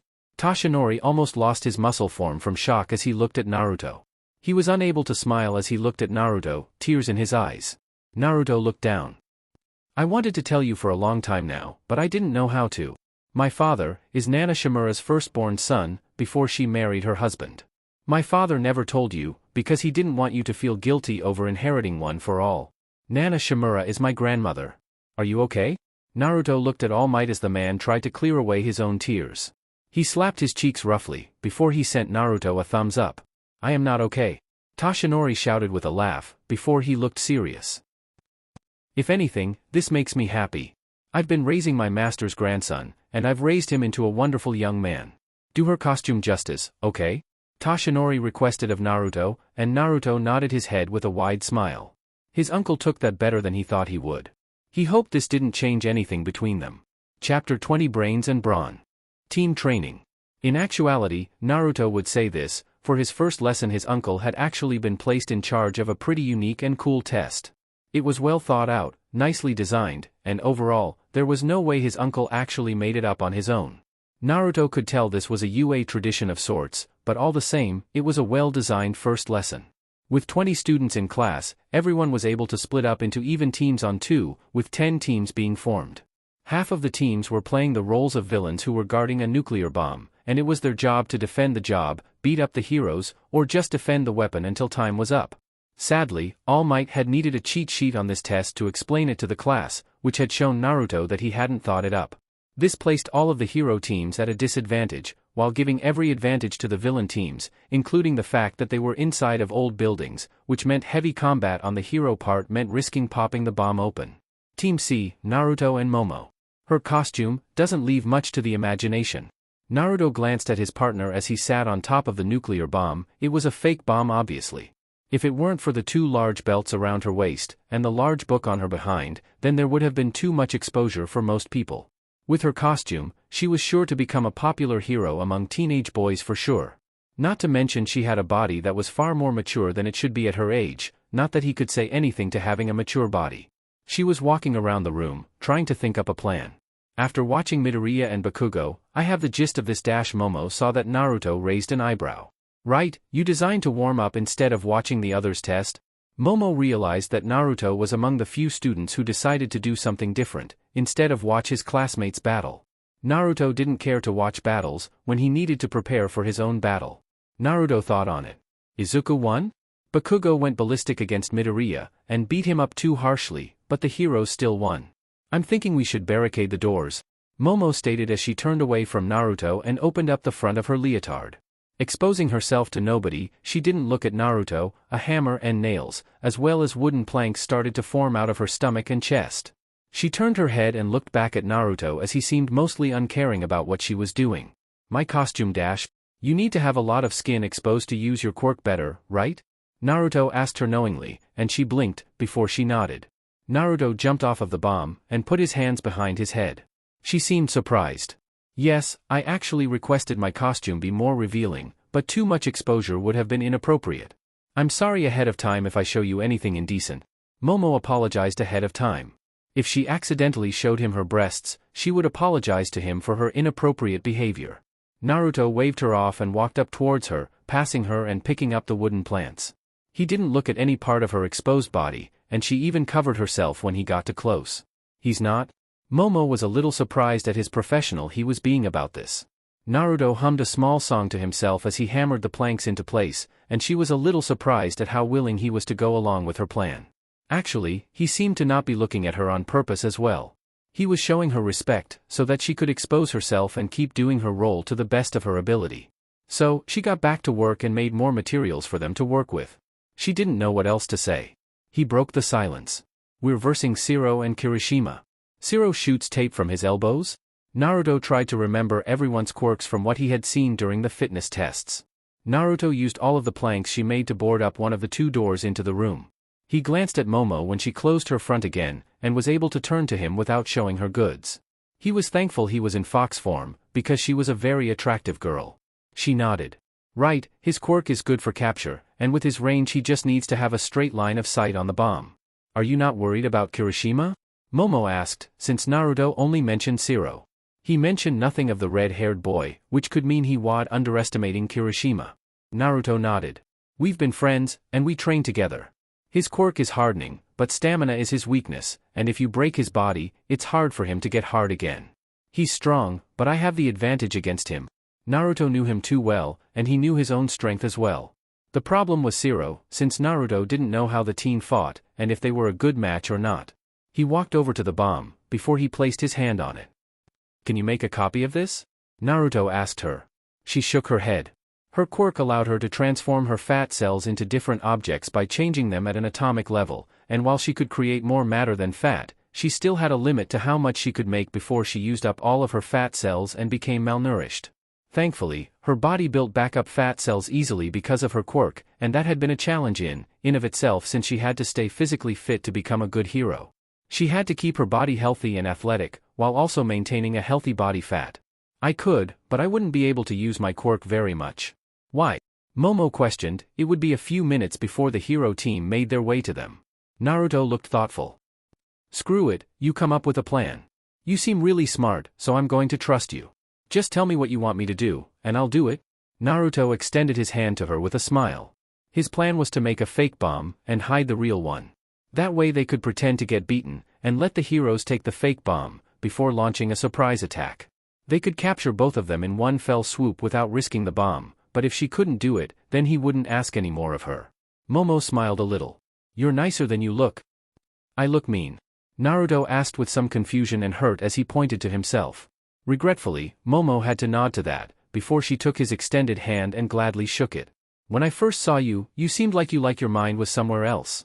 If you would like, I would be glad if we could become friends formally. Momo let go of his hand and bowed. She would like a friend her own age. He would like more friends. Fine by me. Now, I'm going to get into character. Naruto smiled back at her, before he transformed into his two-tail state and hopped back and forth. If he was going to play the role of a villain, then he was going to get into the role with all he had. Momo had almost literally sparkles in her eyes when she realized he was going to act like a villain, so he was going to have fun with this exam. Joining him, she created a black cape with her quirk and pulled it over her shoulders. Observation room. Communication is key between teammates, both hero and villain. While the last testers had no communication, it seems Team C and Team J are showing excellent teamwork. It's not perfect, but they are at a good starting point. Can anyone tell me where they can improve? All Might asked the few students who were watching the cameras with him. A couple started to think on it, before Tsuyu raised her hand up quietly. Yes, he asked her. She waited a moment. He was too willing to let her make the decisions, and she isn't asking for his help? Tsuyu wasn't sure. All Might surprisingly shook his head. No, some people are superior to others in some ways. Momo is perhaps one of the most intelligent girls at this school, and Naruto's battle prowess are not to be mocked. By allowing her to become the brain, and he become the brawn, they are splitting up the roles according to their skills. All Might started a lecture. This was a rather normal thing that heroes overlooked, trying to become things they weren't. It was fine to improve areas they were lacking, but it was also good to rely on those who were superior to you in the areas who were lacking. There was silence. They aren't covering their own weaknesses. They're only playing to their strengths. Tenya commented hopefully, and he was given a smile and thumbs up from the teacher. Correct. With Naruto and Momo? The door burst open. Zero, quickly, the bomb. Kirishima shouted as the two of them rushed into the room, his body being used to break down the door. Zero jumped in after him, and shot tape from both of his elbows towards the bomb. He grinned under his helmet when it looked like nothing was going to get in the way of their victory, before the tape hit something in front of the bomb. A think glass barrier. Momo spoke up. Damn. Kirishima grinned when he looked at the sight before him. Momo was sitting on the ground, a black cape on her shoulders as she sat against Naruto's side as he laid on the ground next to her. She had a dark, but adorable, smile on her face as she looked at them from behind the glass wall. Maya ha ha ha. Maya ha ha ha. Good luck heroes, but I predicted you would take this course of action. Now that your surprise attack has failed you, go, my loyal minion, go and turn these heroes into. Momo placed both of her hands against her head as she tried to think of something threatening.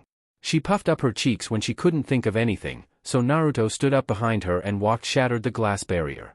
Hero. H is for hearse, which you will be needing. E is for eradicate, which I'm going to do to you. Naruto pointed at Zero, who gulped when Naruto took a few steps towards him. R is for red, the stains I'm going to leave of you. Finally, O is for off, because I'm about to off both of you, hero. Naruto spoke a soft, threatening poem towards the two men. Zero jumped to the side and shot tape at Naruto. Momo created a cannon out of her stomach, and she fired a cannonball at the tape. Zero's tape caught the ball, and both the tape and Zero went flying as they were attached to the ball, and pulled along with it. Zero slammed into the wall, his body landing right next to the cannonball. He groaned in some slight pain as Kirishima ran at Naruto to fight him. I've never fought you in this. Kirishima was going to comment on having never fought Naruto in this form, before Naruto grabbed him by the face, and shoved him through the ceiling.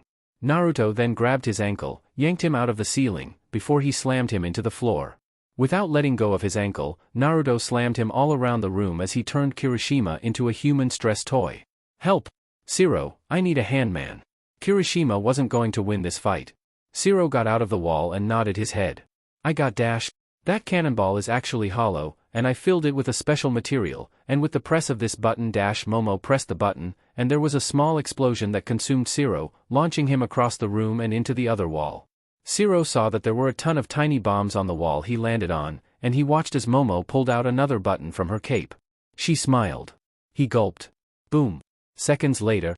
Well, to be fair, it was kind of an uneven match-up. Naruto and Momo got the number 1 and number 2 spots in class. His physical abilities are insane, and her test scores have yet to fall below 100% on any test. In retrospect, it might have been unfair to put the smartest student with the most flexible quirk, with the strongest student with an extremely powerful quirk.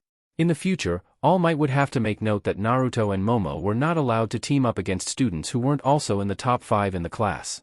Kirishima and Zero really didn't stand a chance, but they had tried, and heroes that tried in the face of impossible odds were amazing in their own right.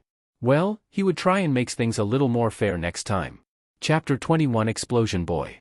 Excitement. Been a while since I've had a girl's day, Mina thought as she sucked up her drink. She was sitting with her female classmates, at least a few of them, since Tsuyu had rejected the idea on the reason that she had to make lunch and dinner for her siblings today.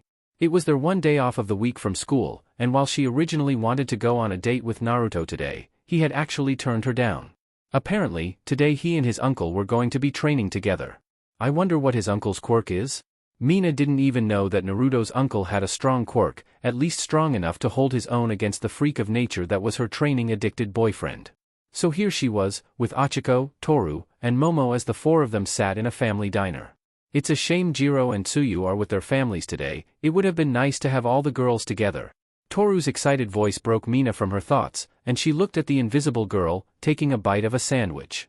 It vanished the second it entered her mouth, so it was amusing just watching her eat. They were all in their pretty casual clothes.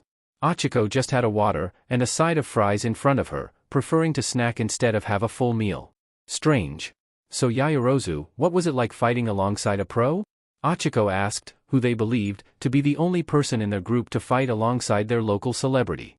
Sure, Naruto wasn't an actual pro hero, but the fact that he knew All Might personally, combined with how many heroic feats he had under his belt, it was only a matter of time before he became a member of the top 10 heroes himself one day.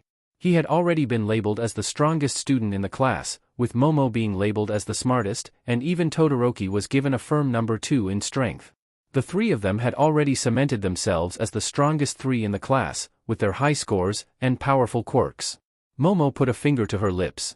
I haven't thought on it. It seemed his mind was somewhere else during that training. He seemed like a good person though, and he was willing to play along with my plans. Momo had been the one who really wanted to get into character.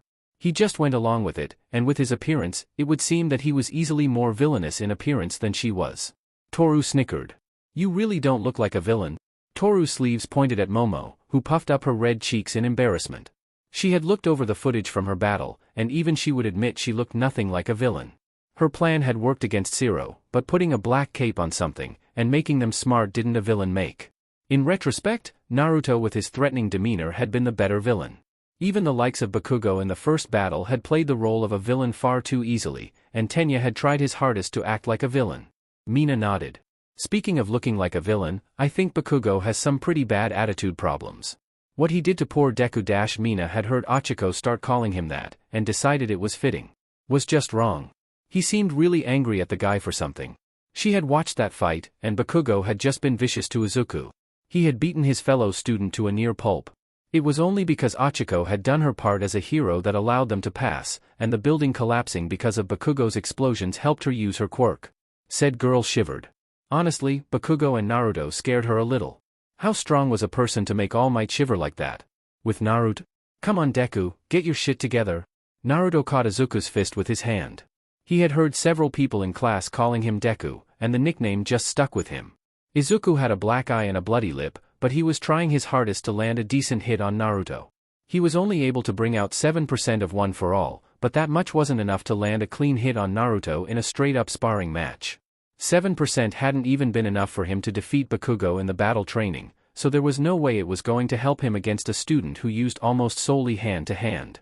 All Might watched in his shriveled form. He's trying his hardest, but he's thinking too much against Naruto. Against an opponent who fights using instinct, but still has a mind for battle, using just your mind won't be enough, Toshinori thought as he watched his nephew and charge fight. So far, Izuku hadn't even been able to match Naruto use his quirk. The point of this training was for Izuku to land a hit on Naruto, that was it. This wasn't One for All training, this was martial arts training using One for All. Watching the boy, Toshinori could actually see where he was going wrong with his fighting style. He was trying to imitate the All Might fighting style of punches, when his body just wasn't built for lots of upper body martial arts. He needed his own fighting style until his body was capable of using 100% power all over. As it stood, he wasn't a fist fighter. Naruto looked a little annoyed with Izuku. Naruto used 2 fingers and grabbed a lock of Izuku's hair, before he yanked his head down with it. He punched him in the nose and knocked him off of his feet, before he grabbed his ankle and slammed him into the sand. I can't read his moves, it's like he has a dozen different fighting styles, and never sticks to a single way of combat. Izuku, even in the sand, had the wind knocked out of him as Naruto put his hands in his pockets. He liked observing others and how they fought, and used their quirks, but everything he learned from watching Naruto was useless. The second he tried to fight Naruto's current fighting style, Naruto just switched into a different way of fighting and threw him for a loop. When he tried to adjust to the new style, Naruto switched into the old one, or a new one. No matter how much he tried to take control of the battle, Naruto didn't let him, and he had no way of predicting what Naruto was going to do next. "Come on kid, get back up," Toshinori whispered as he encouraged Izuku. This was his successor, he needed to support him right now, not Naruto. "I'm done." Naruto turned and started to walk away. "What? I thought we were supposed to be fighting all day." Izuku jerked up as quickly as he could, and he wobbled to his feet before he ran at Naruto. Not to punch him, just to ask him why he was giving up. Naruto turned around and placed his palm on Izuku's head, before he pushed him onto his butt, right back in the sand. "You're not ready to train with me, even if you could use 100% of that power you have. That body of yours isn't the only thing holding you back from making me take you seriously. I'll train with you again, when you understand what you're doing wrong." Naruto was done with Izuku. Toshinori didn't say anything. Izuku was far too predictable, because he thought out all of his moves. He was easy to trick into acting a certain way, and no amount of speed or power would change that right now. He needed to learn how to think on the fly better, and act on instinct more. As it stood, no amount of training with Naruto would help him with that. "With the girls? So what do we talk about now?" Mina asked as they all got their food. They had a full day of fun planned, but right now they were going to sit down, eat, and maybe gossip a little. "Boys?" Toru asked. "I'm not interested, right now, I'm focused on becoming a hero." Momo rejected it. She wasn't going to be trying to get into a relationship with any boys until she had become a pro hero, and had gotten used to that harsh life. A relationship could wait until she was an adult. "You can talk about it, I just won't have much to say." Momo did relent when she saw Achiko blushing, and Mina seemingly uninterested. She was kind of interested in why the most tomboyish of them, Mina, seemed like she didn't care too much about this topic. Like what, who is the hottest in class, or boys we like? Mina didn't really have much to say. She was in a relationship, and in a couple months, she and Naruto were going to have been dating for a full year. The two of them were having a somewhat rocky patch in their relationship, but they would be out of it soon enough. They both had a lot on their plate right now, so they just weren't spending all the time together that they did when Naruto didn't go to school. She did have opinions on the other boys though. "Oh come on, think about it, we've got a lot of hotties in class. Todoroki, Naruto, and even Denki are all pretty good looking. I would include Bakugo, but his attitude. Everyone could agree there, that with Bakugo's anger issues, he was taken off of any potential boyfriend lists. Of all of the boys in class, the hottest ones had to be Naruto, Todoroki, and Denki, with Kirishima being pretty good looking. There were other good lookers, but those four had to be highest on that list. Toru still planned on asking Naruto out, but not until she had seen more of his personality. "Oh, and I sent some of my hair to the company like you said. They're going to make me invisible tights." Toru sent a thumbs up, an unseen thumbs up, to Momo. She nodded. "In all honesty, the fact you only wore gloves and boots for a costume was very indecent. Even if nobody could see you, making a young girl run around mostly naked was just horrible. It didn't matter if she was invisible. It wasn't appropriate, and it wasn't very smart when considering Toru was going to be a hero, and thus would have to work in both the hot and cold. It was just unhealthy for her to be naked in the winter months." "You're oddly silent, considering you're very enthusiastic," Momo pointed out, looking right at Mina. The girl smiled awkwardly. "Just been in thought. Naruto's with his uncle today, but knowing him, he's going to get into trouble somehow," Mina mentioned in passing, without meaning to. She got looks from the girls. "What?" Mina asked with a confused look. "What? You're pretty concerned for him, considering you barely know him." Achiko didn't want to sound rude, but she had never really seen Mina and Naruto interact with each other. The only ones she had really seen Naruto talk with was Momo, Toru, and Kirishima. He hadn't really talked to anyone else. He did talk to Mina a little. "Do you like him?" Achiko asked with a smile. Toru huffed. "Hey, I called dibs." "You called dibs on the boy I've been dating for nearly a year. Naruto and I eat lunch together on the roof, and we don't sit close together in class. Also, my boyfriend Mina sent a pointed look to Toru, who had the decency to shrink back into her seat. She didn't realize Naruto was taken, and she had made a fool of herself for trying to flirt with him during class the last few days. Is too oblivious to notice a girl's feelings, so I was just going to let you confess your feelings, and let him be the one to let you down gently. Seriously girl, I've been waiting for you to ask him out, so I could tease Naruto about it," Mina pointed out with deadpan face. She wasn't angry at Toru in the slightest, a little annoyed, but Toru was honestly innocent of any crime. As long as it doesn't interfere with your studies, I have no problem with it. Just try and think of your future before making rash choices. Momo didn't really care either way. She did mentally make note of the fact that she too hadn't really seen Naruto make any romantic advances on his own girlfriend. Also, try not to dash. Boom. What was that? In the streets, a villain just appeared. We need to go and find a hero. Achiko shouted as the dinner they were in shook. They all stood up and looked out the window, seeing traffic stop as a villain with what looked like bombs growing out of his body, screaming in pain and throwing his bombs everywhere. A real villain. Momo looked in surprise, not accepting this today. Mina looked surprised. This only happened to her when Naruto was. It's Foxman. Toru corrected herself when she saw Naruto jump in front of a bomb that nearby hit a car and take the explosion with his body. He rushed towards the next bomb thrown and tossed it up into the air, before he used his body again to shield a small group of businessmen. He was in his two-tail form to give him the size to block the explosions, but they all knew it was him now. Dash is around, seriously? Mina should have known Naruto was somewhere close by if there was a villain that was attacking out of nowhere. We should help him. Achiko actually got ready to go outside and help.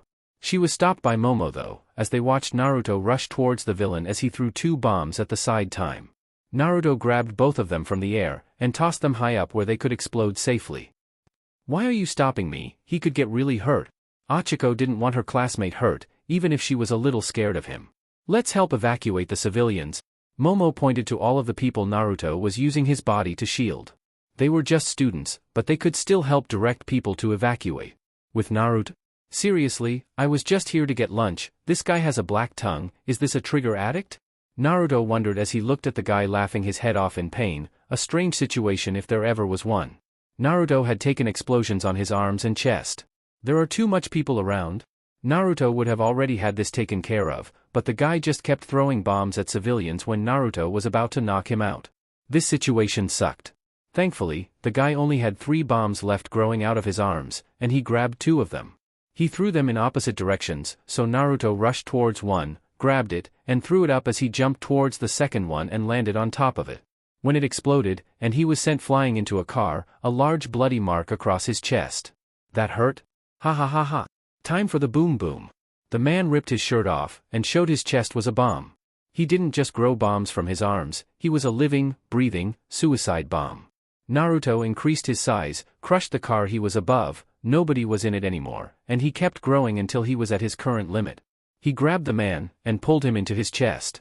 Naruto curled up and wrapped his tails around himself, holding the man as close to his chest as he was able. He didn't know how powerful this explosion was going to be, but it was going to hurt. Boom. It hurt, a lot. Naruto was sent flying into the side of a building, transforming back into his normal form, his chest and arms now completely bloodied by the explosion he just contained. The bomber was still alive, his body immune to his own explosions, but his body was super skinny as he used up all of his body's nutrients, leaving him in a severely malnourished state. Ooh fuck, that's the news. Naruto fell out of the building, and landed face first on the sidewalk. He glanced around, and he was surprised when there was nobody around to see him untransformed. Naruto groaned in pain as he forced himself to transform back into his one-tail state, and got back up. As thankful as he was nobody saw him, he needed to get out of here before other heroes, the police, or the news arrived. That sucked so much. Asshole kept throwing bombs at innocents. Naruto hated when villains played dirty like that. Oh well, everyone was safe now. Naruto wobbled into an alley out of view. He then passed out. Chapter 22 Bloody Yandere Mini Arc. Well, Naruto was in a pickle. Waking up was fine and dandy, considering almost anyone else who had took explosions to the chest and arms would have been dead. He still felt a massive amount of pain in his chest and arms, and he couldn't move much either. Actually, he couldn't move at all. He flexed his arm, and he felt something tying both of his wrists down. His ankles were in a similar situation, and he had something thin wrapped around his neck. Nachan, how happy you woke up. Who are you? Naruto looked at the girl who walked in. He didn't recognize her off of the top of his head, but she seemed a little familiar to him. The frizzy bun hair, the blonde hair, and yellow eyes, and those fangs. Of course, he recognized her clothes more than anything. She was wearing a super baggy orange hoodie, that was literally just like the one that he wore. She had it half unzipped like his, showing her moderately impressive cleavage. She wore super baggy black pants, that was only held onto her body with a tight belt, and the legs were rolled up to allow her to walk. She was literally wearing his clothes, and he meant literally. He could smell himself on those clothes. She stole his clothes? Oh Nachan, don't you remember, I'm Himiko Toga. Our love started in that alley, and I just couldn't resist taking you. Himiko spoke with a love-struck voice. Naruto deadpanned. First, I'm going to transform, break out of these bonds. Second, I'm going to rip my clothes off of you. Finally, I'm going to beat you up and drop you off at the police station. Naruto told her his step-by-step plan for what was about to happen to her. Also, Naruto glanced down, and saw he was wearing pants still. His chest and arms were bandaged up, so she must have broken into his house and stolen his clothes. He shivered. That was even worse than if she just stripped him naked of his clothes. Sounds fun. Himiko jumped onto the bed with Naruto, and he yelped in pain when she landed on his chest. She poked his neck, where something was wrapped around it. If you transform though, you're going to slit your handsome throat. Himiko pointed to the iron fibers that were wrapped around his neck. Durable enough to not snap when he transformed, meaning that if he upped his size, he would be slitting his throat in the process. Naruto frowned, and he glanced at the ropes that were tied around his wrists. They weren't made of the same material, but they didn't have to be. The thread around his neck was good enough to keep him restrained. Who was this freak? So you have me here, what do you want? Naruto asked her as he tried to think of a way to get out of here. Wherever here was, he was going to escape, and take this girl down when he escaped. Himiko traced the bandages on his chest. First, going to let you heal, then I'm going to stab you. When I saw you bloody that day, I just had to fall in love, and I've been following you ever since. Learning about you, watching your movements. Her face twisted as a sick glee overcame her features. Her cheeks turned bright pink as she remembered what she had done, the things she had gotten to do in her pursuit of love. Watching you, learning to imitate you, taking your clothes, making myself dress like you, pretend to be you. Himiko exclaimed to him as she scooted down so that she was sitting on his abs. She was twitching and squirming like a schoolgirl with a crush, and was more than happy to explain everything to him. Sadly, now he remembered her. No windows, one door, and this room smells like blood. There is no escape, honey. I'm going to keep you here, but don't worry, you'll still have a social life. I'll go to school for you, as you. I'll break up with that sexy girl you like, so Himiko lay down on top of him so that she was looking at him eye to eye. She pushed her finger up against his wounds, and opened them up so that he started to bleed again. Her smile widened even further, taking a far more perverse look to it as she lowered herself further on him, liking his bleeding chest. The fuck? Stay calm, surely, Mina will notice, somebody will notice this girl isn't me. Naruto watched as she got off of him. She rolled off of the bed and onto the floor, before she hit the ground. He couldn't see her, but when she stood up, she looked just like he did. Down to the last detail, she was his exact clone. You can turn into people like drinking their blood? Naruto pointed out. That would explain the fangs, to be honest. He was disturbed when his voice came out as a response, out of a body that looked just like his. Her wearing his clothes just made it even worse. Don't worry, we're just one step closer to becoming one person. I love you so much, Nachan, and soon, we'll become one forever. Next day you. My boy Kirishima. Sorry I couldn't hang with you yesterday, I was with my uncle. Himiko shouted as she ran over to Kirishima. She high-fived Kirishima like it was nothing, before the two of them pro-fisted. He gave her a thumbs up. Dude, saw the news, you were awesome. The way you took that explosion, and saved everyone was awesome. So manly. Kirishima punched Himiko in the arm, and she wrapped her arm around his shoulder. They bumped fists again. Man, you must be feeling great, you're so energetic this morning. Kirishima hadn't seen Naruto this excited for school.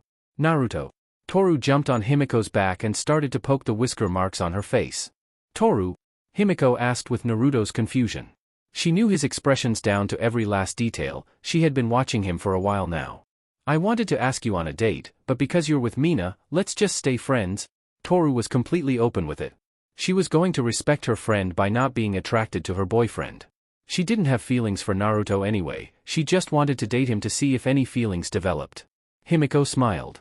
Let's stay friends, sounds like a plan. Himiko just let Toru keep poking her, and moments later the invisible girl got off on her own. Mina showed up and grabbed a hold of Naruto's hand. Mourning Naruto. Mina leaned up to try and give him a kiss, but she blinked in shock when Himiko jerked out of her grip and walked several steps forward. She saw that annoyed look on her boyfriend's features. Well, somebody woke up on the wrong side of the bed? Mina shrugged her shoulders and smiled moments later. Well, Grumpy, no kisses for you today then. Himiko turned. We're done. I don't want to be with you anymore, not after what you did. Himiko even imitated Naruto's serious voice too well. What did she do? Toru and Kirishima looked at Mina, who was just stunned with wide eyes. She could tell when Naruto was being serious, and he wasn't joking around with her. She watched as Himiko made a show of storming off. Mina was frozen with wide eyes. She took a hesitant forward, but she stopped and placed her hand on her arm. "You're not Naruto." Kirishima looked at Naruto with a frown. Himiko froze when she was outed already, surprised. "Now that I think about it, I didn't feel any heart when you greeted me," Kirishima proclaimed with a bold step forward. Himiko smiled. Such good friends Naruto had. "What do you mean, this has to be Naruto? It's not like somebody can just take his shape and..." Toru realized what this meant. Several other students were listening in, though they didn't know what was going on, and just passed by them. A couple of students in their class joined in though. "What's going on?" Shoji asked as he joined them, since they were making a scene. Naruto took an explosion to the chest, an explosion that the news reported left him in visibly dire condition. Mina remembered that she had evacuated civilians, and didn't see what happened in person. But when she watched the news, she remembered seeing Naruto in his giant fox form heavily injured. Kirishima caught on, and grabbed Himiko by the collar, not caring that he was making a scene. "Where's my best friend, you bastard?" Kirishima roared, and the others got into a battle stance when there was a laugh. It wasn't Naruto's voice anymore. "A girl?" Shoji asked in surprise when he heard a soft voice. Part of the disguise had come undone, and half of Naruto's face turned into a girl's face. A girl none of them recognized, to be honest.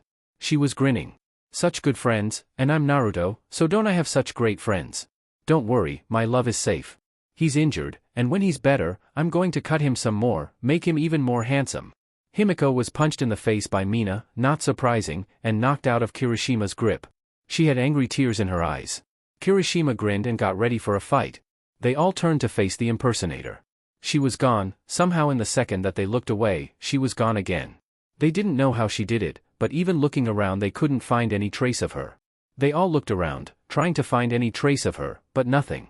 Mina actually screamed in anger, actual anger, when she realized that now she knew Naruto was missing, and the only person who knew where he was and had him, had vanished right under their noses. She wasn't the only angry one. Kirishima and Toru were pretty angry too. They had to find Naruto.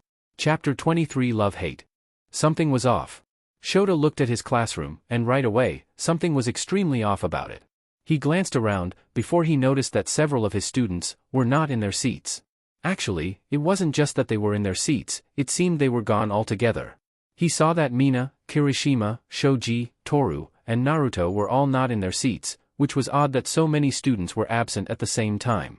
Even worse considering that some of them were friends, and this would mean they were skipping school to hang out. "If their reasons aren't good for this, I'll expel all of them." Shota would tell All Might about this, but he wasn't going to go out of his way to track down a classroom of skipping teenagers. They better be able to explain this. With Naruto, "You're a monster, you didn't even break that Kit Kat, you just took a bite out of the whole damn bar." Naruto moved his head around so that she wouldn't feed him her second-hand chocolate. She was in his clothes again, laying down next to him, and trying to feed him. Of course, he would rather starve than get an indirect or direct kiss from this psychotic bitch. She had a knife in her other hand, drawing crude lines down his arms, leaving thin cuts that just barely bled. She was sure enjoying herself, and she rolled on top of him and smiled. When he got out of here, he was going to beat the shit out of this girl. "Oh, don't be that way, you have to eat to keep your strength up. If I want to suck your blood, you need to not die, so you got to keep that strengthy strength up." Himiko tried to sound cute. She was cute, but Naruto wasn't going to think it after what she did to him. He jerked his forehead forward, and smashed his head into her nose. She yelped in pain and rolled off of the bed with a hard thump, slamming into the dresser on the way down. Naruto smirked at his small victory. He wasn't going to make it easy for her to have her fun with him. He frowned though when she hung over the side of the bed with a bleeding nose, and a wide smile. She was licking her own blood as it went over her lips, having actually enjoyed his violence against her. She enjoyed pain, she enjoyed pleasure, she enjoyed hurting and being hurt. He didn't know how to handle her, other than beat her within an inch of her life and leave her to rot in prison. Honestly, that was his only answer for dealing with her. With the Naruto rescue squad, hours later. "This is the scene of the crime yesterday," Kirishima whispered as they looked around the busy streets, that were busy once more. There was a construction crew that was filling in the holes blasted in the road from the villain fight. There were brown spots on the side of the building, spots that were dried up blood. Kirishima was worried for his friend, but he had to admire how far Naruto went to save lives. He had taken a super powerful explosion and contained it with his own body, which was the height of manly. This was their only place where they could start looking for Naruto, the place where he was last seen. Shoji looked at blood marks dried up and on the ground. They went into the alley nearby, but after that, it was clear that Naruto had collapsed.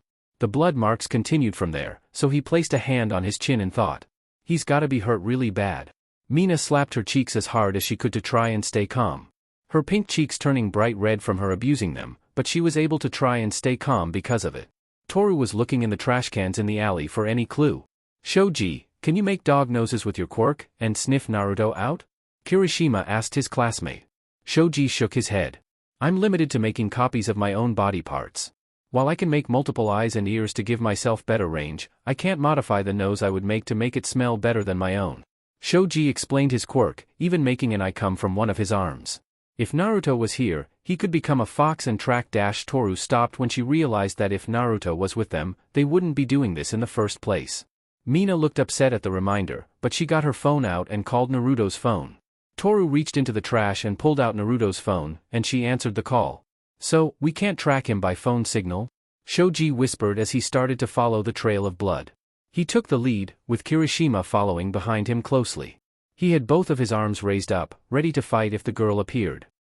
"We should have contacted a hero," Shoji pointed out with his mask shifting and showing he might be frowning underneath. Mina shook her head, and so did Toru. Naruto would get in trouble for doing illegal hero work if they told a teacher about it, and they were taken to the crime scene. The only heroes that they could contact about this would have to be heroes that Naruto was personally close to, those who knew he helped people in need. "Where were you two when Naruto got kidnapped?" Kirishima didn't want to come off as accusing, but it needed to be asked. "They were here when it went down. I was helping get people out of the area. When the fight ended, I was a few blocks away. I didn't know Naruto had been hurt until I saw the news. I thought he had just escaped so that he wasn't seen by the news." Toru spoke the absolute truth. Naruto had cemented himself as a hero in the eyes of much of the classroom, so it was easy to see him as somebody who was invincible. That seemed to be further from the truth. Mina just gripped Naruto's phone in her hands. "I should have helped him. It's Momo's FAU. Mina stopped herself. No, it wasn't her fault. She chose to go along with what the group wanted to do, and help evacuate people. She could have went against the group, and helped Naruto fight. Then he might not have gotten so hurt in the first place. If she had thrown some acid at the villain, and hurt him, then maybe Naruto wouldn't have had to protect everyone from the big explosion. It was her fault for not following her instincts, not Momo's fault. The girl had just been doing what a hero would have done, and helped evacuate those who were in need of help. "It's okay, we'll find him." Kirishima held back a little and put a hand on her shoulder. They continued following the blood trail as far as it was going to go, but the further they went, the less Naruto had been bleeding. His wounds having stopped bleeding as time went on. Kirishima pushed his fingers against his cheeks, and pushed his lips into a smile. "Come on, do what Naruto would do right now, and try and smile.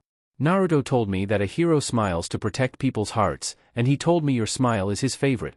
Kirishima tried to get her to smile again. Mina did smile, and she forced herself to grin widely. She never knew Naruto liked her smile so much. Naruto must talk about her behind her back with Kirishima, and from the looks of it, he said good things about her. "I'll show him my brightest smile too," Toru shouted. "You do that. Shoji, the blood stops here," Kirishima commented when they were all forced to stop. They didn't have a trail to follow. "Let's split up. Kirishima, you go with Toru, and I'll go with Mina. If we find Naruto, we don't do anything until all of us are together." That girl wasn't very big, and her quirk wasn't strength-related, so she couldn't have carried Naruto super far. Shoji tried to think about everything that he had seen so far. They needed more of a plan than that though. "Wish there was a pro that we could turn to without getting in trouble," Kirishima whispered as he teamed up with Toru. Mina blinked and looked at the phone in her hand. She looked at Kirishima. "Kirishima, Naruto changed his password on his phone, do you know it? Naruto knows some heroes that might help us," Mina pointed out as she gave him Naruto's phone. She didn't want to part with it right away, but Kirishima nodded. 0730 Kirishima typed it in. "July the 30th? Is that his birthday or something?" Toru wondered out loud, since that sounded like Naruto had picked that number for a reason. Mina took Naruto's phone back, and she found the password a little odd as well, and she felt like she recognized that number. It didn't matter right now though. She looked through Naruto's phone contacts. His uncle wasn't going to be any use here, so she continued scrolling down them. She didn't see All Might's number in Naruto's phone, so Naruto must know that number out of the top of his head. She tried to find a number for a hero that she could trust to help them, but also not get Naruto into a trouble. She found it. "Who are you calling?" Kirishima asked, not recognizing the name that Naruto had in his contacts. Who the hell was his Ryuko Tatsuma? With Ryuko? "Thanks for this, we're grateful. Just doing my job, no need to thank me." Ryuko in her hero outfit spoke as she looked down at two police officers. She was in full dragon form, holding two criminals in her hands. She had been called to take care of two villains who had attempted to rob a bank. They had flame quirks, so her scales had been a very good protection against the fire. Not to say her hero clothes didn't have some burns on them. They had put up a fight, and several water quirk heroes were putting out all of the fires that had sprung up. She tossed them into the cop car, back seat, before she transformed back into a human form. She reached down and took her phone out the holder stabbed to her leg. A heroine's work is never done. The cop joked when she turned away and started to walk out of hearing range for those around. It was Naruto. He should be in school right now for starters, so he shouldn't be calling her. Second, today wasn't her day off, and she was on duty. He knew not to call her when she was working. She was going to have to lecture him about time and place for this sort of thing, and make sure that he wasn't slacking off in class. "Naruto, this isn't the time dash. Naruto is in trouble, we need your help." "Mina." Ryuko stopped her lecture when Mina on the other end shouted over her. She was a little surprised Mina was calling her, and she mentally went over those words again. "Naruto, in trouble? He's always in trouble. Nothing is new about that. I'm working right now. So when Naruto is done handling the trouble, tell him to call me later." Ryuko had utmost confidence that Naruto could handle whatever situation he was involved in. She had trained the boy herself, and he was stronger than the average pro hero. He could handle himself just fine against most things. She was about to hang up. Naruto was kidnapped, and he might be dying. "Tell me everything." Ryuko spoke more harshly than she intended to. This was instantly more serious than she thought it to be. She doubted Mina would say those words lightly unless the situation was really serious. This sounded bad. Yesterday, a villain appeared that used his body as a bomb. Before he could explode, Naruto used his body to contain the explosion. He was really hurt though, and before anyone could find him, he was kidnapped. "We've been trying to find him, but his blood trail stopped." Blood trail? Ryuko knew that leaving a blood trail meant that a person had to be bleeding a lot. If Naruto passed out from blood loss, and a villain took him, then he was in real danger. Ryuko registered the rest of the story as well. Naruto sacrificed his body to save others, and ended up extremely hurt because of it. That sounded like him. "We're in an alley next to where the villain attacked, please help us." "I'm on my way, and you should have contacted me the second you realized Naruto was in danger. I'm going to be talking with all of your teachers about this when this is over with." Ryuko sounded stern. This was something that students shouldn't be dealing with. This was hero work. It was one thing to do hero work when you were forced to, like Naruto usually was, but these students were skipping school to track down their friend.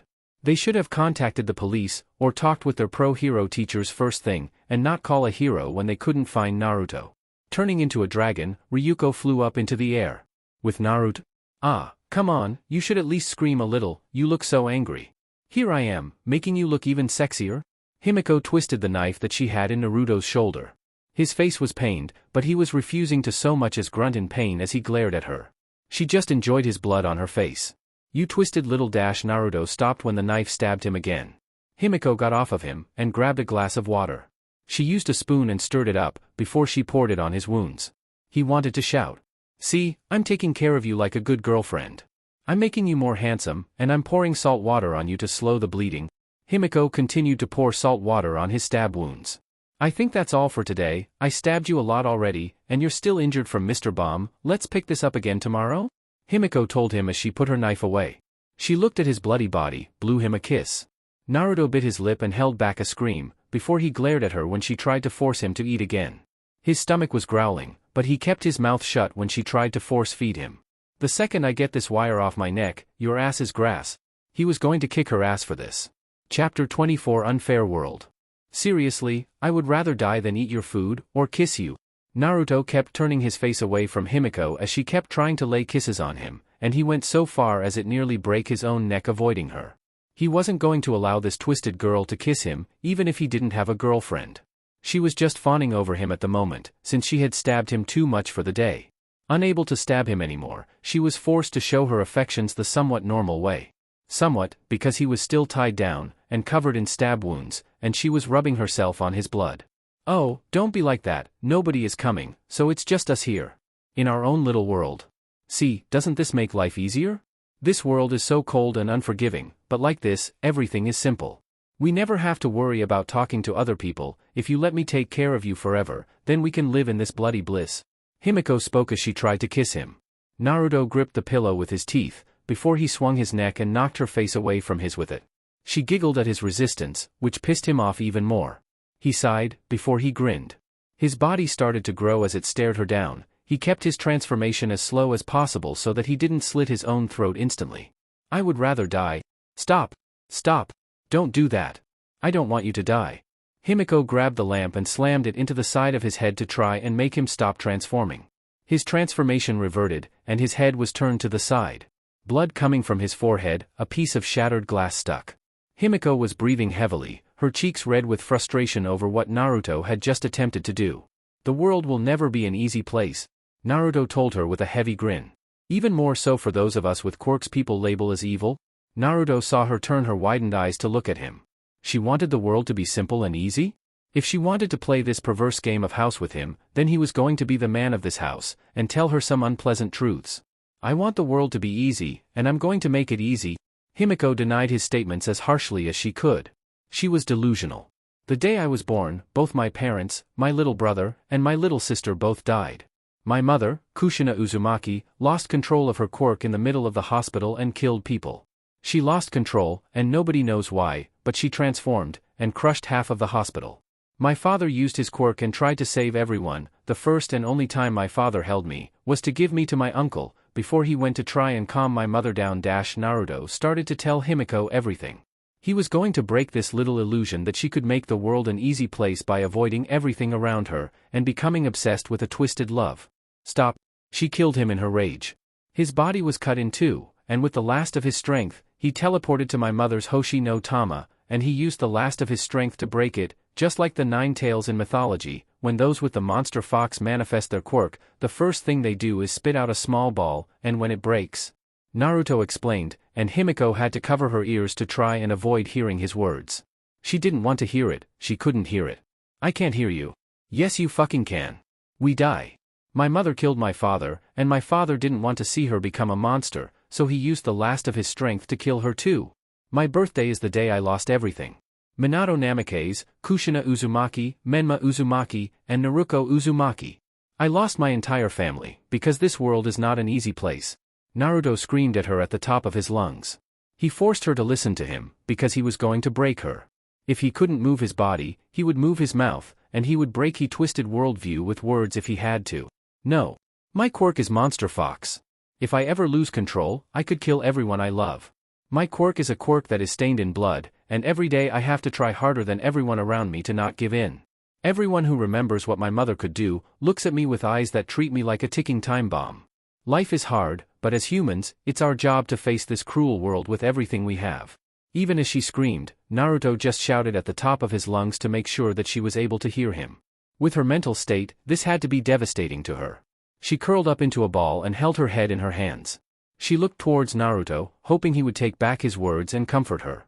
When he didn't, she rubbed her arms together. You're lying, this is just a lover's spat, we had to have one eventually." Himiko smiled as she found a way to justify Naruto's statements in her mind as wrong. She was still breathing heavily, and her cheeks were flushed. Outside the door, "Oh my god." Kirishima covered his mouth, tears in his eyes as he heard what had been said. With Ryuko's nose in her dragon form, locating Naruto had been easy, and they had been able to sneak into the abandoned building without being heard thanks to Toru going ahead of them and pointing out all of the traps. They had been able to sneak around undetected, and just as they located the room Naruto was in, they heard his voice. "His strength is unreal." Shoji couldn't feel anything but respect for Naruto after hearing about the day of his birth. "Hey, your mother killed your siblings in an uncontrollable rage, and then she fatally wounded your father. But don't worry, with his last breath, your father killed your mother to stop her rampage." Mina looked at Ryuko, who nodded. She knew all of this. "If I ever lose control like mom, are you going to kill me?" Now isn't the time to get distracted by bad memories. Ryuko had started to train Naruto in controlling his quirk, because if he gained control, she would never have to do what was asked of her. It was way Naruto was introduced to all of the strongest fighting members of the top 10. They had been told by the government that if Naruto ever lost control and killed a person, they were supposed to put him down. Mina placed her finger against the lock on the door, and made a little acid so that she could burn through it as silently as she could. She was crying like everything, she was biting her free hand to keep from bawling. Naruto never told her any of this. Toru, but naked and invisible, slipped through the door as she quickly and quietly opened the door. Himiko reacted out of instinct, and threw a knife towards the door. Toru let out a shout of pain as the knife stabbed her in the shin. Toru dropped to the ground, the knife still stuck in her. "Stop what you're doing right now." Ryuko rushed through the door and stood in front of the students. Himiko reacted as quickly as she could, visibly nervous as she stood before a pro hero from the top 10. She grabbed one of her knives, and jumped on top of Naruto, placing the knife next to his neck. Hostage situation. "You unmanly coward." Kirishima burst into the room with Mina, while Shoji picked up Toru from the ground, pulling the knife from her leg. "Thanks. Can you walk?" Shoji asked her quietly, and her felt her head move in a nod. Setting her down gently, he noticed that he didn't see any blood, so her blood must have been invisible too. "Naruto? Naruto, it's going to be okay. I'm here now." Mina called out to Naruto. Kirishima blinked. "You monster. You didn't even break the Kit Kat bar, you just took a damn bite out of it." Kirishima looked around and saw the chocolate she had tried to force Naruto to eat. He saw that she had taken a bite out of the entire bar. Naruto pointed his fingers at Kirishima. "That's what I said." Naruto liked having somebody agree with him on this. His emotional outburst over now that his friends were here to save him. "Are you okay, Toru?" Naruto asked Toru, having seen her get stabbed. "Well, the floating knife at least." "I'll be okay. He's been stabbed at least 13 times, and he still has damage from the explosions he took. The fact he's still alive is amazing." Ryuko slowly moved her foot into position, to try and rush Himiko before she could use that knife. The girl looked flustered and angry now that they had interrupted her. "If you come quietly, then it will be better for you," Ryuko stated. "Somebody didn't like that. I'm going to kick your ass." Mina lost her shit when she saw what state Naruto was in. She gathered her most lethal dose of acid that she had ever produced, so lethal that even her own hands felt like they were burning. She threw it at Himiko's shoulder. She wasn't going to kill the girl, and the girl ducked it. When it hit the wall, it created an easily 3-foot wide hole instantly. Himiko actually smiled, and pushed the knife against Naruto's throat closer, reminding Mina what position she was in.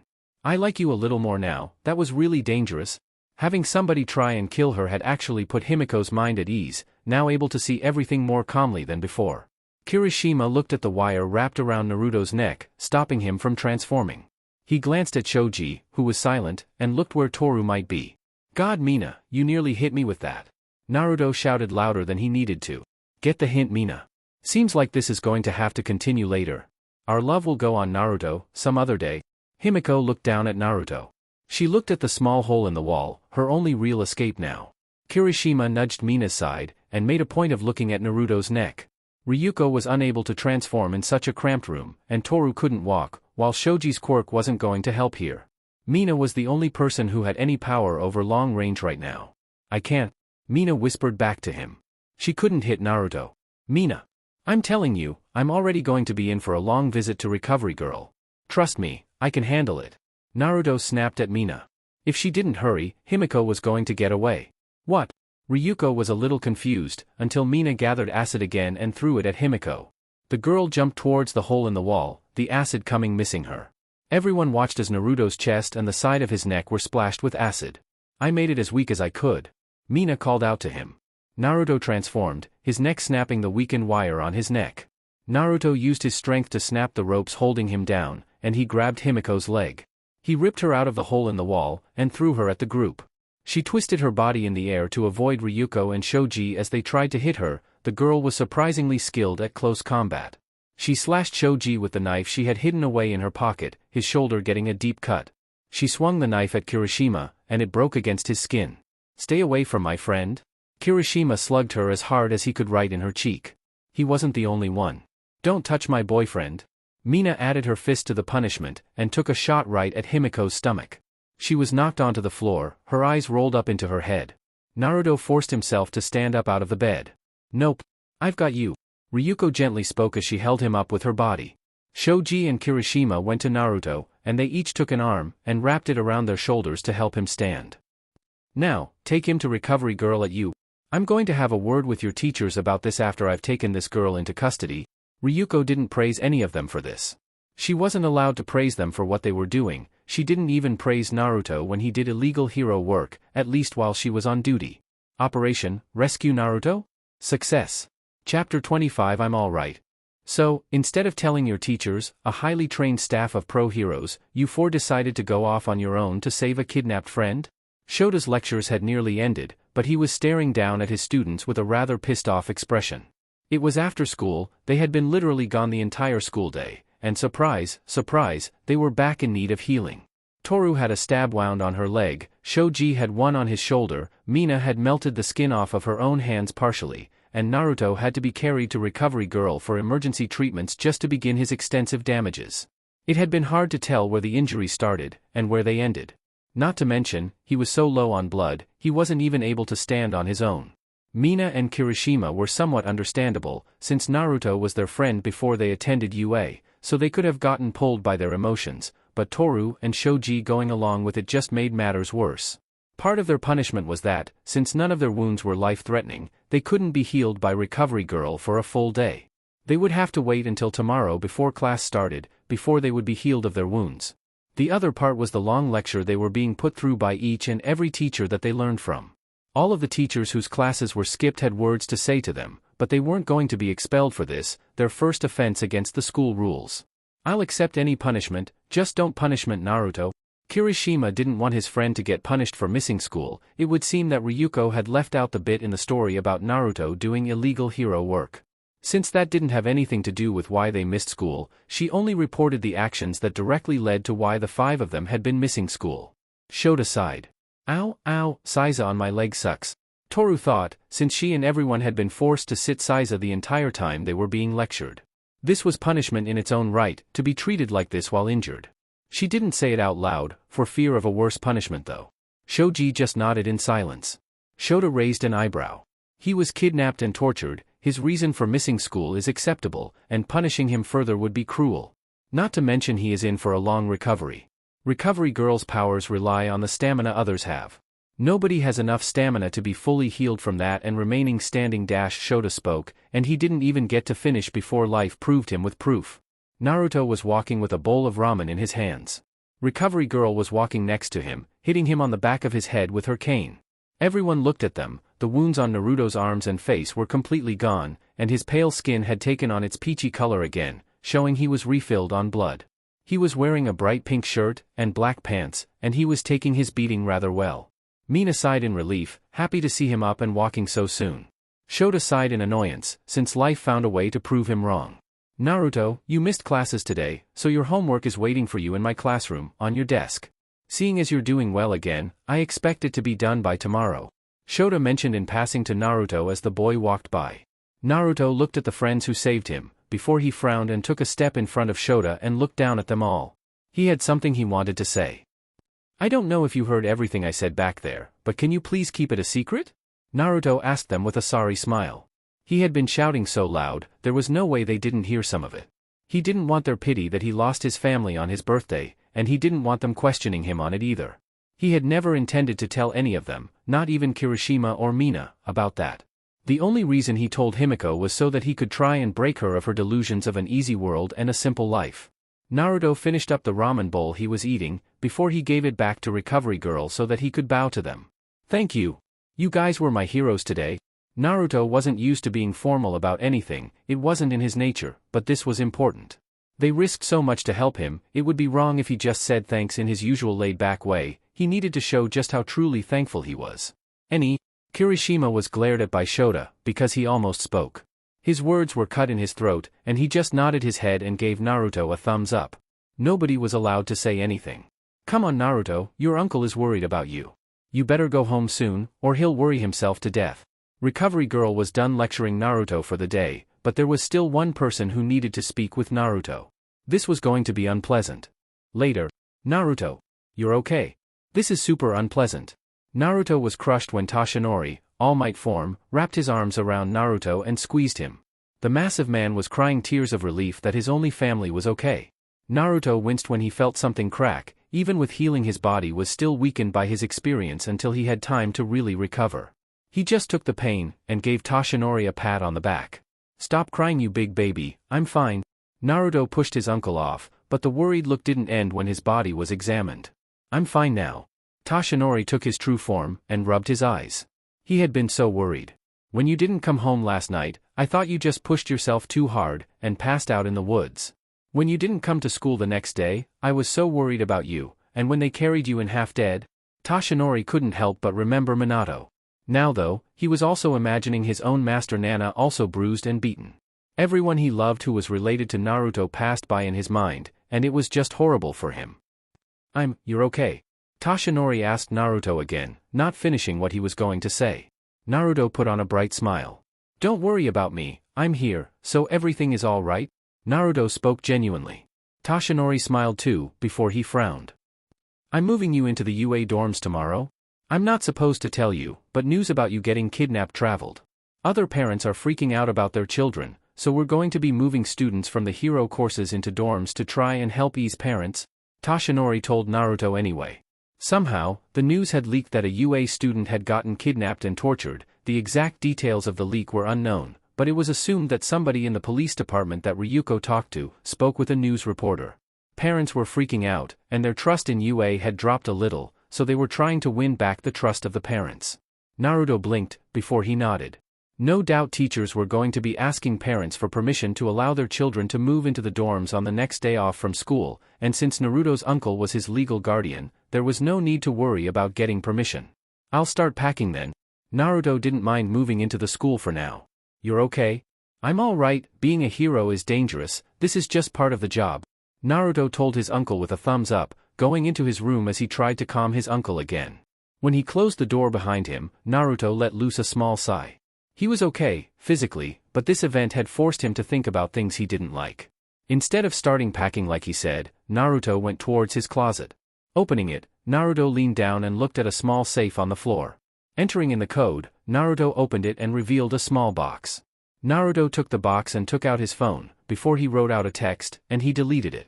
Naruto looked at the box in his hands again, before he opened it up.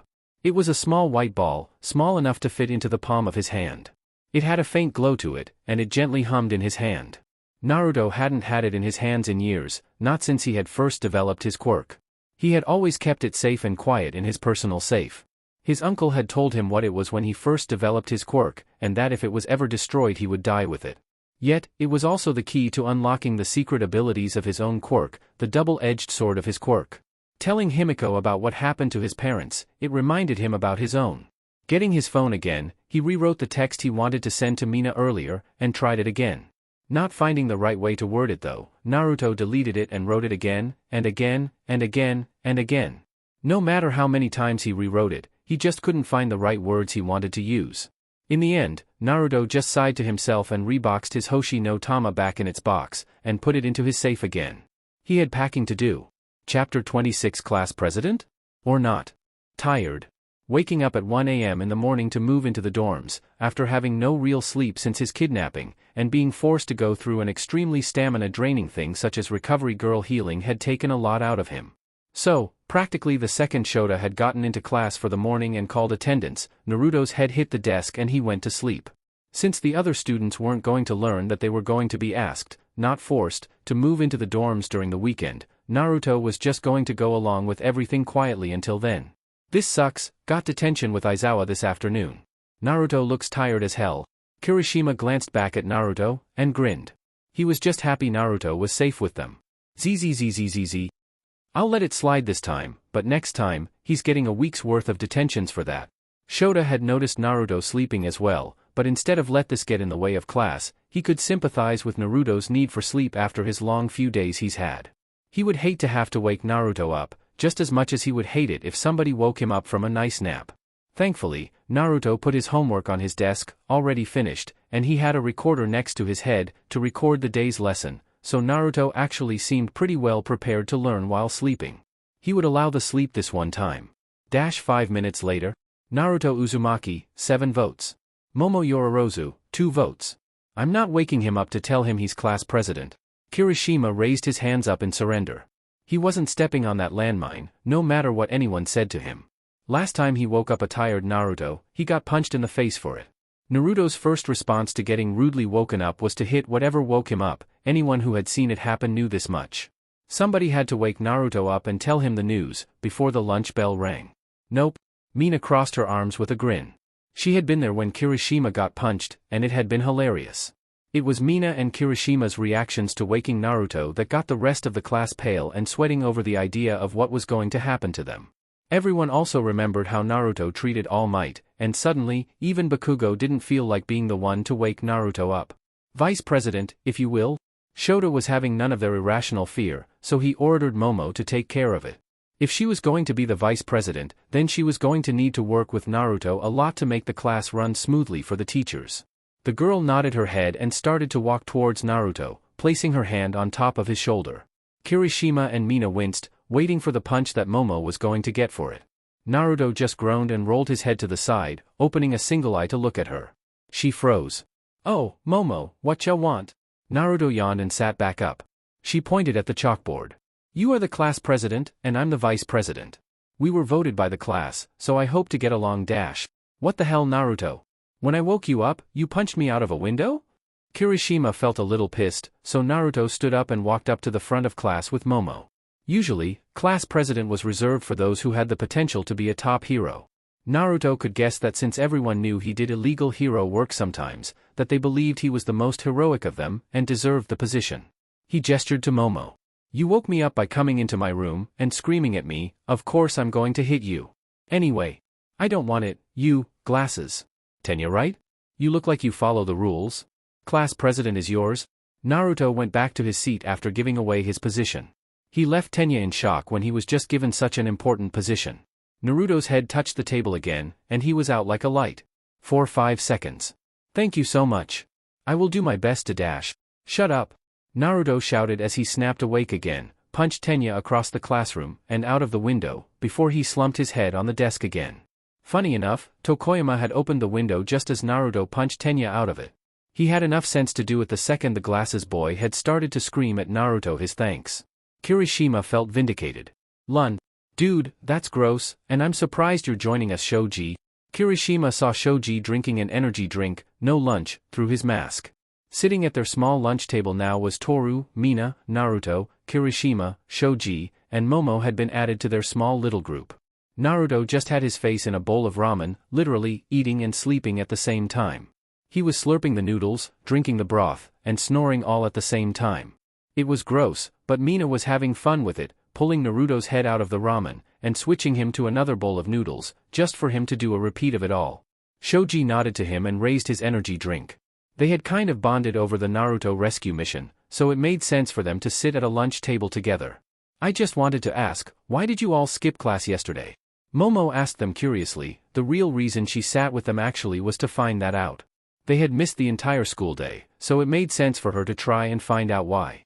Food vanished into Toru's mouth. "We were totes saving Naruto from a freaky Yandere girl. It was super scary, but it really made me feel like a hero when Naruto thanked us." Toru couldn't help but almost shout that too loudly. She yelped when Naruto opened an eye and glanced at her, before he closed his eye and fell unconscious again. "We got in a lot of trouble?" Toru mentioned with rub of her head, that nobody could see. Mina grabbed Naruto's wallet and walked up towards the pro hero in charge of lunch, before she used his money to buy another 2 cheap bowls of ramen. Coming back to the table, she sat one down in front of Naruto and dunked his head in it. She put the next in front of herself and dug into her own lunch. Naruto had offered to allow them all to use his wallet to get themselves lunch today, since some of them needed to recover their stamina after getting burned or stabbed saving him. "I see, that explains why UA is in some legal trouble," Momo whispered to herself.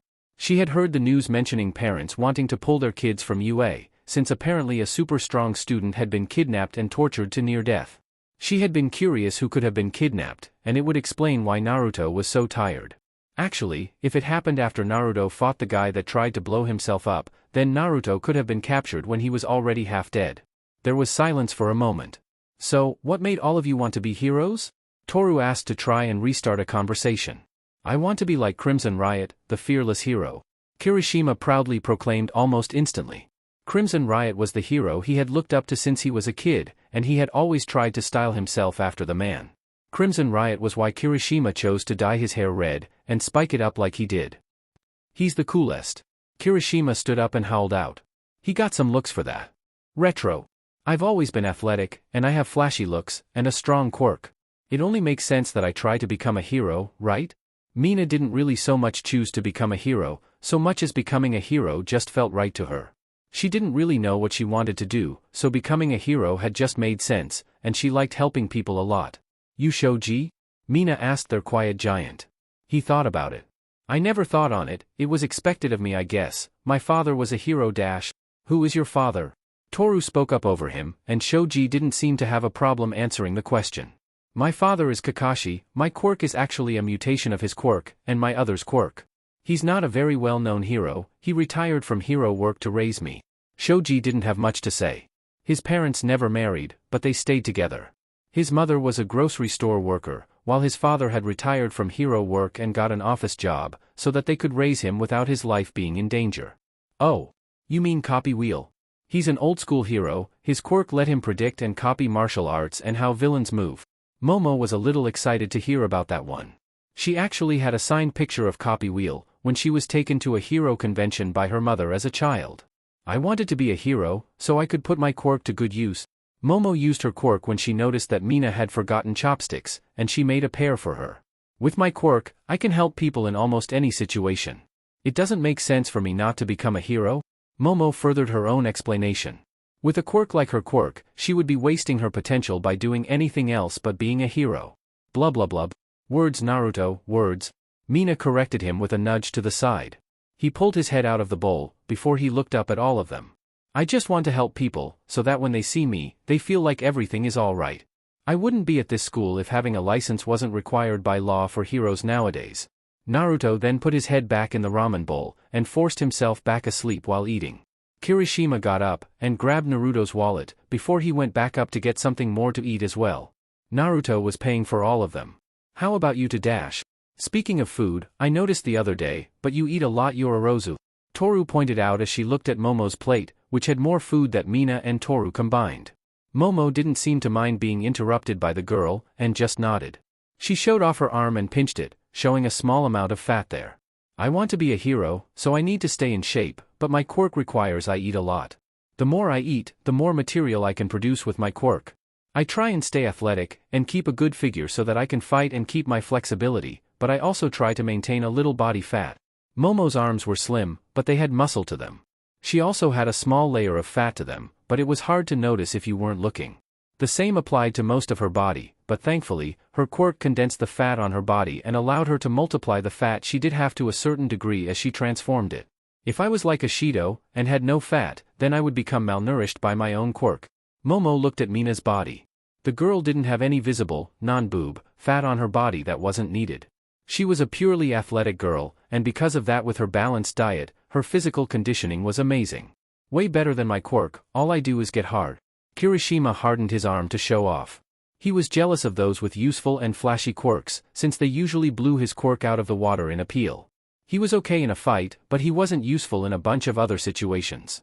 Mina covered her mouth. Dude, phrasing. Mina. Does he realize? Momo. He said that at a table with women? Shoji. That's what she said. Toru shouted, unable to resist anymore with all the talk of getting hard. She rolled onto the floor, giggling her head off at her own joke, and Kirishima's face became as red as his hair when he realized what he had said. A security alarm started to go off. Instantly, students started to freak out and try and run towards the exits. Several students were knocked out of their seats, and were swept up in the rush of students. Then again most of the students were with the general courses and business courses, so they weren't trained in stuff like hero work. UA wasn't just a hero school after all. All of you, shut up and calm down. Instantly, a giant fox appeared in the middle of the students, a fox whose head reached up to the ceiling. Naruto, having been knocked out of his seat, transformed and towered over the students around him. His deep and booming voice taking command over the cafeteria instantly, his annoyance reaching all of them quickly. Ow, ow, ow. Toru, Momo, Shoji, Kirishima, and Mina were all on Naruto's head, being pressed up against the ceiling while Naruto made his anger known to everyone.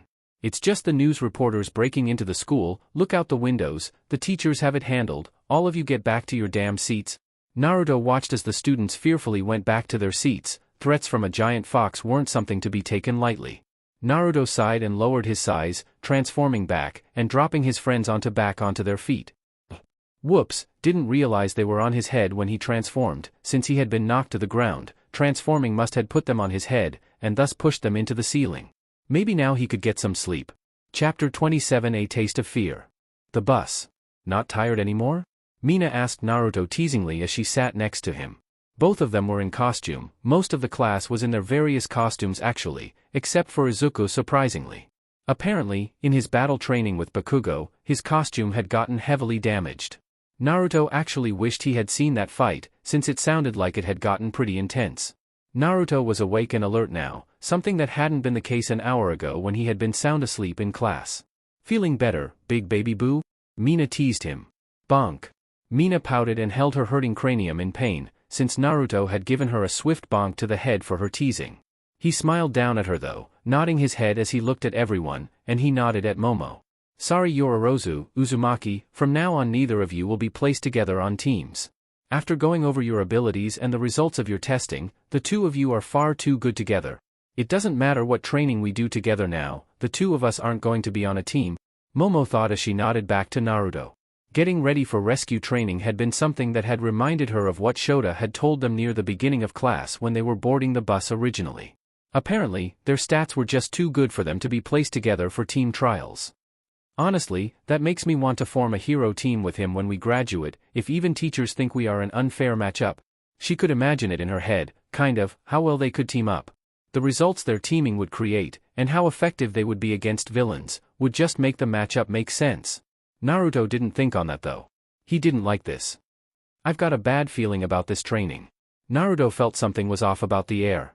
Something in his head was going off, an animal instinct telling him that danger was approaching? He didn't know, but he didn't like it. This was the first time in his life, despite the number of times he had been in danger, that he had actually felt something horrible was coming. What did you say, Frogface? Hey, don't insult frogs, jackass. Frogs and toads are a part of the same family, and I won't have you using frog as an insult. Naruto stood up and pointed at Bakugo with a frown. He used to have a pet toad before it died, and he just had never gotten around to getting another one. Naruto looked at Tsuyu, who seemed unfazed by the comment from Bakugo in general. You're absolutely adorable, Tsuyu. Naruto looked at the smallest girl in class, the only one who was sitting on all fours in her seat at the moment as she got the compliment. Toru nudged Mina. What, he's just telling the truth. Mina had no issues with Naruto complimenting a cute girl when it was true, and he wasn't trying to flirt. Tsuyu didn't blush or anything, and she didn't seem offended or pleased. She just accepted the compliment with grace. You wanna fight, fucktard? Why bother? Naruto seemed a little confused why Bakugo wanted to start a fight. The guy's quirk was explosion, he sweat an explosive liquid from his palms, and his explosion so far had been weaker than what was usually required to do any real damage to him. Naruto's fur was highly flame-resistant in his stronger forms, so flames usually didn't do a ton of damage to him at their lower heats.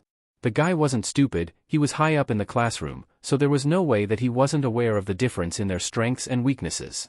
Stop fighting. Bakugo was forced to sit back down when Shota turned around and glared at the two of them. Naruto shrugged and sat down too, not really angry to begin with. He just didn't like it when people were insulted because of things they couldn't help, even more if that thing made you look like a cute frog. Naruto glanced at Mina, before he thinned his lips. Suddenly, the lump in his chest, and the one in his pocket, felt a whole lot heavier. I hope I don't regret bringing it here to train. Naruto thought to himself, patting his side. At the USJ? Holy crap, this is amazing. The USJ was filled with multiple biomes that were host to different type of disaster relief situations. Visible from their current location, there was a landslide zone, a flood zone, fire zone, and multiple other places that would train heroes on dealing with different types of rescue scenarios. Standing in front of it all was their guest lecturer for the day, a hero wearing a fully body spacesuit, a very bulky one, the Space Hero 13. Naruto had never actually been to this place before, so this was even a new experience for him as well. I hope I don't get sent to, that feeling, it's getting worse. Naruto didn't like it. The hairs on the back of his neck were raising up, he felt a pit in his stomach, and he didn't know why he felt something really bad was coming their way. Even against villains, his danger senses never went haywire like this, so why now? Naruto felt his heartbeat pounding in his ears, he wasn't able to hear the teachers anymore. Something was wrong, terribly wrong, and he wished he could pinpoint it. It couldn't be 13, despite the fact that his quirk was. Black hole, it can suck up and tear apart nearly anything. And you've used it to save people all over? Izuku commented, and suddenly, the heartbeat in Naruto's ears stopped. The world returned to him, but instead, he had a voice in his ear. Achiko was nodding her head in obvious excitement to see 13 in person, the happiest smile on her face. Run. A voice spoke to Naruto, and he looked for the source, but nobody was saying anything to him. My powers could easily kill, and for some of you, that's true too. In our world full of superpowers, we regulate the uses of quirks, and it might seem that is good enough, but one mistake, one uncontrollable quirk, and people die. 13 explained, and silence fell over the students as they listened to the morbid words. The words struck a chord with Naruto, and several others with quirks that could easily kill, but for once Naruto didn't think about his mother. Run, it's coming. The voice spoke again. What is this voice, and this what happens when I'm about to lose control? Am I losing control of my— No, it has to be something else. Naruto forced the thought he was losing control out of his mind. Why wasn't anyone else noticing something was wrong? During Aizawa's fitness test, you learned your own hidden potential. With All Might's battle training, you learned how dangerous your quirks are to others. This class will show you a new point of view, how you can save lives. Because your powers aren't meant to hurt, they are meant to help people. 13 gave them a short bow. That is all, thank you for listening. He's awesome. It's here. What is that? Naruto looked down towards the ground far below them, and he saw a spiraling black mist forming in front of the fountain. Naruto's statement brought attention to it, and others started to notice it too. The only person who noticed it at the same time as Naruto was Shota himself. He saw the mist become large enough to form a portal, and people started to come out. At first, a man covered in hands came out, then it happened. Escape. A large figure, even larger and bulkier than All Might, appeared out of the portal with other villains. He had scars on his arms, and his brain was completely exposed, with his mouth being a sharp beak with rock-jagged teeth, and a jet-black body. The voice went absolutely haywire, screaming at him to run away. The second Naruto laid eyes on that one villain. Those are villains. Shota got ready for battle. Everyone run.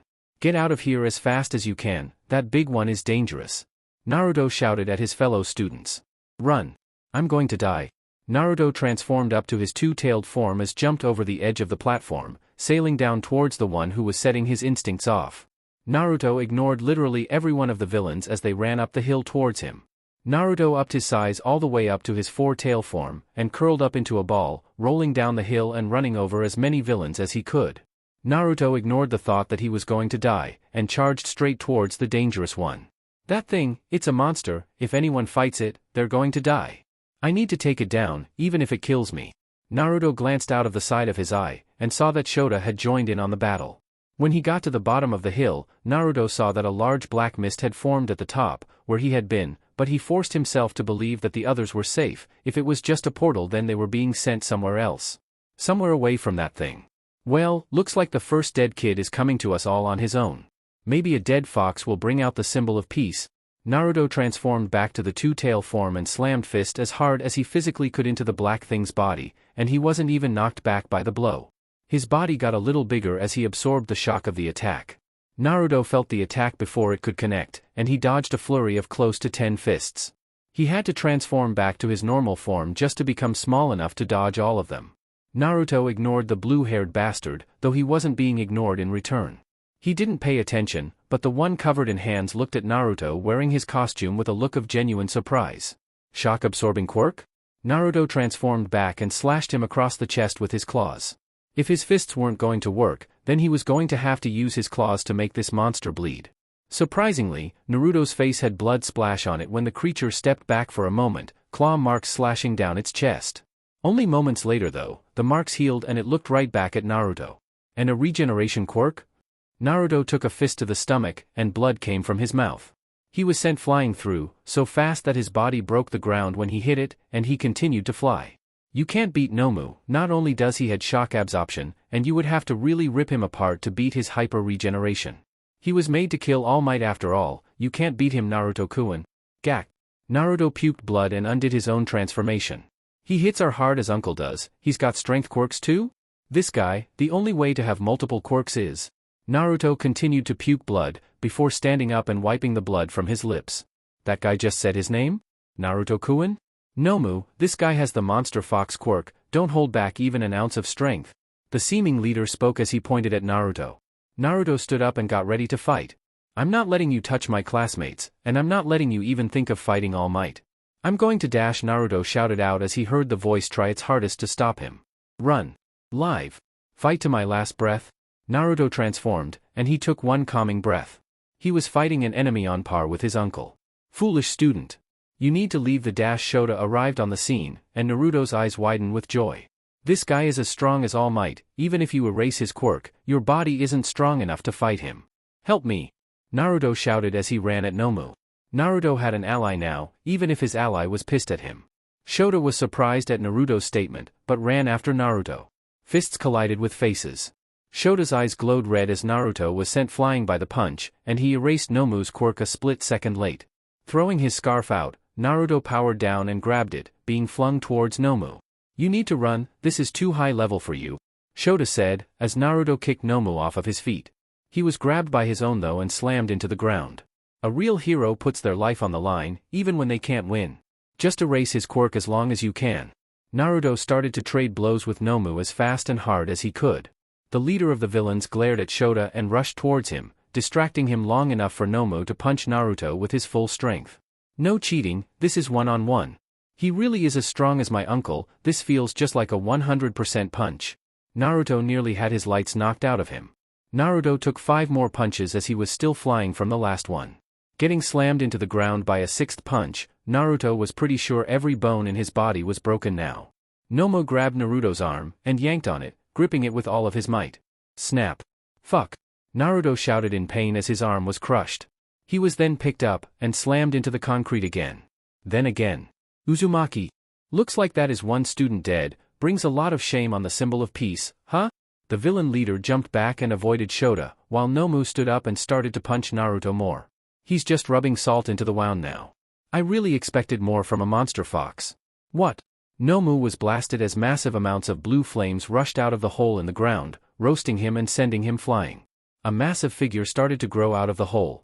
That's 1, 2, 3, 4, 5. Shota's eyes saw a number of tails continue to grow and grow, as a large, bloody orange fox came out of the hole and continued to grow larger. His size didn't stop growing, and the number of tails didn't stop. 6, 7, 8, 9, he's lost control? Shota didn't like the looks of the situation. This Nomu had just beaten Naruto into losing complete control.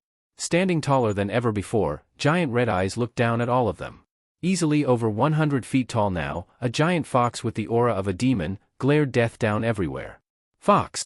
Blue flames gathered in Naruto's mouth, and he leaned down so that he was looking over Nomu. Fire! Naruto spewed the flames down. The flames consumed everything in their path, burning all that they touched to ash. The villain leader's eyes widened. Nomu wasn't immune to fire, since that wasn't an ability All Might had, so he wasn't given a power to make him immune to it. Nomu was turned to ashes. Reawaya. Naruto slammed his hand into the ceiling, and broke a hole in it. His fist then swung and smashed a building to pieces. He spewed flames at the ceiling, burning a massive hole in it. Naruto glared everywhere, looking everywhere for the being that hurt him so much. Red eyes took delight in the destruction that his body caused moments later. Naruto's transformation ended when Shota turned his eyes on Naruto, and erased his quirk as quickly as he could. The Monster Fox quirk was born when the Gigantification quirk and Nine Tails quirks fused, and it's been passed down, but his mother didn't use Fox Fire, she used illusions when she rampaged. Shota saw the leader of the villains running away from him. He was scratching his neck while running, right towards the villain who had created the portals. Nomu is dead, it's game over for us this time. Shota had to keep his eyes on Naruto though. Naruto waking up and rampaging again was now the worst case scenario. That villain, Nomu, had been created to kill All Might, and had beaten Naruto so badly to the point that his quirk had forcefully rampaged. There are still dozens of other villains everywhere, and students battling them. Shota had to defeat all the villains around them, before he could go and help the other students. The biggest threat was gone, but all of the students were still in danger. Shota saw a small white ball fall out of Naruto's pocket, and roll on the ground next to him, but he didn't pay it any attention. Instead, he just went to work. There were villains to beat. Chapter 28 Critical. Blood. A lot of blood. That was what 13 saw when he was finished taking down most of the villains in the area he had been in, and went to help Shota deal with the most dangerous threats that had been in the middle of the building. He had seen the giant fox that had appeared very shortly, and while it had been frightening to see that, he had tried to finish what he was doing as quickly as he could to join. Since he was a rescue hero, it had taken him a lot longer to defeat his villains than it would have taken Shota to do it, but thankfully he had the help of several students who left the building to go get as much help as possible. What happened here? 13 asked his fellow teacher. The man didn't look happy. The villains created a hero that could defeat All Might. They came here with a plan, they were organized. The thing was a monster, and had multiple quirks. While Naruto fought that monster, I was distracted by their leader. Shota explained what he knew. He had captured all of the villains that had been in the area, and had tried to get as much information out of them as possible. He was also trying to keep Naruto's vitals stable without moving him, since he wasn't in a fit condition to be moved right now. With what happened, his internal damage had to be severe, no doubt he had head trauma, and all of his bones were broken. Not to mention his arm was crushed and bent out of shape. It took everything he had to keep Naruto stable, and he wasn't a hero that was very good with medical skills, so this was a little bit of a challenge for him to try and do. What he wouldn't give to have Recovery Girl's power right now. He controlled his quirk? 13 had seen the giant fox appear and shrink down. That was a good sign that Naruto had taken control of his previously believed, uncontrollable quirk, and tamed it to defeat an impossible villain. He rampaged. Nomu, the monster, beat him to near death, and it pushed him over the edge. I'm afraid of what would have happened if I hadn't been here. Everyone could have died. Shota had been picked as Naruto's teacher for this very reason. To end any rampages that could happen as early as possible while Naruto learned to control his quirk. The villain's leader, and the portal guy, both got away. I should expel him. Shota knew that was something he had the power to do, and something he had done many times before. Yet, it wasn't right. He had seen the fear on Naruto's face when he charged into battle, before it had been replaced by acceptance. This student, this boy, had charged into this fight with the full knowledge that he was running to his death. He had done what many heroes weren't capable of doing, and while completely foolish, he had placed the lives of others before his own. You won't? No, I'm not going to praise him for risking his life, but the only reason he did it was so his classmates could run away. His actions were those of a true hero, and he might not have ended up like this if I had fought alongside him. Shota thought on it some. Naruto had a point. If the two of them had teamed up, then Naruto could have beaten Nomu without risking so much in the process. Shota used his scarf to wrap around Naruto's torso, and tied it tight enough to stop the flow of blood. He himself, Shota, would have lost to Nomu in a fight, quirk or no quirk. But if the two of them had worked together, Naruto's powerful body, and him erasing Nomu's quirks, could have been the key to a quicker, less bloody, victory. 13 went to Naruto's other side, and he looked at the white ball on the ground for a moment. This is his? 13 asked, and he got a nod in return. Damn Naruto. Those villains must have been hardcore. I've never seen you bust out of that many tails before, or breath fire. Kirishima, with Bakugo behind him, both started to run towards their direction. They weren't the only ones though. Several other students with minor injuries started to show up towards them as well. So far, the only ones who were showing up were Todoroki, Izuku, and Tsuyu. Izuku and Tsuyu having been sent to the flood area, while Bakugo and Kirishima had been sent to an area together, so all of them had been rather close to the middle when it went down. Todoroki had just finished the cannon fodder villain sent his way quickly, and rushed to help with the middle area. Shota cursed under his breath. The sight of their injured classmate wasn't something they needed right now, and considering UA was on thin ice, the fact that villains got into the school and a student was placed near death, again wasn't going to be great for them. Thankfully, since Naruto was in a small crater, they hadn't seen him just yet. Students, everyone quickly go and help your classmates. Help should be arriving soon. Eraserhead and I have this area dash. Naruto. Kirishima had seen into the crater, and he jumped into it without a second thought. Naruto. Dude, you're okay, right? These wounds won't keep you down. Kirishima cheered Naruto on as he landed next to him. He was about to shake Naruto awake, but he was stopped by Shota before he could touch Naruto. This wasn't a joke. Go help the other students. Naruto is in critical condition. If he's moved carelessly, it could put his life in more danger. Here, you're his friend, protect this for him. Shota grabbed the Hoshi no Tama and gave it to Kirishima. The boy looked at his friend laying on the ground, before he regretfully nodded his head. Naruto would have trusted Kirishima with guarding it for sure. Tsuyu hopped into the crater, and she looked at Naruto's condition like Kirishima. Todoroki, can you make a stretcher out of ice? Tsuyu asked the boy, and he looked a little surprised to be addressed directly like that. He nodded though, and placed his hand on the ground, making a flat chunk of ice in the general shape of a stretcher. Shota looked at it, before he figured out what Tsuyu was thinking of doing, and he nodded in approval. They could safely move him on a stretcher. Eraserhead, let's move him onto it. 13 gently moved Naruto's head and shoulders, while Shota moved his lower back and legs. The two of them worked together to gently move him onto the ice that would slow his bleeding and help him. This girl, she has a calm head on her shoulders, 13 thought as he looked at the frog girl with some appreciation. She would be a good rescue hero. Deku, Kirishima, can you two carry Naruto? I know it's a lot to ask, but I can carry that ball, Kirishima. Todoroki, you're strong, if you'll protect us while we carry Naruto, and Bakugo dash. Shut it, Frogface, I'm strong, so I'm going to protect the front. Icy Hot can guard the back. Bakugo shouted at her, and she took it in stride. Kirishima looked at the small ball, before he handed it over the Tsuyu. Opening her mouth, she swallowed it whole, seeing as she could spit out her stomach later to get it out. She was the best suited to hiding something that seemed so important. Everyone got into position and they started to move out, with Tsuyu running next to the stretcher. I'm going to help in the mountain rescue area, a lot of villains looked like they were over there. 13 knew where he was going to go, and Shota nodded his head. He would go to another hurricane area, and find any students who were teleported there. With Naruto?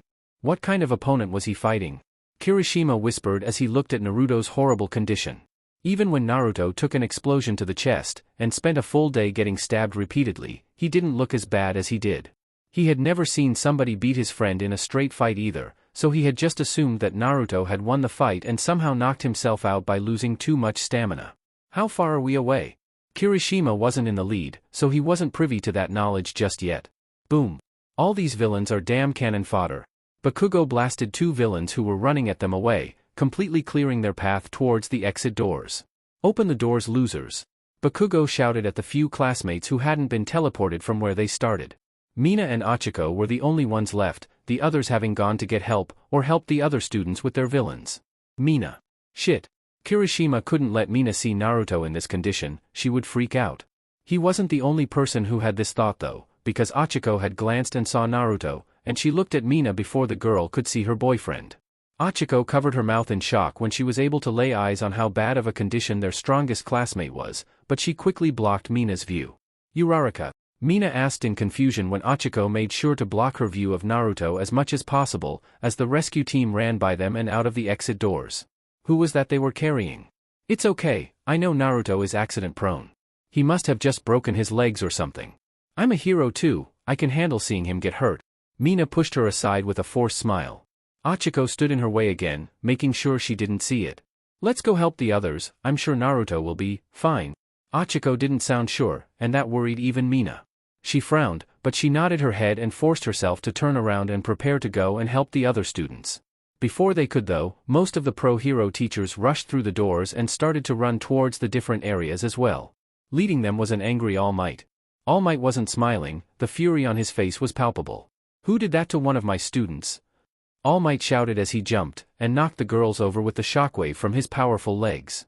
Neither of them had ever seen him so angry, nobody had, and suddenly, Mina looked towards where they were carrying Naruto. You two, take this chance to get out of here. We'll finish up with the villains here, and rescue your classmates. We'll have the police talk with everyone later to get your stories on what happened. Nizu spoke as he hopped down from a hero's shoulder, and motioned to the girls to get moving. As hurt as the young man looked to be passing him, he must have been in a tough fight. Nizu gave credit where it was due. Then again, even before Tenya had gotten to the teachers, they had seen the massive blue flames shooting into the sky. It was hard to miss that, to be honest. All of the pro-heroes got ready, and split up to go to each of the areas. They had students to save. Chapter 29 Heroes Menagerie Teaser. Gotta hurry and check on the others. Tsuyu hopped, her fastest way of running, out of the main school building so that she could go back to the USJ, and continue to help out with anything that they could have her do. After seeing the others off, when dropping Naruto off for emergency healing, she instantly made herself scarce. The others were strong enough to protect Naruto from further danger, but she was needed elsewhere. She wasn't sure what help that she could be, but it didn't hurt to go and find out from the pro-heroes if they had anything from her. She didn't want anyone else to be hurt. Her body froze, and her eyes dulled when she felt control of her own body give way. She hit the ground roughly, and though she wanted to wince in pain, her body's controls were no longer her own. She couldn't even twitch her eyes to see who was behind her, all she heard was the tapping of a cane against the ground. A villain. Child, in your stomach, you have something very important to me, something that is very useful for my plans, come with me, child. The male voice, she decided, spoke to her calmly, calculated. Tsuyu couldn't turn around and see him, but she felt his hand on her shoulder. Somehow, he had been able to sneak onto the school grounds without an alarm going off, or he was one of the villains who had joined on the USJ raid. She tried to open her mouth, but her body moved against her will as she walked with the man. The man tossed a small coin-like device on the ground in front of them, and it exploded into a small portal. Don't worry, you won't be harmed, as long as you don't fight. Of course, your mind might not be strong enough to fight my control. The man walked her towards the portal. He wanted what was in her stomach? Naruto's ball thing she promised Kirishima she would protect. No. Have to fight, have to. Tsuyu was led through the portal.